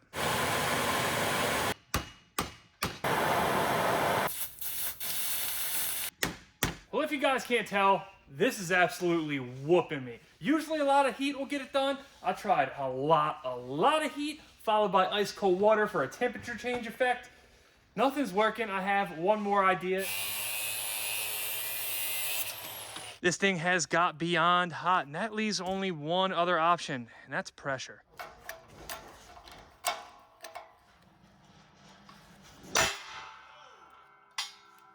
Did it go? Yes! Yes! Yes! It was absolutely no fun whatsoever, but in the end, we got the job done, and this is what we're left with. One very, very trashed control arm, which I think we'll go ahead and hang on the wall of shame. One very heat-treated, mushroomed, and cut-off piece of ball joint, and this piece right here, which is the bushing we needed all along, which I really hope still goes back into the hub, considering how much heat it's got. Assuming it does go back into the hub, that's gonna let us install these guys. 997.2 GT3 Cup rear tow arms. 911 turbo, 997.1.3/RS. I don't follow. Turbo. I genuinely do not know what you're talking about. The same thing with Porsches. I never know what they're talking about. 997.1, 99, blah, blah, blah. Just numbers? Come on, man.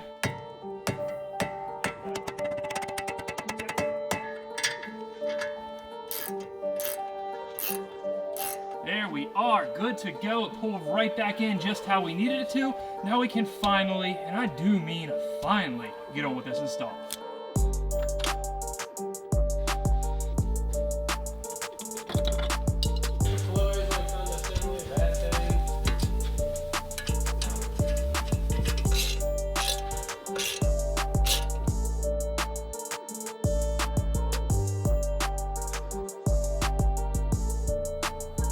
There we have it, 997.2 GT3 Cup control arms fully installed. The driver's side went perfectly, the passenger side, that did not. But a 60% ratio, I will take that 90% of the time. I don't really want to touch a Porsche, but you make me do this. I mean, a professional's got to do it. I can't do it. I can't do it. It'll be all over the quarter panel. I don't want to touch this paint job, you know what I mean? It's a lot of pressure on me. Well, don't touch the fucking paint job then, Fernando. Don't hit the paint. Keep that rolling while I break this thing. Oh, good. Perfect. Now, the other day I hit this side with something that I thought might work. It's polished headlights for me before. It definitely did not. So, Fernando, this is in your hands. So this is not a finish. You're not trying to restore that. You're effectively painting it. Kinda. We're just gonna let it sit for a little bit, dry, and see how it actually works. If we have to clean it up and go a little bit deeper, we're gonna do that, but yeah, this is just a sounds test. like a good plan. Look at all that dirt coming out, or the stuff you can see behind it. That looks amazing. Amazing. Check that out. It doesn't look like super shiny, but at the same time, you know. I mean, it's the lighting in here as well. I think outside under natural light, when it's not blazing down LED lights on it, that's gonna look awesome.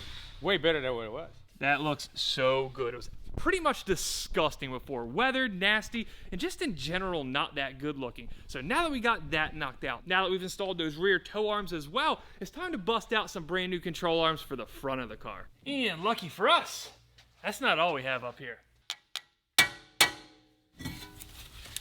The only thing you need to pull off, period, to make room for this lower control arm we're about to install is this forward-facing arm. It's the arm that your brake cooler, duct, air baffle, whatever you want to call it, attaches to. Hopefully, if you have one of these, it's not broken like mine. And of course, as is standard on this car, we found the bent control arm. It's pretty obvious even to the naked eye that the passenger side here is up and swayed pretty good to the left side. Imagine that. We need to order more parts for this piece of junk.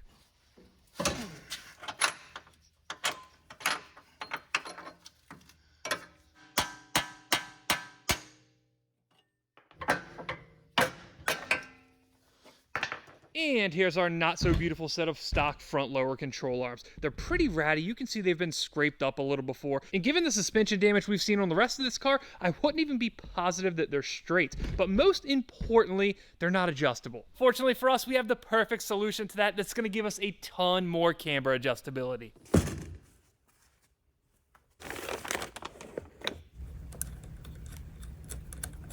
While we could sit here all night and talk about how awesome these GT3 style front control arms by Redline look, I think that's pretty obvious already. So let's talk about what they can do for us when paired with these spacers right here. As we sit right now, these two control arms are exactly the same length, but this one does that. It's a really simple design. It's the same thing all the GT cars run. And if you can't see where this is going already, there's a very good reason for that.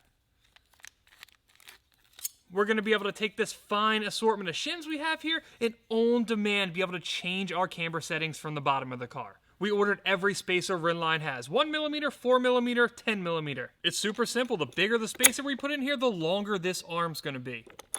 What that's going to do is kick the bottom of this hub out, therefore the bottom of the wheel out, and most importantly for our tire fitment dilemma, the top part of the wheel is going that way. Until we get this thing done and actually on an alignment rack, we're going to shoot dead in the center at 5mm. That's the 1 and the 4. One thing that I did inadvertently overlook that Redline also makes, and I just went and ordered, is this guy right here, the stock suspension ride height bracket. These stock control arms are super thin. There's just a hole drilled in the center. It mounts with a push pin. It's a plastic bracket, easy. As you can tell, these guys here are much beefier. There's no pre-drilled hole. In fact, where that needs to be...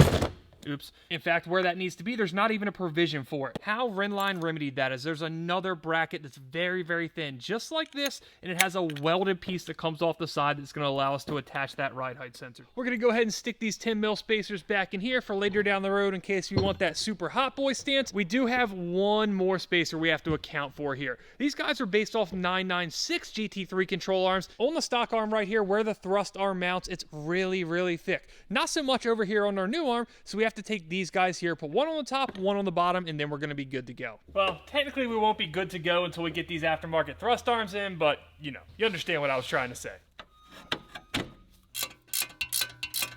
Well, that took all 2 minutes to install. Super, super easy adjustment while it's in the car. We have a grease fitting on our actual ball joint now. Super nice part, awesome price, easy to install. Can't really ask for anything more. Now that we got that locked up, we can get rid of one other thing that I've hated since day one on this car. It's these guys right here, these stupid fucking wheel bolts. Thankfully, the time has come to get rid of those junkers and stick these guys in. A wheel stud set from Apex Race Parts, you know, the same company we got those awesome wheels from. But before we can actually thread those in, we get to do one of my most satisfying things on a car, chase these threads. For me, there's just something about tapping an old dirty hole, getting it cleaned up and ready to go for a new stud, just no better feeling.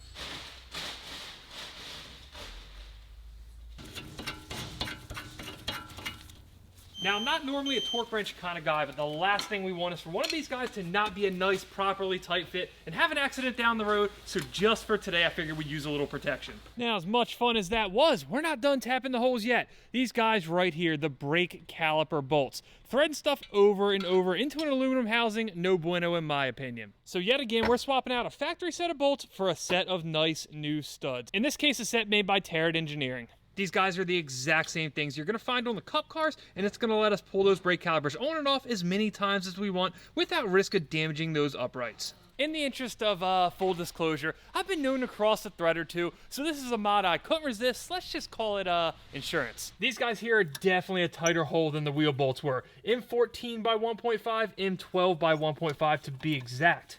Look at all that junk coming out of there. That's exactly why I'm thrilled to be doing this.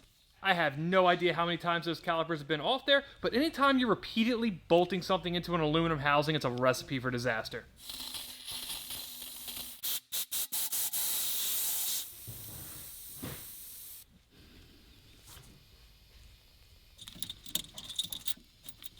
On this one, we're not using a torque wrench. We're just going for it. I believe there's a term for this, though it's not coming to me off the top of my head.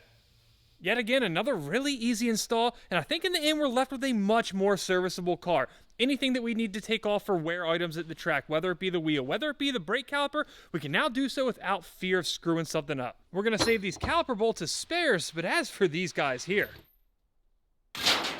Now, as far as the suspension on this car goes, that's pretty much it. I think this is how we're going to leave it until it's time to, and yes, this is a Dodge Demon starter, don't ask why. I think that's pretty much how we're going to leave it until the car's on the road / on the track / at alignment. The only caveat there is if we find something else damaged, which, as you guys know by now, I would not rule out. Though we have the suspension wrapped up, those of you guys with a very keen eye might notice that we're still missing a little something right around this general area. Some of you guys may also remember that way back when we sent the brake calipers out to be powder coated. Good news, they're back. Bad news, we have to reassemble them, and that is so far down on my list of fun car things to do. And while I'm not thrilled about actually having to take the time to rebuild these calipers, one thing I am psyched about, the color. I know it's kind of odd for brake calipers. And that is a big if, I can actually keep these guys clean, I think they're going to look awesome with the white roll cage, which you cannot see at the current moment. When we took these brakes apart many months ago, it was a bunch of old, just rusty, dirty junk. Not much life left on them. All this stuff needed to be thrown in the trash anyway. What better time than now to switch to a bunch of nice new brake parts? Go Ridge lines, Hawk pads. We did have to mix and match our seals because gyro discs didn't have them all. Lucky for us, we were able to find a Stop Tech set that worked. It was pretty much the same deal with the pistons. You see we have 8 new pistons here. We only needed 1. If you look really closely right there, this one single piston had a little bit of damage.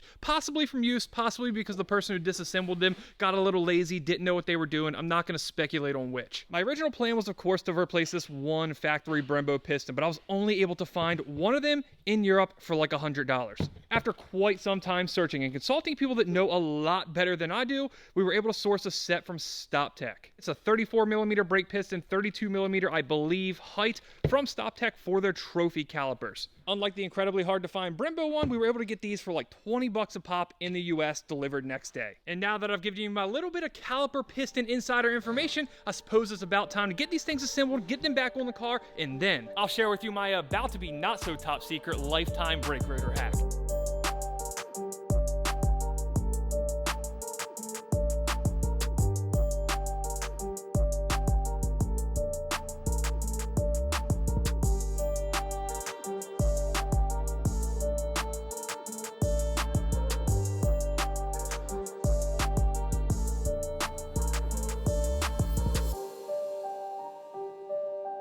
After a pretty miserable time doing the rears and a slightly less miserable time doing the fronts, we have our new pistons installed. We're pretty much good to go, and now we get to slap these new pads in, which, if I have to say, are a much nicer setup than the stock ones. They have these weird aluminum things hanging off that pressed into those stock cylinders. Not going to work on these ones. Supposedly, they're just for sound dampening. And one thing we're not doing on this build is dampening sound. They did pretty much the same thing on the fronts also. They have ceramic tops to the pistons. From the factory, they have these weird little press-in inserts that act as sound dampeners as well. You have to wonder, did Porsche's engineers ever believe their design would be improved on by some idiot that owns a junkyard? Now we've spent entirely too much time looking at just brake calipers today. Needless to say, I'm excited to get back on the car, and I'm even more excited to bust open these guys. When I went to order brake parts from this car, when I got to rotors, I was kind of lost. There's tons of really expensive options out there, 2-piece rotors, which are expensive for good reason. I didn't want to make that investment considering I may upgrade to carbon ceramics later down the road. After a lot, and I do mean a lot of searching, we settled on these guys right here. Sebro 355mm slotted rotors. That's not right. Sebro 350mm rotors. And as sick as these rotors look, that's not even the best part. When I was searching for my perfect rotor, I happened to cross these on fcpeuro.com, and one little thing on their site caught my eye. Yep, that little guy right there. It also happens to be on the sheet that came in the box that I promptly crumbled up by accident. A lifetime replacement guarantee on a wear item like this, on a car like this. Frankly, it almost sounded too good to be true, but I talked to him, and it's not. We end up sticking a super aggressive pad on it at some point, taking it to the track and destroying these rotors in a single session. They get replaced. We take her to a half-mile event and spend all day going 0 to 200, back to 0 very, very quickly. We screw these things up a little bit, they get replaced. We get old girl finished up and love it so much that we decide to put 60,000 miles on it next year. We burn through a set of rotors, You know the drill. You know where this is going by now. Point being that unless we decide we really need to upgrade somewhere down the road, this is the last set of rotors we're ever going to have to buy for the car. Not only that, but they carry a ton of OEM Porsche parts, BMW parts, all the typical Euro stuff, you know, hence their name. So next time I need OEM parts, I'm definitely going to give FCP Euro a look. It's the same pricing as the dealership, except the parts have a lifetime replacement guarantee. There are so few parts, especially for a 1,000 horsepower car, that have a lifetime replacement guarantee, especially when it's a wear part, that I couldn't pass it up. And well, if you know how we treat cars around here, we're definitely going to put it to the test. Woo.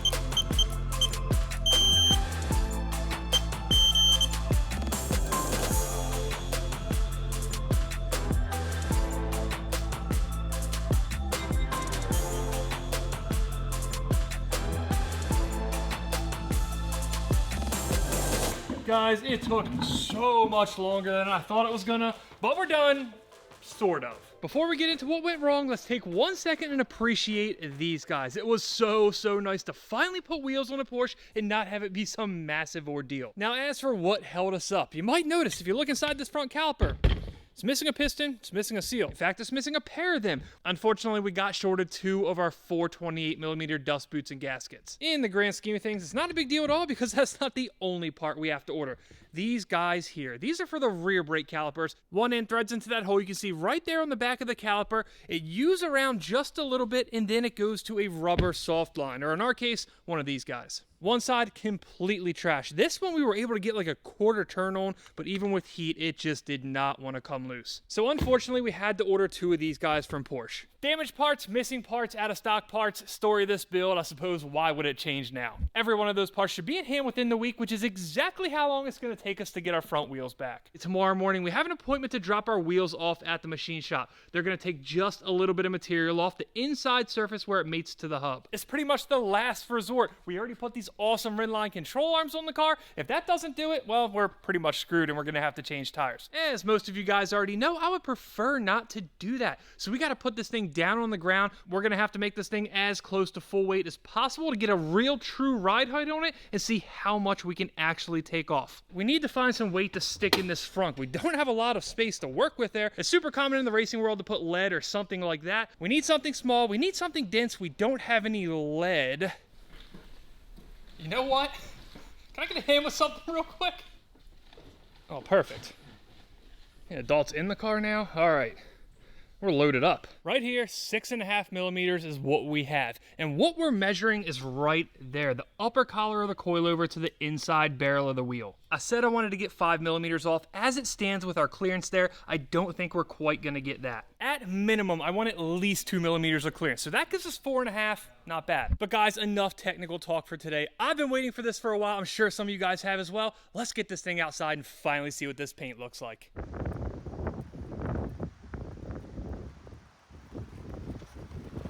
Well, guys, sorry in advance for the wind noise. By the time we got this thing down, we got it measured, we got it pushed outside, it's got somewhat cloudy and unfortunately very windy. With the sun being so low in the sky, the car still just really looks black. I honestly cannot wait to see this car in the dead of summer when the sun's, you know, right up there and not way over there somewhere. It's been so long coming at this point. 8 months we've been in this series, guys. At this point, there's absolutely zero preventing us from getting this thing completely done, wrapped up, making a ton of power just in time for the race season here in the Northeast.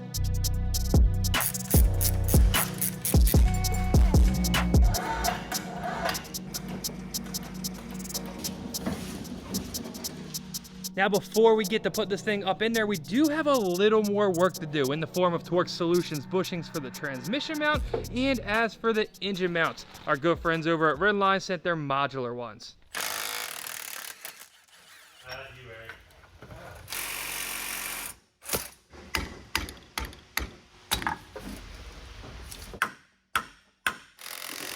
Easy enough. Cut these guys out, slam the other ones in, dispose of those properly, and now onto the Redline units. First order of business, another trip to the dumpster. So this is the way these things work. Soft, sport, call it medium, and then hard. These blue guys are the same hardness as those Torque Solutions mounts we just put in, so I think it's gonna be best case scenario to just go ahead and match them. Knowing that I can change this up later and make them hard.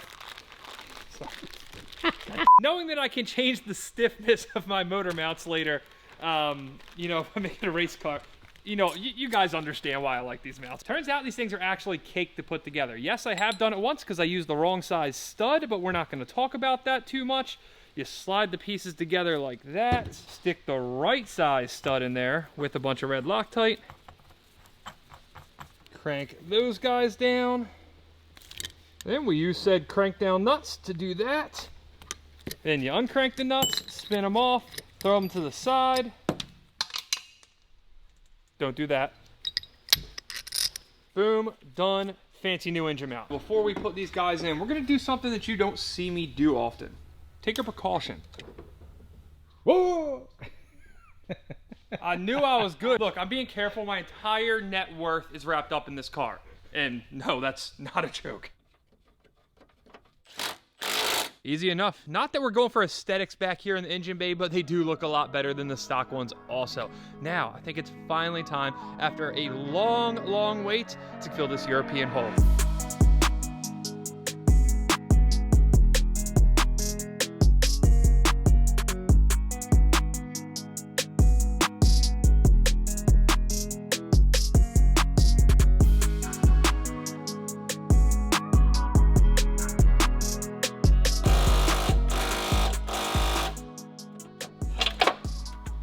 Well, that was significantly easier than I thought it was gonna be. It's obviously been quite some time since I've had my hands on this car, but that was only 4 bolts, it was cake. Now, though, is when the hard work begins. Of course, number one concern isn't the amount of work we're about to have to take on, it's just the car is gonna go like this when we put it up.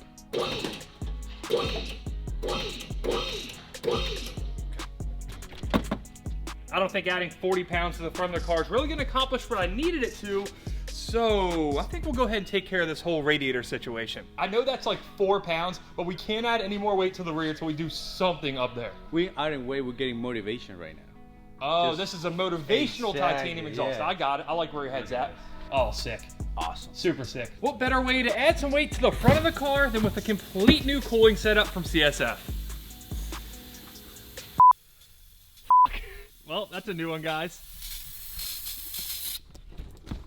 I recently had the opportunity to stop by their unreal facility out in Los Angeles. It was radiators as far as the eye could see. It was an insane, top-notch operation, and they were even nice enough to show me around and show me some of their prototype stuff, which was absolutely mind-blowing, that you guys are gonna see a little bit later this year. As nice as those are to look at, we do need to put them on the car, and I think I'm gonna start with the easy one, the center.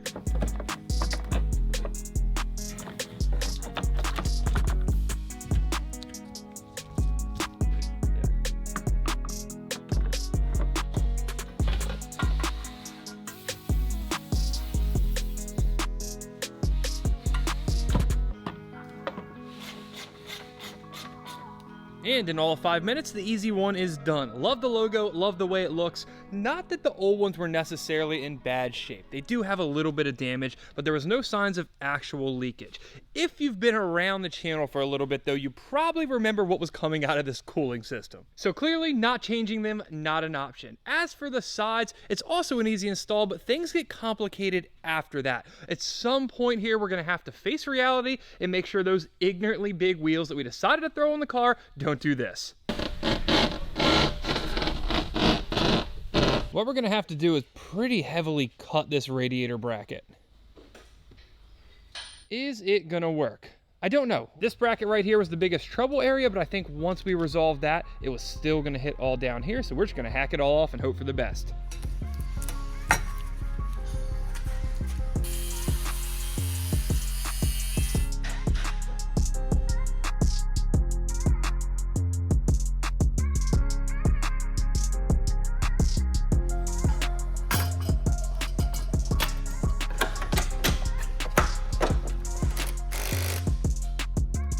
One down, one to go. I'm honestly pretty thrilled with the way this bracket modification came out. I think Keyword think it's gonna give us enough room to pass. And if not, we may have to modify the slip on the radiator, but we'll cross that bridge when we get there. One thing I'm pretty upset about actually is the fact that we're gonna have to stick an AC condenser in front of these radiators. It looks so sick the way it's set up right now, but not quite sick enough to make me wanna drop AC. Now we have one more to go, and this one is just a little more complicated. This guy here is the driver's side radiator setup that came on this car, and a while back I figured out that the brackets are actually pretty badly bent. In fact, we couldn't turn the wheel past it. The good news is I've had this thing stashed away for quite some time now. It's a radiator off another 997 turbo we parted out here. It has damage to the actual radiator, to the shroud, but the brackets look okay. The only thing more impressive than the actual radiators on the car is this massive radiator slash bracket slash hose graveyard we've assembled here.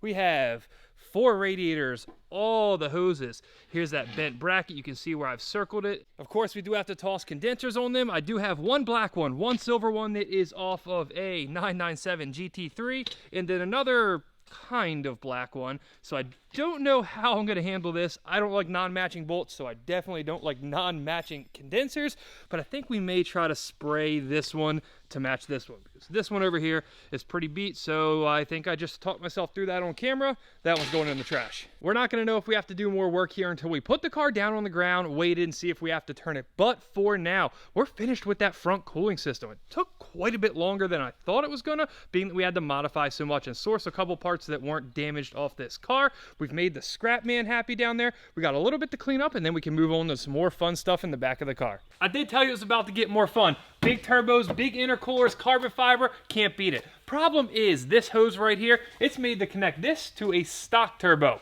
These turbos, clearly not stock. So I think we're gonna have to do just a little bit of modification.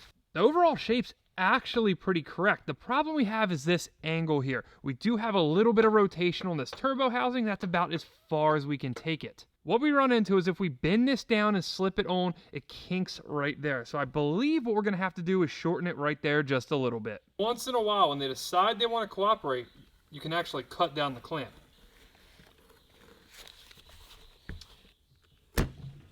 So at first glance, it didn't look like it was gonna work at all. It was still hitting right about there. It was kinked pretty badly. Then I did something a little unconventional. The issue we were having is this side was too long, this side not long enough for the angle. It doesn't look great. I am gonna clean it up a little bit, but it works. Is it absolutely perfect? No, we're gonna have a little bit of kink there, but it is what it is. This is a pressurized hose, so it's gonna expand, not suck shut, and that right there, I'm not too worried about. Yeah, if you can't tell by all the detailing supplies that are now sitting up there in the shop, Fernando's finally here, and I'm not gonna hold it back for me any longer. It's exhaust time. It's exhaust. Then we gotta bleed the clutch. But again? No, we did brakes. Come on. I know there's been a lot of bleeding lately. This is clutch. It's progress. We're getting close. Tell me that doesn't look amazing. Looks I know awesome. it's just a piece of it and all, but geez.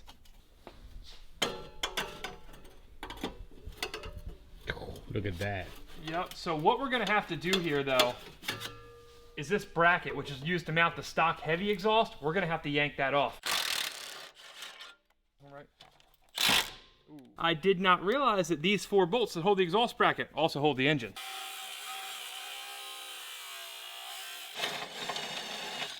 Professional Porsche mechanic time. Before you take this bracket off, support the engine, pro tip. We're gonna have to do this one a little bit differently. This is gonna have to slide in here first,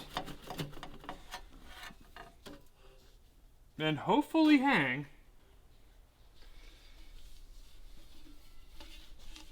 Does feel worth the money, doesn't it? I know it was a lot of money, well worth it. How many pounds do you actually think that you lose with it? From stock, like 40. Wow. It's a lot. In there.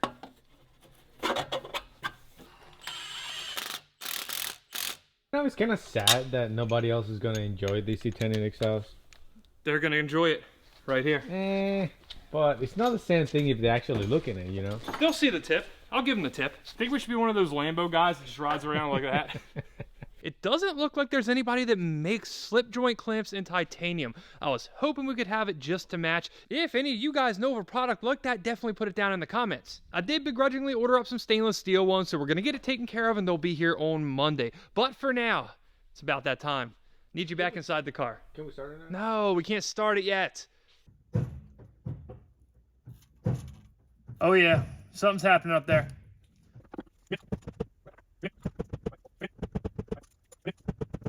So we're on the plan B here. It doesn't want to play nice with the typical pump in the clutch, pop in the bleeder type method. So we're gonna bust out this fancy new power bleeder. I'm not quite sure how to use this. We're about to figure it out together. All right, plan B worked out. I'm a fan of that thing. We couldn't get it done before. This feels good. It feels stiff, but good. I am missing one little clip in there. We have to sink these down, but it does function as it should, other than the shift knob coming off. We do have to siphon a little bit of fluid out of this reservoir. Clearly, not the right tool for the job, but it is working. You spend all the money in the car and you didn't have money for the tools. Yeah, I can't head up to Target and buy a $3 turkey baster to do this the right way. So we're gonna use a straw and physics. Now that we got our shifter shifting, our clutch clutching, it's time to address a major issue with this car.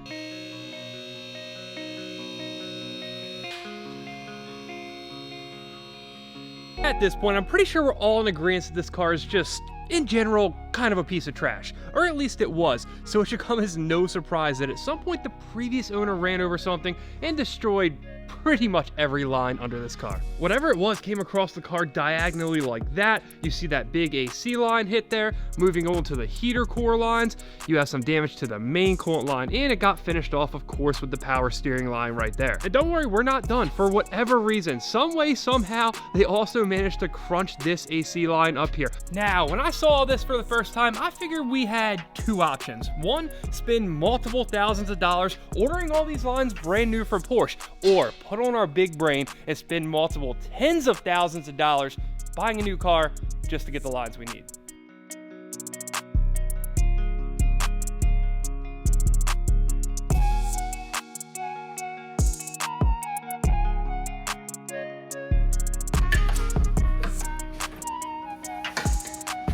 Got it.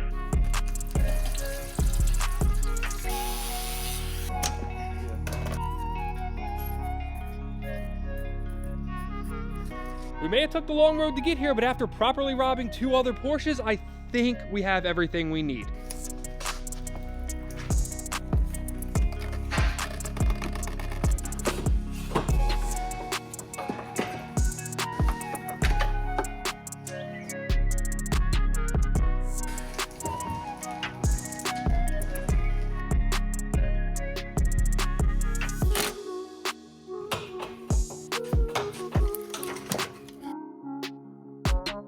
Kinda tedious, overall not too bad. Everything's super smooth, plug and play except this guy right here. It did take me a minute to figure out why there was nothing I could plug that hose into. Turns out it's automatic and PDK specific. Of course, at that point, I was 99.9% sure we were about to be screwed. We're gonna have to order parts, it's gonna delay us even longer. But it turns out we actually did have a car we could rob a manual hose off of. And if you follow my personal Instagram or YouTube, you've already got a sneak peek of this. But for the rest of you guys, I bought another 911 Turbo. As a standard issue here on this channel, it has some issues. But we'll talk about that when the time is right. For now, we got some hose to play with. Yeah, we had ourselves quite a long night here. Fortunately, guys, we got it all done. That hose you saw yesterday, it's in there. Everything else is sealed up properly. Typically, when you get to the engine bay portion of a project like this, that's where the hard work begins. But this car is so simple that it's really just pulling old stuff out, sticking a bunch of new stuff on. Really, the only exception to that is the little bit of grinding we're gonna have to do on the intercooler here.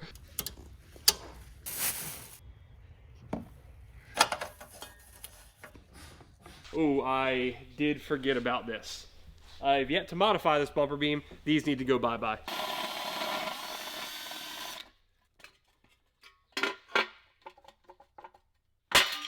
Oh.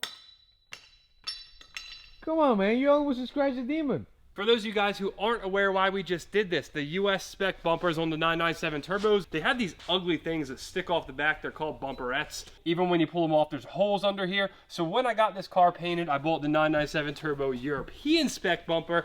That's right, some things are actually better in Europe. I know it's hard for us Americans to believe.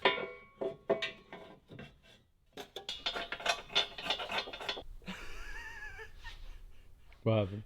misjudged that exhaust a little bit. Yeah, it's hanging like 6 inches lower than the rest of the car, and I didn't realize it until this moment. There's definitely going to be some type of adjustment with these tips, but I'm hoping that we can line it up with the heat shield, and then it'll be pretty much right when we put the bumper on. That makes more sense. The way how they sit it right now. Why didn't you say anything yesterday?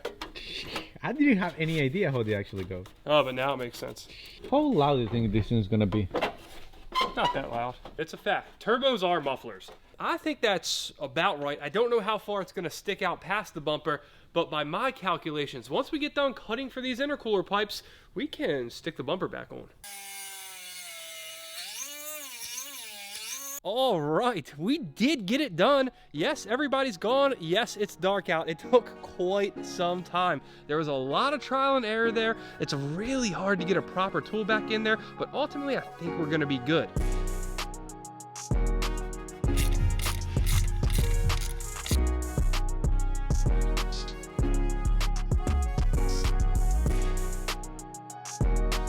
Well, if you can't tell by the look on my face this morning, it was a late night. By the time we were done here, I was in no shape to hang this, much less by myself on a freshly painted car.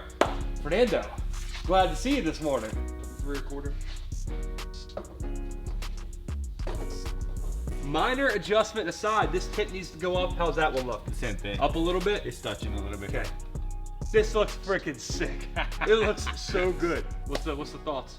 Review, exhaust. I don't like it. It's covering the whole exhaust. Oh, you know, I can't. Anyway, to see the vision I have for this car almost a year ago at this point finally coming to fruition, it's just awesome. There's not a better word for it. It's just awesome, man. Not only is it looking like a car, it's about to sound like a car. In fact, there's only one thing we're waiting on at this point. That's a calibration from the guys up at AIM Performance. Till then, we're gonna use this opportunity to make the front of the car complete. That way, once we get it started, we're hopefully not too far from driving it right out the door.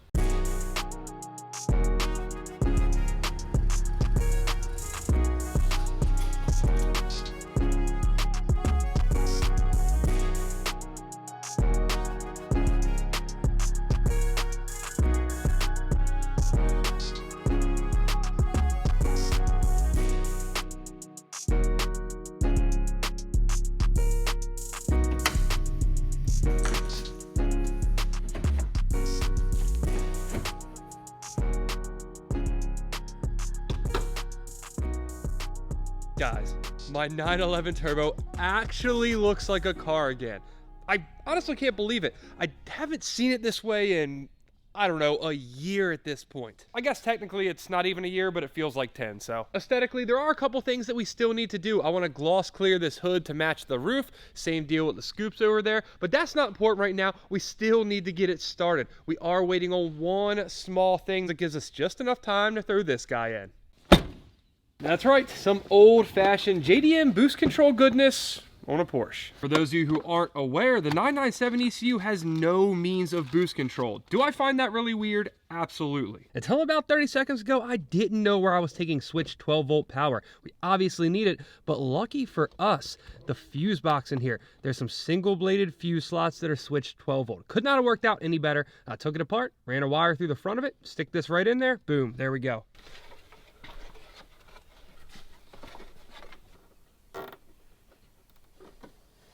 We had enough wire, we even ran it cleanly, and we are now plugged in, and it's time. Yes, I am extremely nervous, thank you for asking. As directed by AIM, we currently have the crank sensor unplugged, which means for 30 seconds, we gotta crank this thing and build a bunch of oil pressure. All right.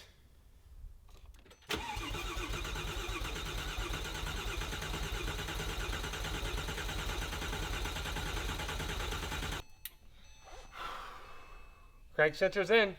It is actually time now. This has been a year in the making. So much time, so much money. I don't know what to say, so we're just gonna roll with it.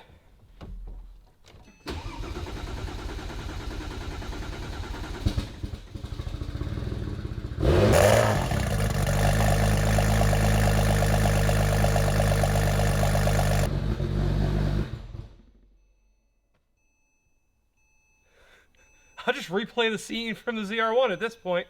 It's alive! Did you shut it off? Didn't show oil pressure. For reference, everything was fine in the ZR1, it just took a little bit. I do have to take a quick second to say that assuming this is just like the ZR1 and it's not actually down on oil pressure, it's just an electrical issue, it sounds awesome. It sounds good. So hopefully we can figure this out soon, but until then, I guess we kind of can't start it again. As I'm sure a lot of you guys can relate, when you leave something like this unattended overnight, sleep, forget about it. Thinking about anything else, taking care of anything else, nope, not gonna happen. The one and only thing I was thinking about, why doesn't my car have oil pressure? Now I'm just operating on the assumption that I didn't crank it long enough.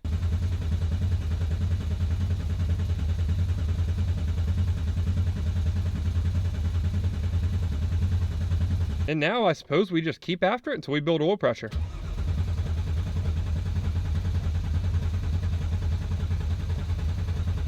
Two burned out jump boxes later, we still don't have pressure on the dash. So we're gonna see what's going on in the filter housing.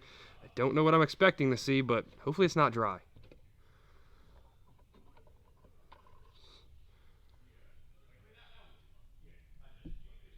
It is dry-ish. That's not great.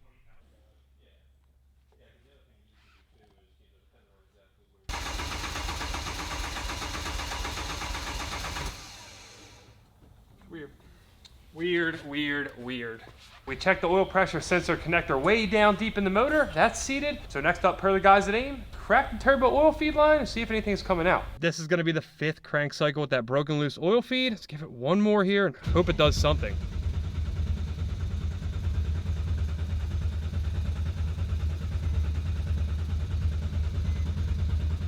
You can quite literally smell the starter. It is blazing hot. Please give me some oil. Nothing. Absolutely nothing. If I had to guess at this point, we're probably 5 minutes in cranking. Still no oil pressure, as you guys know. The starter's cooled down. I can't smell it anymore. I guess at this point, what do we have to lose but to crank it some more?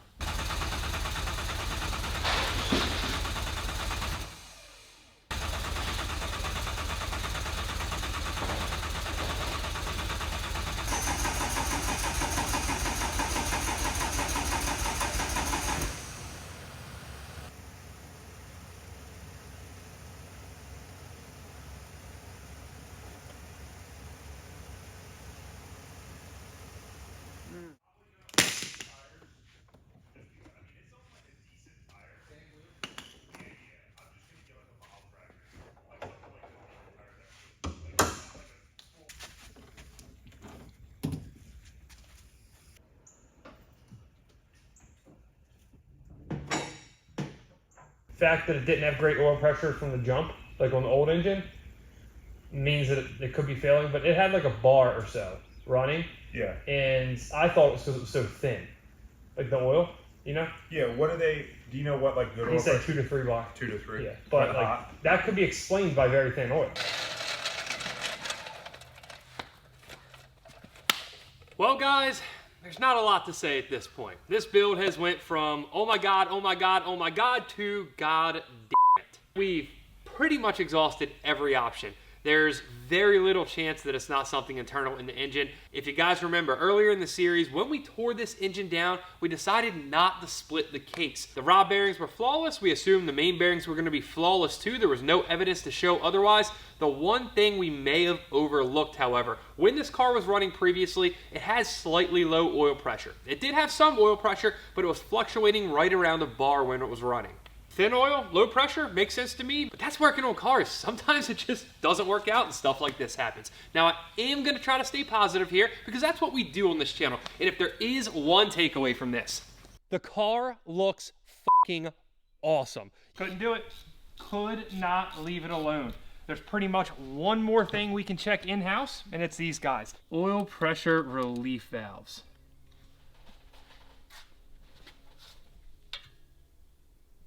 Drain pan, please. The theory here is this piston up top can get stuck in the block. When that happens, it can't build oil pressure. If it's stuck open, oil gets sucked up into the dry sump and just recycles right back into the crankcase. The driver's side here, unfortunately, came out perfectly fine, so I don't know that this is going to be our issue, but it was worth a check. We do have one more. Given that this one wasn't seized, wasn't disgusting, I highly doubt that this one is going to be either, but again, what else can we do? Even if these check out, it's going to give me a little bit of peace that we've done everything we can possibly do, and everything else that needs to be done is in here and needs to be done by actual professionals. It does feel less pressurized, so I wouldn't be surprised if...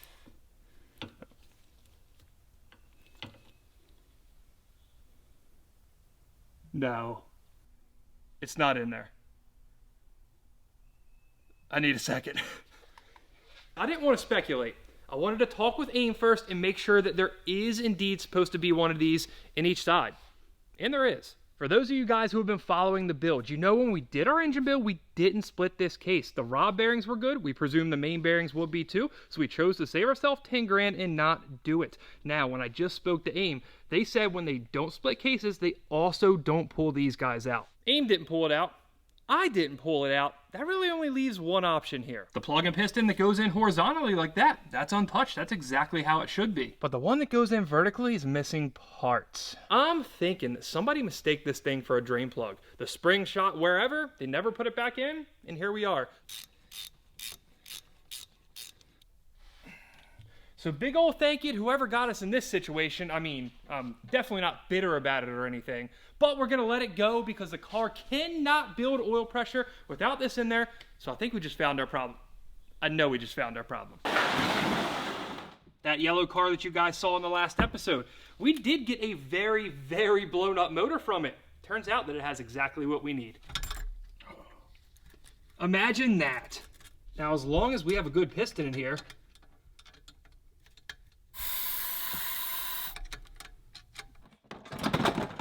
now, whether or not we should be using something that came out of this on my brand new engine anyway is another debate, but I do want to try.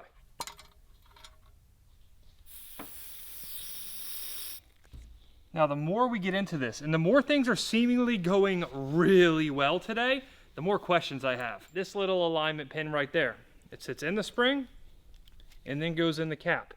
The other one, it didn't have one. Is it supposed to? Because I genuinely don't know. Only one has a pin. That means we have everything we need. Out of precaution, I am gonna hit it really lightly with Scotch-Brite that has assembly lube all over it, just to knock any kind of surface corrosion off.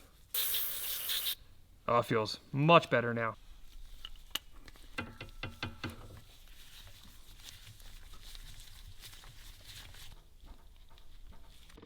You guys know the drill. The first thing we gotta do is crank this hog and actually try to see something on that oil pressure gauge.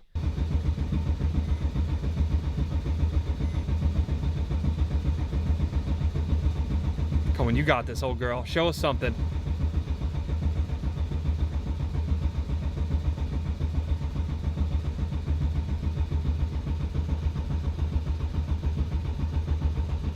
Is it moving or am I seeing stuff? It's moving. Fucking right. Let's go. Let's fucking go. One crank cycle, that's what I'm talking about. That's what I've been looking for all week. Go ahead and plug the crank sensor back in. Yes, I am gonna be lazy and not take off the wheel. There we go. Let's crank it up for real. I was nervous last time. I'm still nervous this time, but I do have a feeling this is gonna go a little better. Let's do this.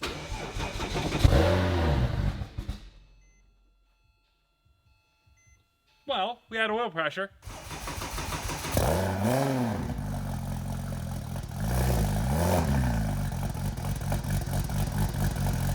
Oil pressure's pegged at 5 bars.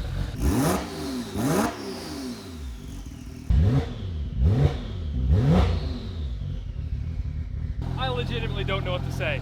Last time, it was kind of a disaster. We heard it run, but it wasn't really hearing it run, right? The exhaust note, the turbo whistle, this is why I built the Porsche. I haven't even driven it yet and I love it. While I don't love the route that we had to take to get here, we are here and it's fucking awesome. I could not be more excited. This week has just been madness. 24 hours ago, I thought this was gonna have to come out of my engine. We were gonna have to replace this internal oil pump. We were gonna be down about 1,300 bucks for this oil pump and about 10 grand in total. But as long as we don't happen across any damage that was caused by cranking this thing, by running it momentarily without oil pressure, we just saved ourselves a ton of money. You missed it. I know. You left just a little too early yesterday. We got some work to do. I don't want to waste any time. That needs to go out there ASAP. And then we're gonna do the burnout, right? It is rear-wheel drive at the moment, so...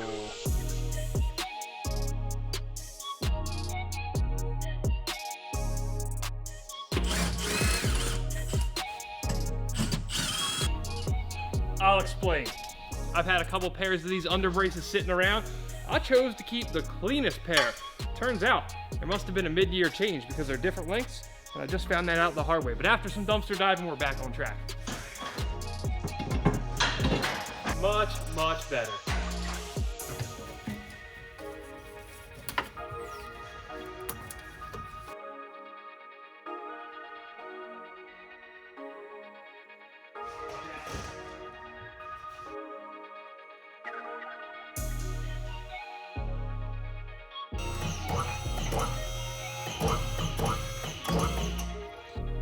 You ready? I listen to my favorite song already. I don't know what that has to do with anything right now. Let's go bleed some coolant. As per usual, guys, we don't have the correct tools, but we need to bleed the cooling system. So I've decided to jack up the back of the car. I think that's gonna work. You actually gonna do like the same thing that you gotta do in Volkswagen? I don't know, but this is not a Volkswagen. Don't It is basically a Volkswagen, I know. As of right now, I have 3 gallons of water, and this is my 2nd gallon of this. You actually say something wrong. You say water. Can you please say like the proper name on it? It's not normal water. Water is water. No, it's not. Water's you know water. it's not. Why are you using normal water right now? I finally bought distilled water for a bill because it's such an expensive car.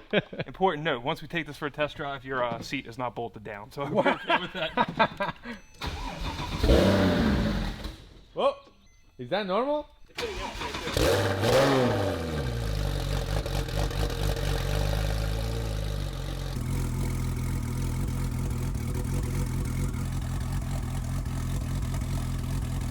I'm not getting in and out of this thing all day.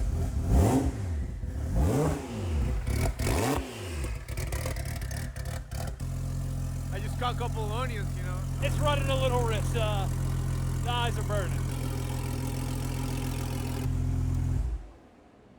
Got ourselves a coolant leak. I was this close to saying it's time to drive it, and then I saw a little coolant dripping. Now's the time to go down in the comments and guess where we're leaking coolant from.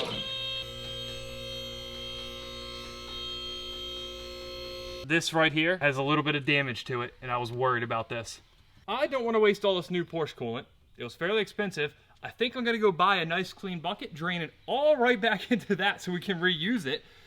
And then I might have to go snatch this line out of the yellow car outside. Don't worry, we're definitely gonna spill all this regardless. Did not need this 5-gallon bucket whatsoever, okay. And you buy 2. Yeah, I thought I put 7 gallons in. What if it all comes out? Like, it's not all gonna be stuck in the radiators. Stupid ass. If I am interpreting this correctly, this line isn't actually bolted in. There's just a bunch of plastic clips. That line way back there under the coolant reservoir, that's what we need to get off. It's not in the most convenient location, but I don't think it's gonna be too bad.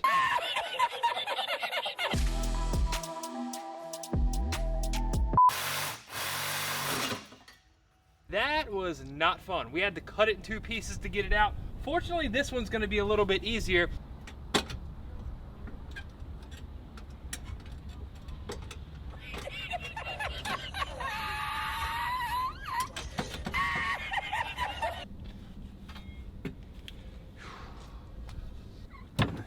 If you can't tell by the gymnastics I was doing, this did suck to get out. Even with the engine out of the car, to maneuver this around the brake cable and other coolant lines, not fun. As for the old line here that's now in 2 pieces, you can see the damage right there. It got flattened, presumably when he ran over something. The old coolant hose was really hard to pull out. I did try to fix it, if you want to call it that. Clearly it didn't work out.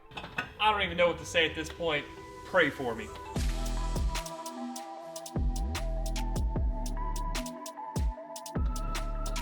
Wow. Oops. We got good news, we got bad news. The good news, I'm 99% sure we're gonna be able to do this. The bad news, we have to take off a lot of stuff.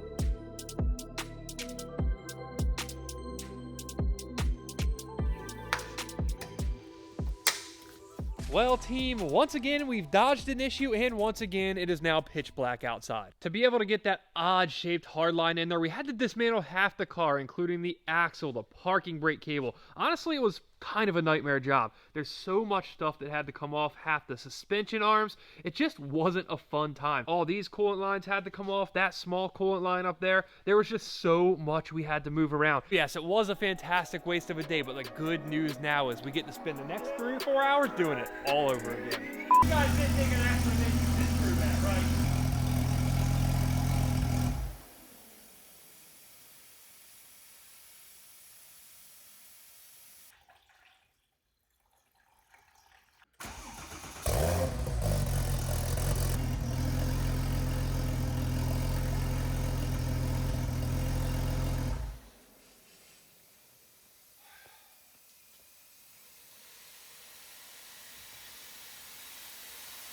I don't know where it's coming from, but we better fucking find out.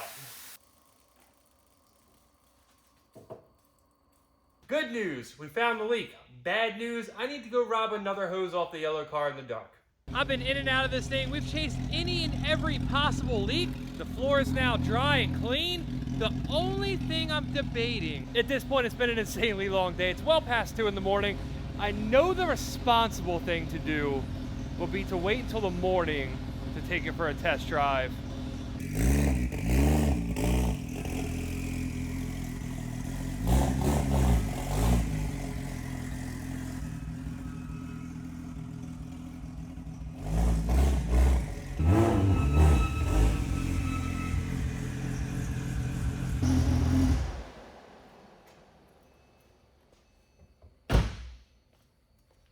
Quick middle of the night drive review. The brakes aren't bled worth shit. There's all kinds of noises. It's honestly pretty far off from being done. But that is the first time I've ever driven this car, so I can't help but be excited. I did technically drive it off the trailer into the shop, but we're not going to count that. As is the case with any build of this magnitude, it is not even close to being done after the first drive. There's a ton more to do, but either way, this is massive progress in this car's journey, and I can't wait to get back here first thing in the morning and get wrenching on it again. I've been waiting over a year to do the first test drive on this thing. I'm more than ready right now. Look, I just want to be sure there's no puddles underneath it. We had ourselves a night last night. But at least it's ready to drive, right? I've already driven it. What? That ain't fair, you know? We're gonna drive it for the first time in the daylight together. Sound good? It sounds kind of fair. Well, you're gonna have to deal with it, okay? Based on the night we had ourselves in here last night, I'm almost a little scared to push this car back and see if there's anything under it. But from what I'm seeing right here, doesn't really look too bad. At least there's no massive puddle running out the door. It can't be that bad, right? Nah. I did make a decent mistake last night. I didn't get it on camera because I was more worried about cleaning it up as soon as possible. I overfilled the Pentos in here. I assumed that it was going to suck so much of it down because it goes all the way to the front. Turns out I was wrong. We just overfilled it. It started pushing out when it got hot. For those of you guys who don't know, Pentosan's extremely corrosive. Anything rubber it gets on, it's destroying ASAP. So we were doing some full-blown frantic cleaning. Why are the keys on the wrong side? I don't know. It is pretty annoying, honestly. It is on the wrong side.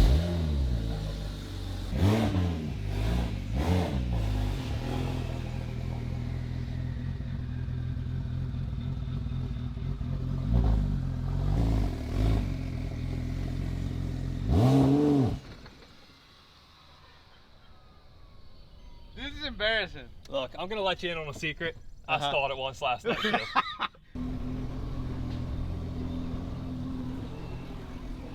That's from something else. This is grease, not from that car. It actually didn't leave anything on the ground overnight. I'm fairly shocked. Considering we're dry this morning, you ready to do the honors? Let's go. You think you can do it without stalling it again? I'm not sure about that. That's first. Oh.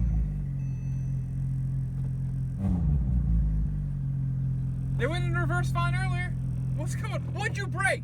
All the stalling must have caused an issue here. Did I break the transmission? He's actually a good manual driver. I don't know what's happening right now. I'm nervous, to be honest. Because it doesn't have brakes or seat belts? No, because I think that we need to fix the alignment, right? Yeah, it needs an alignment pretty bad. Beautiful morning, though. I'm driving a 997. Woo! That beeping's kind of annoying. It is. You hear that noise? I think whatever it was coming from about right here. Okay, so that's not nearly as loud as it was the last time you came around, but we need to address something there. I think it's the heat shield. That squeaking noise, that's the only thing that really gets me. Everything else seems pretty simple. I just can't place what this is. I have no idea if it's coming across on camera. Literally no idea if you guys can hear this, but it is odd. I think the best way I can describe it is kind of like an intermittent chirping. It almost sounds like a belt, but it's not a belt. One thing that I'm extremely pleased about though, I didn't see those wheels rub at all. I didn't hear them rub. I didn't feel them rub. That was a massive concern of mine, as you guys are well aware if you've been around the series for a while. You were pretty much full lock, weren't you? Basically, over there, I do like a U-turn, not rub at all. Nothing. I do think I'm going to raise it up just a little bit. I am worried that on hard bumps, especially cornering, it's going to hit the fender, but I think we nailed it on these wheels, and that was a challenge. If you are new to the series and didn't see what we went through on that, one, go back and watch the videos. I'll put them in the description, but two, we actually had to have the wheels shaved down. We've done a lot to make these fit. On point. I would have to say that's on point. I want to see you clutch skills right now. I want to see if I'm wrong or it's actually the clutch.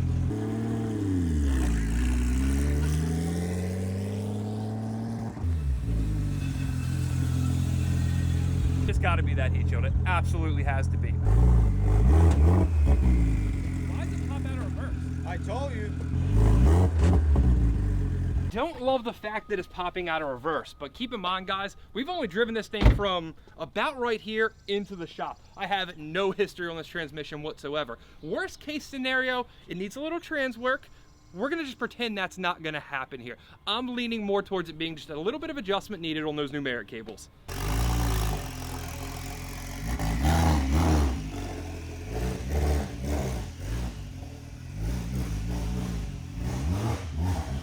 We gotta fix reverse bad. Suppose we're gonna break this one-time use clip. That didn't feel like it broke at all. Yeah, I was gonna say. Feels pretty good.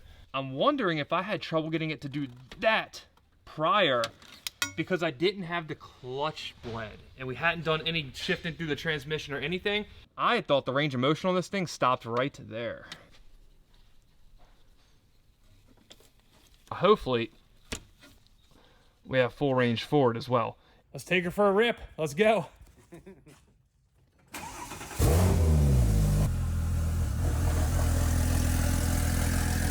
Does it feel good going in now? You actually feel the difference. Oh, it looks like it clicked in way better. Good. Put it in neutral. Put it in reverse and let the clutch out.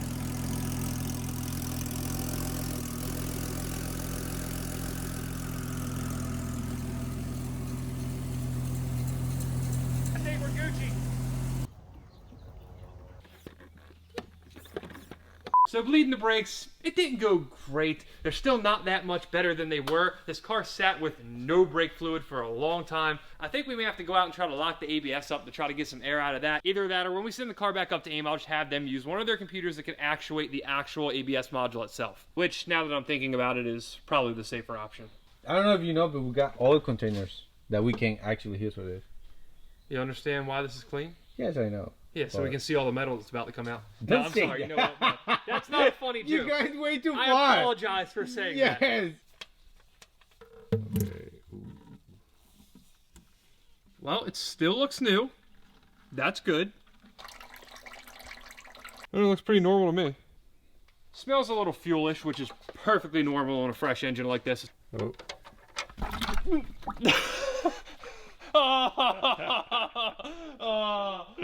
God damn.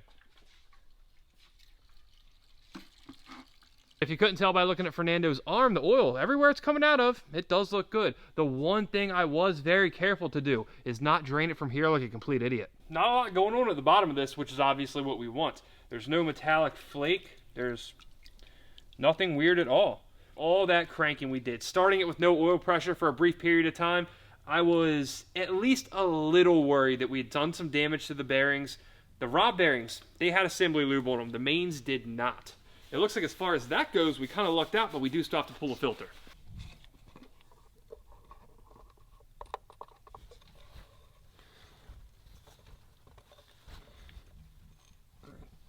far as I can see right now, there is some dirt. There's nothing metallic whatsoever. Now we get to do this all over again, as if we haven't done it enough lately.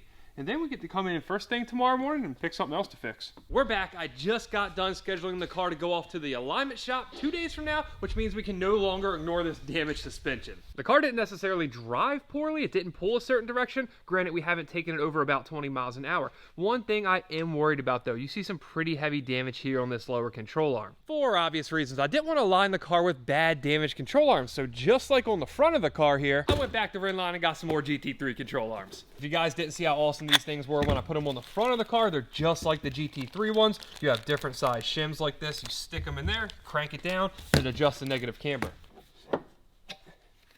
Now, as is the case with I'm sure many of you guys, I was just victimized by the whole while we're in here mentality. Of course, we couldn't stick this old, dirty, crusty, and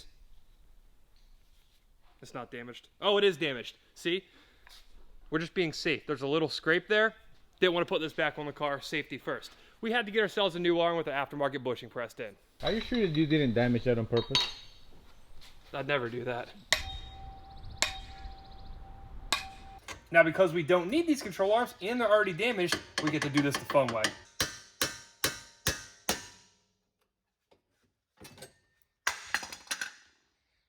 You gotta be quicker with that camera, man. I was quick.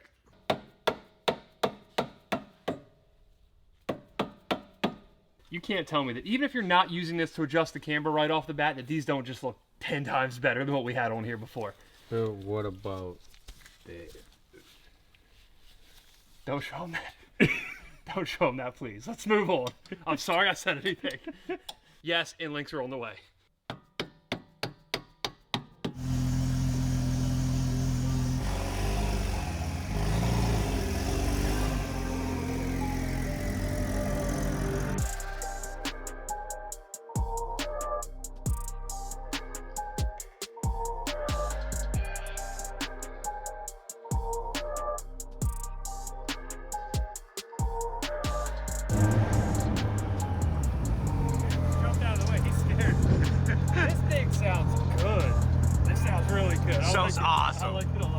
Yes, we definitely still have some issues to work out. Yes, it's freezing cold. And yes, we did sit in traffic for a while, but I'm excited. I'm really excited. We're driving it. How you like this? Working seat belts? Your seat's bolted in? Oh, it. What? There's a cop back there, and I don't have a plate on the back of this car. I'm definitely about to get pulled over. Yeah.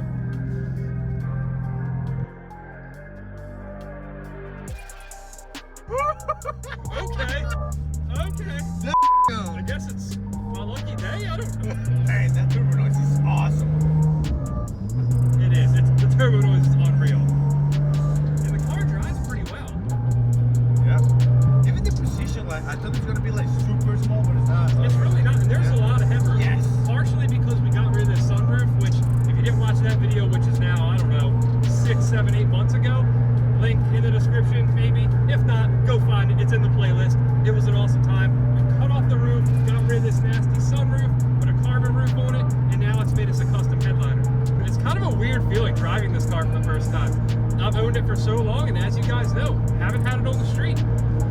This is a long time coming and well worth it. I know. All the trouble, all the struggles on this car, all the delays.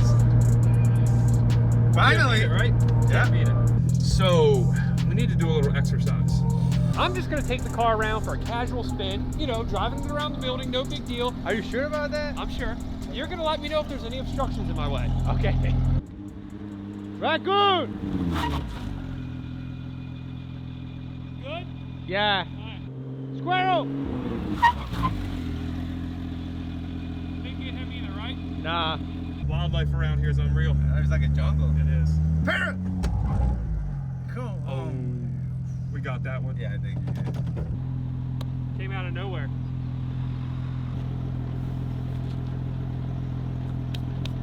It does stop pretty well despite what that might have told you. The brakes still feel a little weird, but at least we can lock up ABS. My thought here is that since we locked up ABS, any residual air in the pump that came around from that brake master cylinder sitting dry for so long, now worked its way out.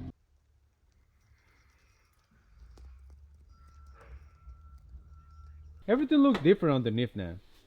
Different or awesome? Awesome. Yeah. Check out that blue. I'm pretty impressed by that. The only thing that hasn't changed colors, unfortunately, but it will soon, inside of here. Right now, this is still a nice clean hole, but it's about to get dirty once we crack those wastegates. On the topic of color though, I can't wait till we actually put some serious heat through this thing, make some passes, maybe on the dyno the whole thing turns blue. Far too many times bleeding this, as you guys are well aware. I used a vacuum bleeder, a pressure bleeder, we've used Fernando's bleeder. I don't even know what's going on at this point.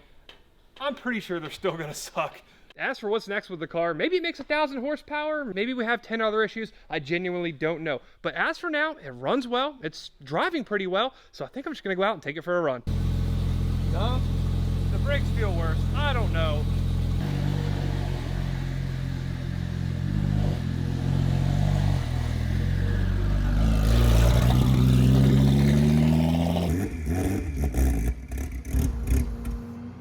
This is what you don't see. I ran the car so low on gas that when we pulled it up on the tow truck, it ran out of gas. This is what we're working with now. Trying to save aim a giant mess doing the fuel system in this car. Kind of backfired. Fuel management issues aside, it was time to send it back to our good friends at AIM Performance for their fuel system and of course to throw it on the dyno. A few short weeks later, I got the phone call I had been desperately waiting for. Your car is ready for the dyno.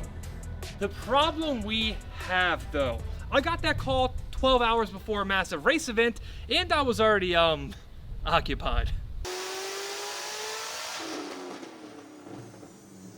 So I told them to let it rip without me there and they did exactly that to the tune of 1,059 horsepower.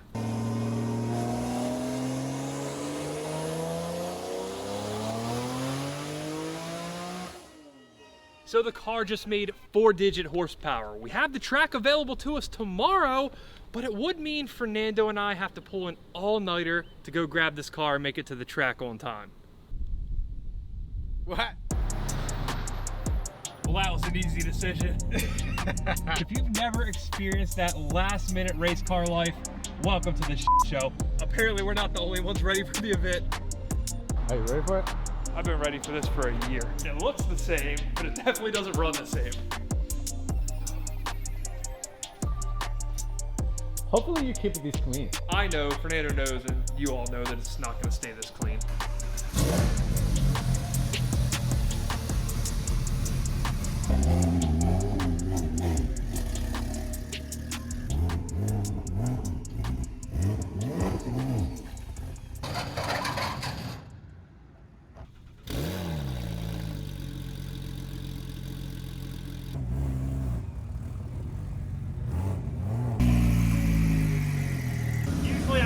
My cars will pass test today.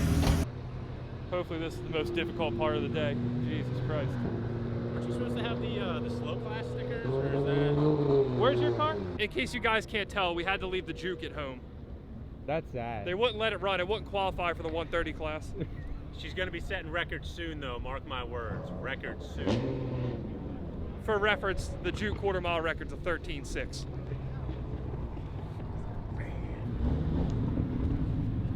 Long time coming, first pass. Did we technically meet our goal? We made it to race motive. Things aren't going well here, but we did make it. We got in the car, the dyno went awesome. We made a lot of power. The car drivetrain wise is solid. The tune's on, it makes power. We went and made our first pass of the morning, came back, this wheel covered in brake fluid. Took the wheel off, didn't film it, tried to fix it. Thought maybe, possibly I fixed it. It's still leaking brake fluid. I don't know what's going on with it. This is something that I obviously don't want to go back out and run 170 miles an hour with. So we're gonna take ourselves one more look at it. And if we can't fix it, if it's not something obvious, we're kind of just done and we have to stick to that car over there. What about visiting Porsche requesting ceramic brakes at this point? Yeah, I think that could be it actually. Yeah, right? Maybe the car itself is just begging for ceramics. Oh, I should note, there's more bad news. Really bad news. Look at the inside of the wheel, it's just brake fluid. Where is that coming from? So I had Fernando stand on these brakes. I cleaned them off, I was under it. I genuinely don't know where it's coming from. I don't think it's coming from a bleeder, possibly down here, but I think the likeliest place at this point is from a piston itself. It has to be coming from a piston at this point. I really don't know where else it will be coming from. Not ideal, but I suppose when you rush around, try to get a car like this here, pick it up 12, 10, whatever it is hours from the event, this is the position you find yourself in, laying on a garage floor at the track. I'm really proud. Go for it. Literally cleaning. It's brake fluid. I'll clean brake fluid. I'm not going to go detail in my car, but like I'm not going to let brake fluid eat through my wheels. For your stuff today, Fernando. All right, no detailing talk. I got nothing to complain about. The car is pretty clean. Oh, I got something to complain about. I didn't want to get this fully in there until the car was PPFs. I was pretty sure, like 80% sure, they ain't going anywhere, she's not going anywhere, whatever it is, it's gone. It exited at 150, 160 miles an hour. We're gonna go walk around a little bit later, hopefully we can find it. This hurts. I have looked up how much it costs to get a new one. Here you go. If there is a little bit of good news here, it's on the one pass that I made, what was supposed to be a test pass, which is why it was unfilmed. The car felt really good. The car's fast, it pulls, it hooks. Otherwise though, today's not been good at all. Today's been a bad time. Nice way to spend some money. I was really planning on taking you guys along for the ride of this entire event in the new 997 Turbo. We were gonna have a blast. It didn't turn out that way. That was in there pretty good. Yeah. That somehow managed to come out. I had trouble pulling it out by hand. I don't know. What's the old saying about this being racing? I guess this feels like stupidity. Honestly, you should just take it off. No? I don't want to tell you that I told you, but this is one of those times. $2,500 down the drain. It's leaking brake fluid. I'm done with it. We're putting this one to the side and we're going to the ZR1. Clearly, the first track day didn't go at all as planned, but I can't really be too mad about it. The car's back in one piece. All the core stuff worked out. Mechanically, it was great. It did make a lot of power. The guys at AIM were there. They did some data logging. Everything looked good with the engine. It's actually come back in one piece? It's one piece. We're gonna call this one piece. I would say 99.5%. Let's be honest, things could have went way worse. Yes. We could have had a leaking brake caliper, we could have lost that duct, and we could have scattered the engine on the side of the track. We could have left more than just a duct. Things weren't that bad. The first thing, of course, we had to do when we got back is figure out what the hell was going on with our brake caliper there. So I tore right into it. This was really the only thing keeping us from driving this car, even though we had other issues like, you know, a missing duct that I'm still salty about. I don't know if you can tell.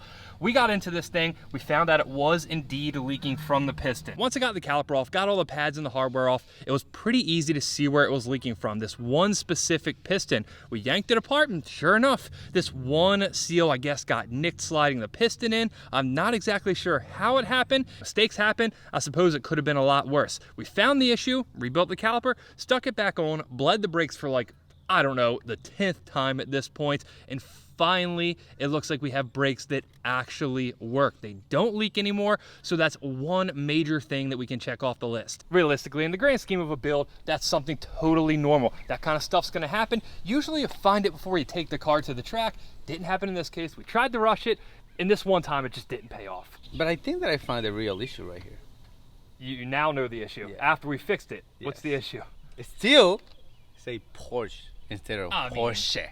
I suppose, being that it does say Porsche, you would expect it to be leaking brake fluid, so I guess it checks out. Maybe we should have put the right stickers on it, tried to not be slick. That probably did cause the issue. Not only did we have a failed brake caliper, there were some other, I guess, missing parts, you'll call it, when we showed up at the track. We didn't have time to put any of the under panels on. Not only that, but it wasn't as simple as just bolting under panels back onto the car. Being that we put these big massive tires on the front, we had to do a little bit of modification to the front fender liners. And by modification, I mean, we had to cut them up pretty good.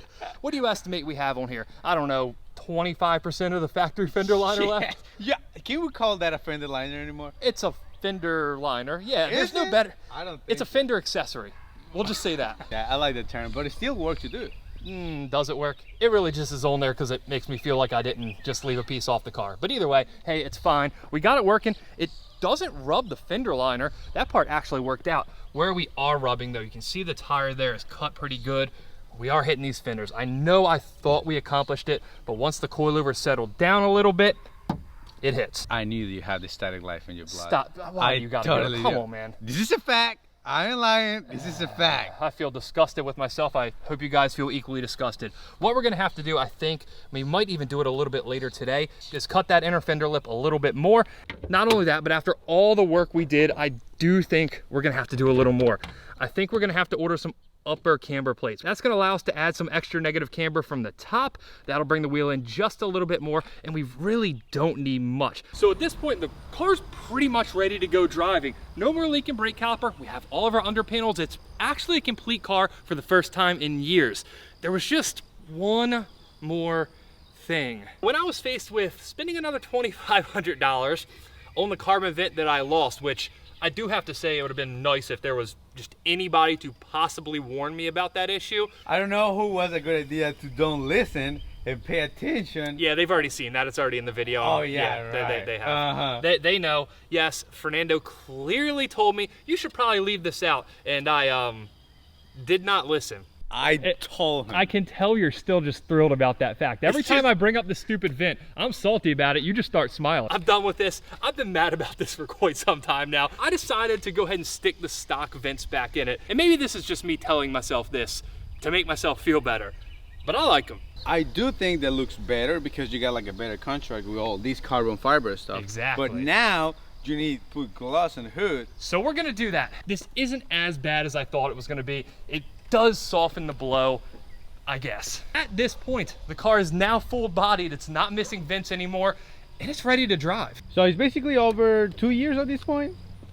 Probably, not since I've had it on the road, but since the car was last on the road. At this point, I've owned it for 1.5 years, and this is pretty much the first day that this car has ever just been complete, ready to drive. Now, one thing I anticipated doing at the track, my plan was quite literally to make one single pass, stop back by the pits, and give you guys the full rundown on this car. Every single thing that AIM did, because quite a lot's changed. There's a lot I wanted to share with you guys, and we just never got a chance to do it. Numero uno, the Y pipe. If you can't tell, it did get powder coated. They took care of that while it was up there. Not only that, they added a boost strap. You see right there on what I believe is the alternator bracket, the Y pipe now bolts to it. That's a custom addition by AIM. Typically, if you were running a normal turbo setup on this, if you didn't go hardcore like we did and put the filters down on the turbos themselves, you'd have an air box here. These little studs on the bottom of the Y pipe would go into it, and that would prevent the Y pipe from blowing off under boost. Obviously, we don't have that to rely on, so they bolted it to there. That means that this cannot blow off.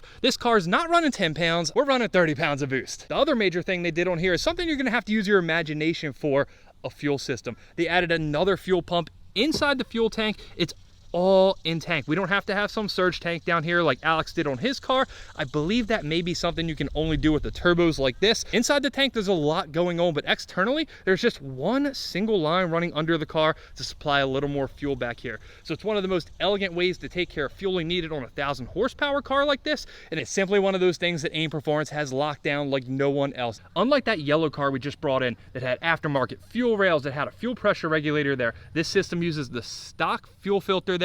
If you look in the back, you may or may not be able to see way back in there, there's one single larger line now going to that fuel filter. That's the only difference. If you were paying attention, you might have also picked up we have an extra wire there, the fuel pump positive, the fuel pump ground. It's such a clean install. Even if I took all this stuff off to show you, there'd simply just be one line laying there. If you've been following this series from the beginning, you know this is my first time driving a turbo Porsche ever. And while we drove it, we took it down the road, we didn't get to beat on it, and that's what this car's built for, clearly. That's what it wants?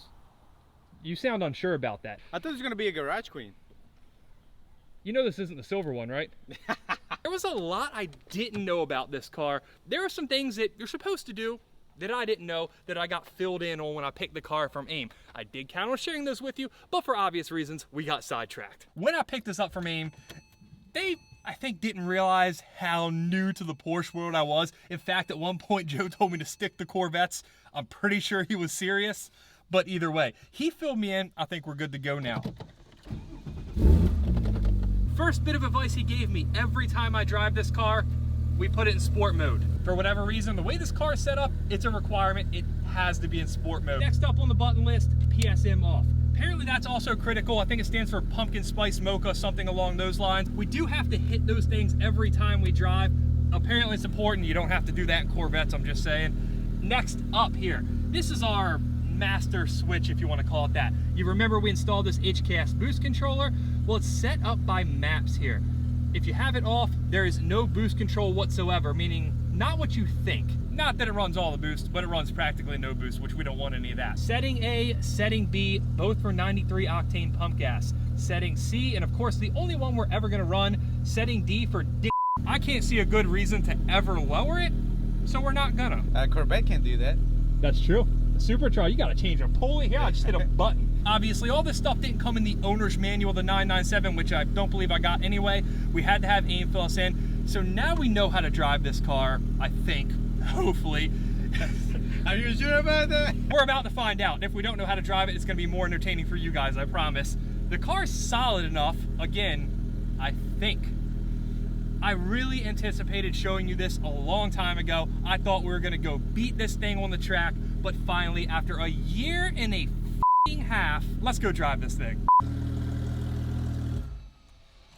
Normally you guys wouldn't see any of this, but from the start, I've just went with it in this video. I've showed you what this whole journey's actually been like as we were pulling across the parking lot to go drive it.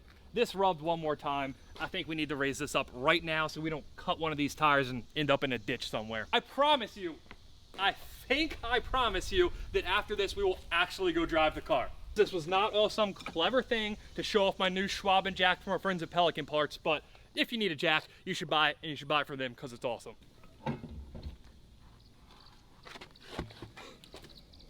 I guess now we can show them that fender liner too. I was hoping not to have to put that on camera. Put in the comments if you can actually call that a fender liner or what. 1.5 spins up is what we're going with.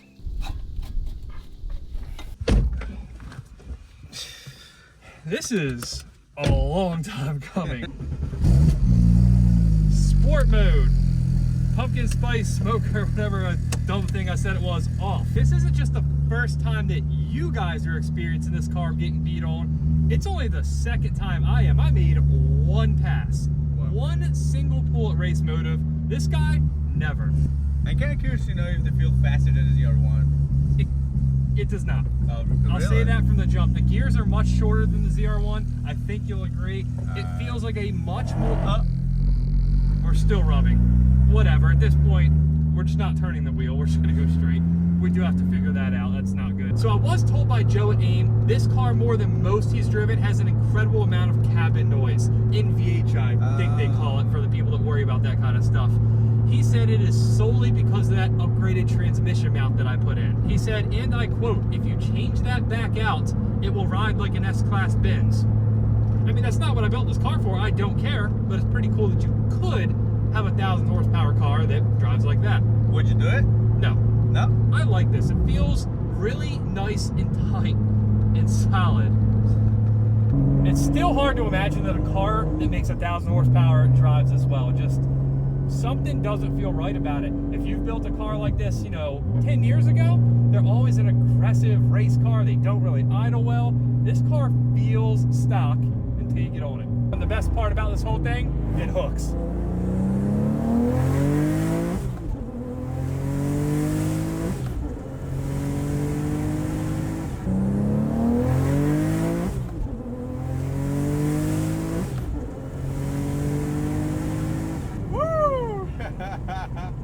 Amazing. There's no other word for it, just amazing. There is one thing about this car that we're going to go over in just a second that kind of kills how fast it is.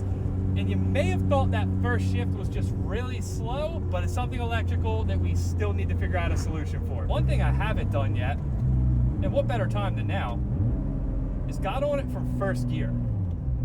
This is the first, literally first, haha.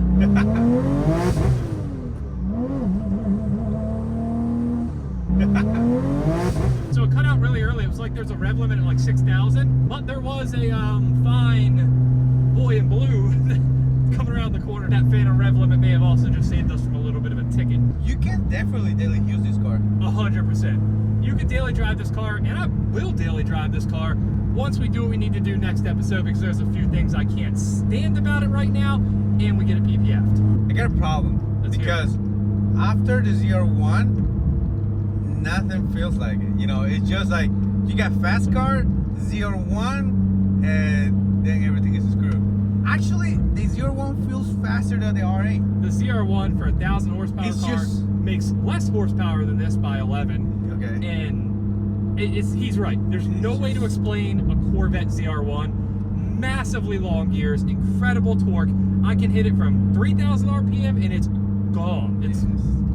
You just cannot beat those cars. This is totally different. This feels more like an import. When I say that, I mean like a Japanese import. That's what I grew up on. It feels like a small engine, big turbo car, but it, on some level, it just runs way better. It feels faster than an AK4 Supra.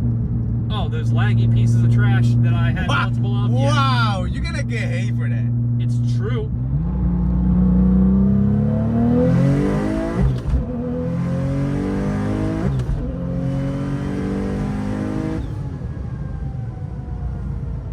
I like the fact that you don't lose the tires at all. Like, it's That is amazing. That is not what I expected in a 1,000 horsepower car. Tire management comes into play on the ZR1, even though the rear tires are bigger, their slicks are close to slicks. All-wheel drive in this car does work. Straight. Second gear, no problem. Now I suppose it's time for me to complain about the one thing there is to complain about the driving experience on this car. And it is something that I believe we're gonna be able to work out, even though it's not straightforward. That time, I made a concerted effort to shift before rev limit. If this thing taps rev limit at all, in between shifts in gear, it doesn't matter, the electronic throttle body closes. When you get into the next gear, instead of going shift, bang, gone, it's shift, then it opens back up. It's a very laggy and very slow process. As fast as you want to shift this car, your foot's back on the throttle, and it doesn't go anywhere. There's a second of delay, and I hate it. From what I understand, from what AIM told us, that is simply because it's on stock ECU. If we ran a standalone, that would solve a little bit of that issue. That's another $10,000, $15,000. So, yeah. You can keep it like this. Yes, I will keep it like this. For now. Okay. For now. Okay. Because if we can't get this worked out, that will cause me to have to spend that money. I can't sugarcoat it. This does ruin the driving experience for this car, and it ruins its competitiveness at the track. Sure. Just give it a little third gear hit, see what it does.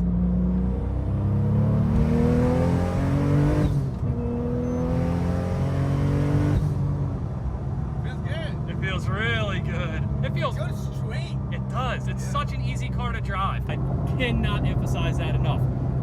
Fernando, what's the highest horsepower car you've driven until now? 250 probably. This is the faster. Really? Yeah. Oh, so we just quadrupled Fernando's horsepower. Yeah. Unbeknownst to me, I thought he had experience in something a little faster. And 1,000 horsepower car down the road like it's no problem. Yeah. I don't have experience with a 1,000 horsepower car, but this doesn't feel scary at all. Not at all. Yeah. And as you get experience with higher horsepower cars, as I'm sure some of you guys can attest to, that does in some cases equal boring. I don't think it's the case with this. By not scary, it just goes. It's straight, it's controllable. We all love an out-of-control wild car like the Corvette. I know at least I do. But there's something to be said about having a car that's a Porsche like this, that's meant to be a nice driving car, still driving nice after you do this kind of work to it, doubling the horsepower. She's definitely a keeper forever, man. You think? Yeah, please don't ever sell this car. Well, here's the thing. Oh, but there we I go. kind of can't sell this car because I'm in it so fucking bad financially. If you've been watching the channel for a little bit, you know we're at the culmination of a nearly year-and-a-half build on my dream Porsche 911 Turbo. I brought this car back to life with a full Viola Metallic paint job. I then installed a built engine, threw on some massive turbos, and made 1,050 horsepower. So that raises the question, what do we do now? For the first time in my life, I'm not searching for more power. There's nothing to fix, so that really only means one thing. Time to enjoy it and drive it. Absolutely not. Instead of enjoying this fine piece of machinery that we've built, I decided to find everything that I still hate about it and fix it. Spoiler alert, there's a lot from these sun-faded single projector headlights that make the car look like it's sat outside half its life because, well, it has, to this massive, disgusting 1980s Porsche-looking dinner plate of a steering wheel. There's some things left on this car that just have to go. Now, to be fair, it's not all hate. There's some things I'm simply not sure of. We have a low-budget, cheapo, junk short shifter in the car that feels like, well, a low-budget, cheapo, junk short shifter. Sure, it works, it's functional, but it's nothing compared to this numeric racing unit we bought. And then there's other parts like our taillights. The LED taillights I installed in the car, I don't hate, I'm just not sure I love them, so I decided to pick up a set of red OEM lights to try. We've got the car 95% of the way there. That last 5% we're gonna give it today is gonna turn it into my version of perfection on wheels. It's almost hard to explain why I hate these headlights so much. In the grand scheme of yellowed, sun-damaged, nasty headlights, these really aren't that bad. But when Porsche makes a beautiful bi-projector headlight that is super clear, I mean, you can't really blame me, right? There's just something about, for the first time in my life, putting this much effort into the exterior of a car and not having the absolute best possible headlights installed. As in added benefit, this install is going to take all of 3 seconds. Nothing like a little bit of instant gratification to start out a video.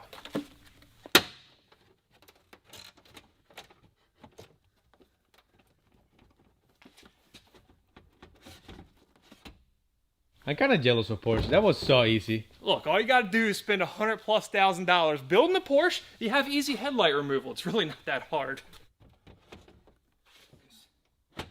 Not only did it take no time at all, it looks awesome. I had a feeling this was gonna be the case, but it completely changes the front end of this car for me. For me, these headlights were the one thing that was missing to have absolute Porsche perfection on the front of this car. Except the hood, but we'll deal with that in a little bit. Truthfully, I just wanted them for aesthetics, but I've heard the light output's a lot better too. Are they not on? Nope. Okay. If they turn on. Headlight beam adjustment faulty. I thought they were supposed to plug in and work right away. Plot twist. Unbeknownst to me, the used set of headlights that I bought don't have ballast at all. And now that I think about it, it's probably why the lights aren't turning on.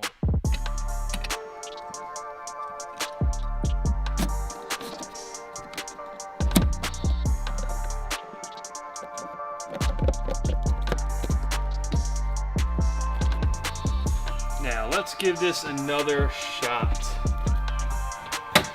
They obviously look awesome, but now that we fixed those ballasts or added the ballasts, they even have light.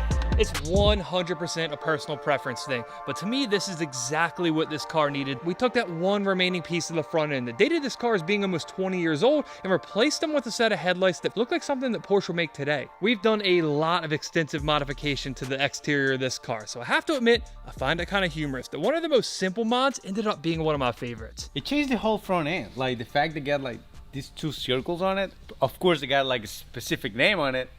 I'm just gonna call it Circle. But Circles, like okay. Is that because you couldn't recall the actual name at this very moment? Exactly. My original idea for this video was simply take the part that I hate the most, replace it, and then move on down the list to the things I hate the least. But I have to tell you guys, number 1 was a tough choice. Headlights might have been 1A, but that steering wheel's definitely 1B. I wouldn't call it number 2. I've been complaining about this outdated dinner plate looking steering wheel for too long now, and today's finally the day we get to rip it out of there and replace it with this beautiful Alcantara GT Sport steering wheel. You mean Alcantara, right? That's what I said. No. It's exactly what I said. You said Alcantara. I don't think I sounded exactly like that, but okay. Enunciation aside, I'd held off on doing this mod because I was hopeful that we could get a full, complete wheel in here on a car at the salvage yard that I could stick directly in the car without having to build it from scratch. I sourced the wheel out of a new GT3, and then we just had to start ordering a ton of parts from Porsche. Basically what I'm getting at here is we're about to play a really awesome game of Legos that's going to result in a massive upgrade for the 911 Turbo.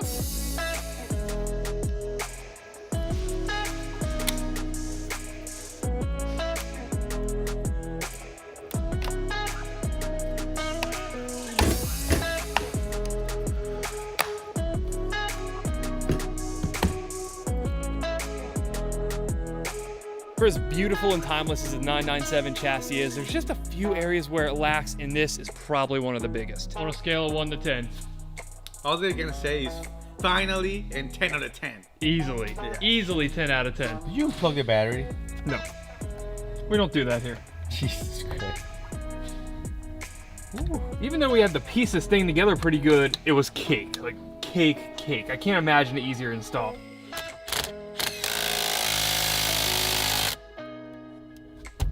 She ain't going nowhere. You ready? No. You ready? Perfect. Look at that. Amazing. Fernando, I'll let you do the most fun part. Look at this interior, man. Like, I know, it changes it completely. Go ahead and do the honors. it actually passed from 2008 to 2020. That's so satisfying, it's not even funny. Truthfully, it's almost hard to put in words how much this updates the interior. The headlights, yeah, they look dated, but you only saw those when you were outside the car. That ugly steering wheel I had to look at every single time I got behind the wheel. Yes, it did cost more than I expected, which is why I was pleasantly surprised to see that this ugly steering wheel still has a little bit of value. Some of the older 996 cars are 4-spoke, so there is a market for this. It's gonna pull like $750. I thought it was worth 75 bucks. Obviously, I'm pretty happy about that. Now that we've addressed that issue, this is where things start to snowball on the interior. We have a nice Alcantara steering wheel. That means we have to do the Alcantara shift boot out of the GT3 as well. Given that we have to remove the shift boot that's in the car, that's gonna give us the perfect time to install this numeric racing shifter. And given that we have to remove the center console to install that shifter, that's gonna give us the perfect excuse to switch to this full leather stitched center console out of a 911 Turbo S. Way back when somebody spec'd this car new, they did it very basic. They left out a lot of the things that make these cars kind of special, and for a 911 Turbo, it was pretty low option. One thing that bothers me like no other though, this plasticky center console. It's a coating, it's starting to rub off, it just looks bad. Of all the money we've dumped into the car this episode, this piece we got in-house. We just parted out a 911 Turbo S convertible. It had the fancy center console, so I just stuck it behind my toolbox, didn't tell anybody. Now we're gonna stick it in the car. The only thing that bugs me about it a little bit is it is out of a convertible. So we have the convertible top switches, and clearly this car, no convertible top, we don't need those switches. But I'm thinking I have a pretty cool way to repurpose these switches into something else down the road, so I'm not gonna sweat it. I suppose the best way to go about this is simply rip all the old stuff out in one fell swoop and build it back up with all our new parts.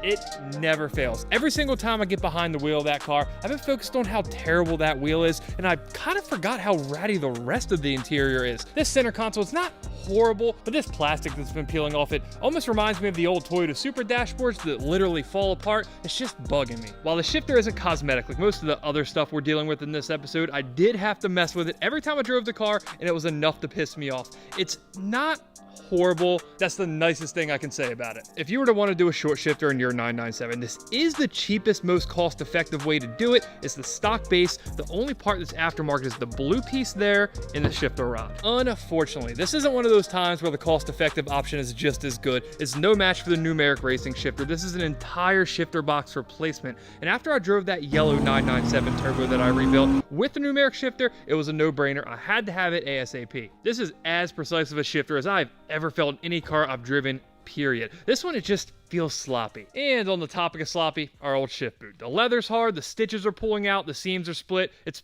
pretty much trash at this point. So we got the brand new shift knob and shift boot combo out of a GT3. The only part I'm not thrilled about is the knob itself. It's the one decent piece of interior we've taken out today, and that's this shift knob. It's by Race Inge, I believe. I bought this not too long ago. It's really heavy, and it made up for some of the flaws in that shifter. Unlike last time I installed a shifter in one of these cars, in which I installed the shifter, put the console back on, put our shift boot and knob on, and then realized it needed to be adjusted, we're gonna install the shifter and then we're gonna test drive it, make sure it's good, and then we'll put the rest on. This time, we're using our brains. Which, yes, is a first on this channel. You're not gonna find anybody that says this thing doesn't look the part, but let's go take it for a little test strip and see if we have it adjusted right. So I know we're here to talk about this shifter and make sure it's working properly, but holy crap, this wheel. This thing is 10 times better. This is the part of the video where I yell because this car is so loud. Some of you guys might be wondering why we have to test this shifter. Because there's so much adjustability, and not only the shifter, but the cables, it's not just a plug and play installation. We adjusted the cables to work flawlessly with the last shifter. If you watch this series from the beginning, you may remember that when we first got this car on the road, it kept popping out of reverse. That was because we didn't have the cables adjusted right. The last thing I want to do is go through that again. So far, it seems like all the forward gears work fine. We'll go back to the parking lot and put it in reverse about, I don't know, 50 times. If that works, we're gonna stick the center console back on and call it good.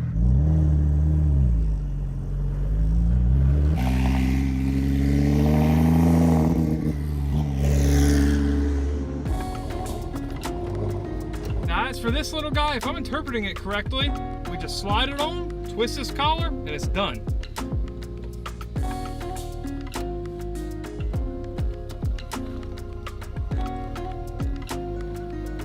Theory's right, but it does take a lot of muscle.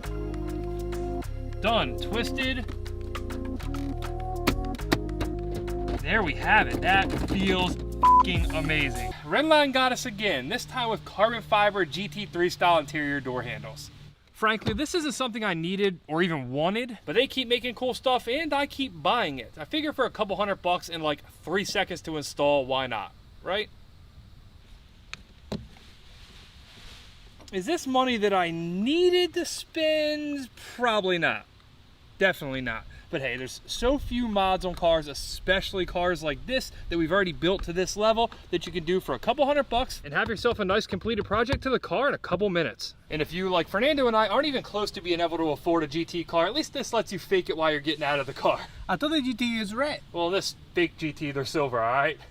We're not going for authenticity, we're going for cool mods for cheap. Now that we got our fancy new door handles, as for the next part we're putting on, I also don't hate the current ones, I'm just not sold on them. I don't hate them, sometimes I actually think they look cool, but I've always wanted to see what the all red taillights look like.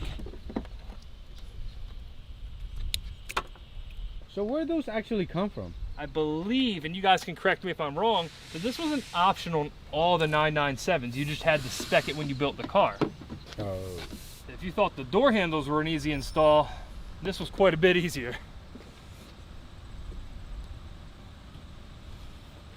At first glance, I do really like how the all red ones look. The only problem is it still kind of looks dated to me. That was the whole appeal about these LED taillights, but they don't quite capture the look I was going for either. Hit the lights. I know it's daytime and all, but they're not very bright. Hit the brakes. Hit the brakes again. Doesn't really do much. Hit the brakes now. Okay, now there we go. The key has to be on for the brake lights to come on. Okay, that's a little brighter. I don't know, hit a turn signal. Hit the hazards. This is still a tough one, guys. I was really hoping I'd put them in, I'd love them or I'd hate them, and that's just not the case. What do you think? It's like a 50-50. 50-50 indeed. I think what I'm gonna do, I'm gonna stick the other all red taillight in, and I'm just gonna save the LED ones. Normally I'd sell them, normally I'd try to recoup a little money, but I think I'll hold on to them, and maybe we'll swap them out every 3 months. For some reason, I think that this bay is a better combo with the headlights that you have right now. I agree. But at the same time, I like the red one, so. Yeah, this is tough. This is tough.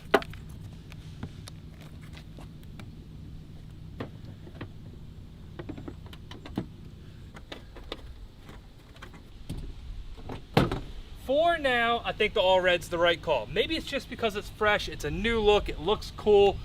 I'm definitely digging it, but let me know what you guys think. Of all the mods we've done so far in this episode, it's the only one I'm not 100% sold on. For now, we're gonna call it like 96% sold. And I'm glad we knocked out a couple easy mods because the next one we're about to do, well, it's not easy.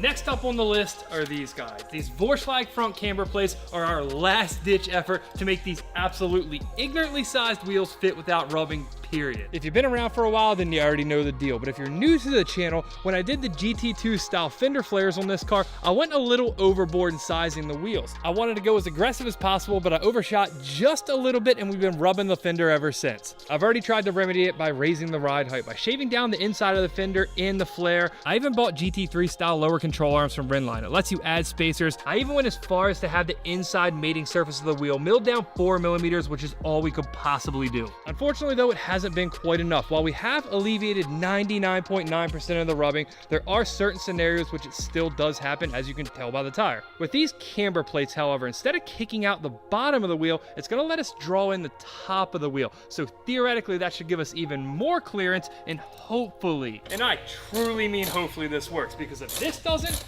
we pretty much have to admit defeat on these big tires, buy something smaller, and I'm not ready to do that.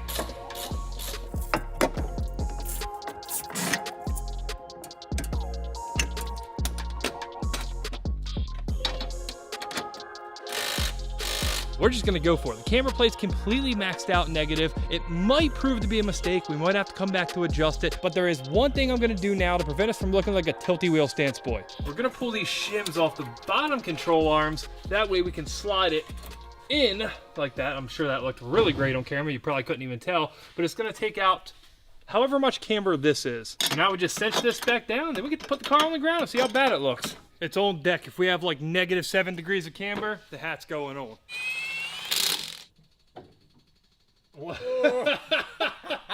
Okay, well, we definitely need to take some camber out of it. That looks terrible. We clearly have all the camber adjustability we could ever need, and then like another -10 degrees that we're never gonna use, but the toe is jacked. So we have to do something about that. The car's gonna need an alignment. The way we're gonna do that is with the steering rod. That's the only toe adjustment on here. We're gonna get it eyeball close. We're gonna send this thing to the alignment shop tonight, and then we're gonna meet up somewhere to do a few more changes to the car. A little longer than a few minutes later. Well, it's been over a month since we spoke last. We sent the car up to AIM Performance. They got the suspension straight as an arrow and gave the car a general look over, so now it should drive flawlessly. But as for the past few weeks, the car's been with our good friends at A+ Auto Styling, and as per usual, they absolutely crushed it.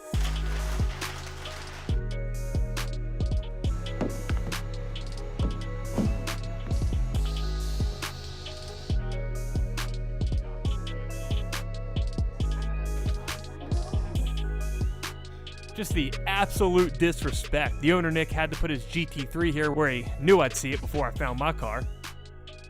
Oh my God. This is rare for me, but I'm speechless. It feels like I'm seeing the car for the first time all over again.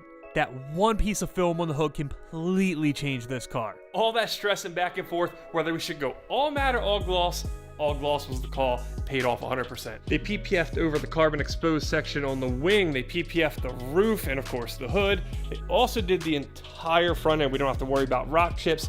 Ironically, I did forget the tow hook cover, which I was supposed to bring so they could PPF that as well, so we're gonna have to try that on our own at home. The window tint, like pretty much everything else that was original to this car when I bought it, was absolute trash, so we had them pull that off and redo the windows, and I think this is like the 10th car they've done for me at this point. I have to give A+ one more shout out here. They've done right by me on every one of my cars that they've touched. If you're lucky enough to be on the east coast of the USA, I highly recommend them. I can't say enough good stuff about them. At least when it comes to cars, we'll work on the whole Zoom thing.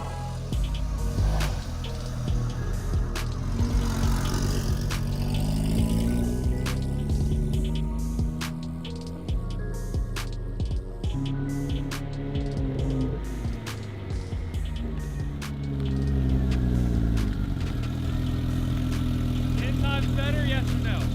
100%. 100% is, that's only one time better. I said 10 times better. Math quiz. I don't even know how to explain it. I never see this car just clean. It's awesome. It is awesome. So this is the first time you've seen it in person. What's the verdict? Gloss, matte on the hood, yay or nay? I can't even remember if I say gloss or matte, but this combination looks perfecto. Perfecto. How do you say perfection in Spanish? Perfecto. I don't even want to bring back bad memories. It's gone. It exited at 150, 160 miles an hour. But these vents, dude, I think that look way better. Just when I forgot about it. But on a serious note, now that these things are PPF, I went and put all the clips in. They are not coming out at all. To be honest, I don't think there's another time I've owned a car that's been done like this car is done. It runs flawlessly. I fixed every single little thing that I dislike about it, but now we kind of have another problem. What do we do with it? There's literally nothing else that I can do with this car at the moment. Maybe I'll put it on a standalone before spring to fix that shifting issue. It's the same question I'm facing on my ZR1. That car's not done like this car's done, and I'm kind of bored with it. There's nothing else to do on that one either. I'm considering selling that one. This one though, absolutely not. As far as I'm concerned, unless something changes, this is an absolute 110% lifer. It's easily the most in-depth build that I've done. It's my first real Porsche, so I have some kind of special attachment to it. I just really like it. There's very few cars that I think I could just hold, drive, and be happy, but this is one of them. As for another video on the car, I don't know if there'll be one. I am open to suggestions, so if you want to see me do something with it, even if there's a certain mod you want to see done, give me a shout in the comments and maybe I'll make it happen. Now, if you've been around since the beginning of this build, you're a true channel OG. I can't express my gratitude enough, and I hope you guys have enjoyed watching this car come from what it was to what it is now as much as I've enjoyed doing it. This just doesn't feel right. It seems like we're closing out a chapter of the channel. I know, right? It's been so long, but I mean, I like it. We're supposed to be happy, right? I think. Yeah. Are we? If I would have imagined this moment a year and a half ago when I started this build, yeah, I'd be happy. Now I just don't know. It feels weird. It feels weird, doesn't it? Look, we can feel however we want, but we have one awesome car we've built here. I can't wait to enjoy it and drive it, and hopefully pick up another one in the near future and do it all over again. Well, I guess this is adios.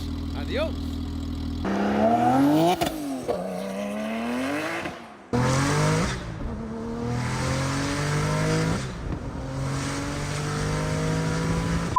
Hose lane, yeah, hell yeah, brother. Hose lane. Sick. And what a dork. He always finds his way into my videos. He's early too. While we're in Connecticut, we're also going to meet a guy to sell Dalt's FD bumper, which I know what you're thinking. I've seen Dalt's FD. He should be buying parts, not selling parts, but you're going to have to ask him on that one. It honestly feels like Christmas morning.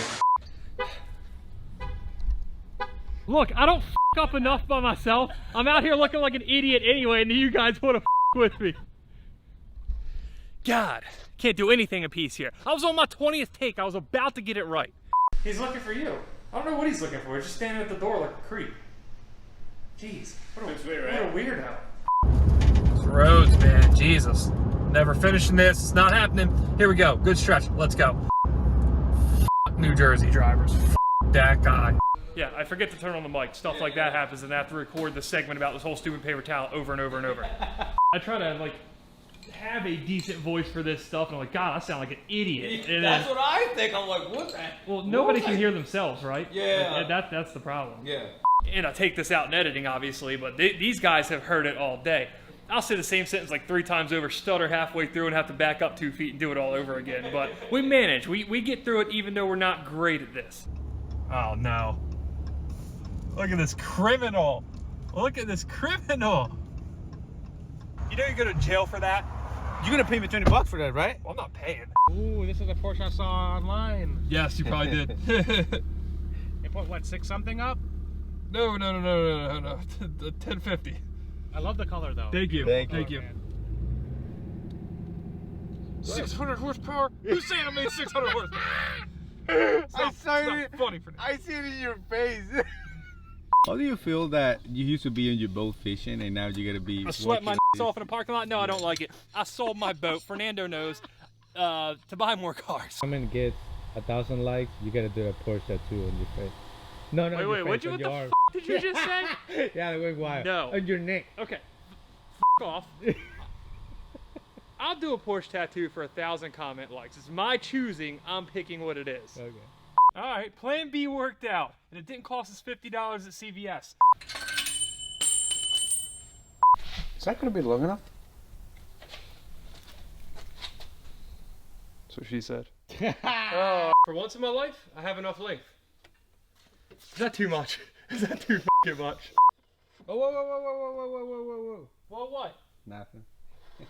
Asshole. F*** off. Parts, but it's all came down to this. There's soft, no, not soft, not nearly as stock as the. Let's take care of the front end, and then we'll get back.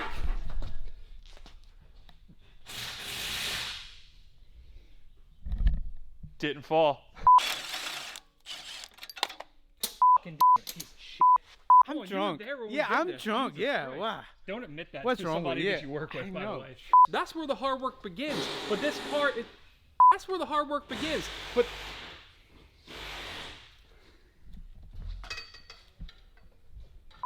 The only state that I've been through that's shittier than New Alabama. Jersey is Alabama. Yeah, I knew it. 100%. What about PA? That is the only state. Pennsylvania sucks too. What did Baltimore say? Top. Top 2 at least. Like Top that. 2. Baltimore represent. Yes. It doesn't look good. Yeah, you think? What about this says good time to you? It's a Porsche. Get out of here. Just go. Not sure you got that fucking piece of shit leaking or what? Fucking flash. Go. In my in frame. Probably nuts. Then you just wipe it off, or No, it's basically. it's fine. It's fine, Fernando. It's fine. It wasn't a step. It was a slide. Stick these big boy 10 mil spacers back in here for the wrong drawer. We're gonna save these junked up wheel bolts as spares just in case we need them down the road. But as for these junked up wheel bolts, out how we're gonna leave it. I can't really see us. Oops. See, just looking out for. What is fucking going on here?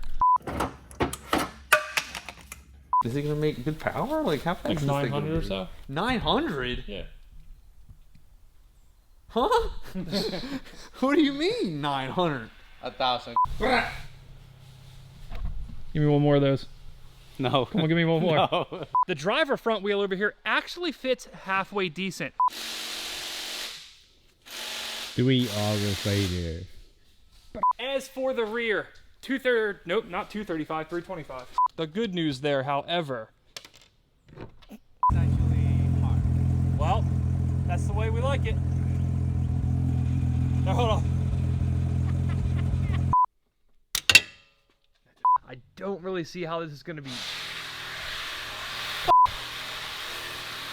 But either way, massive progress on this thing, and I'm going to consider it quite the achievement that we were finally able to drive it.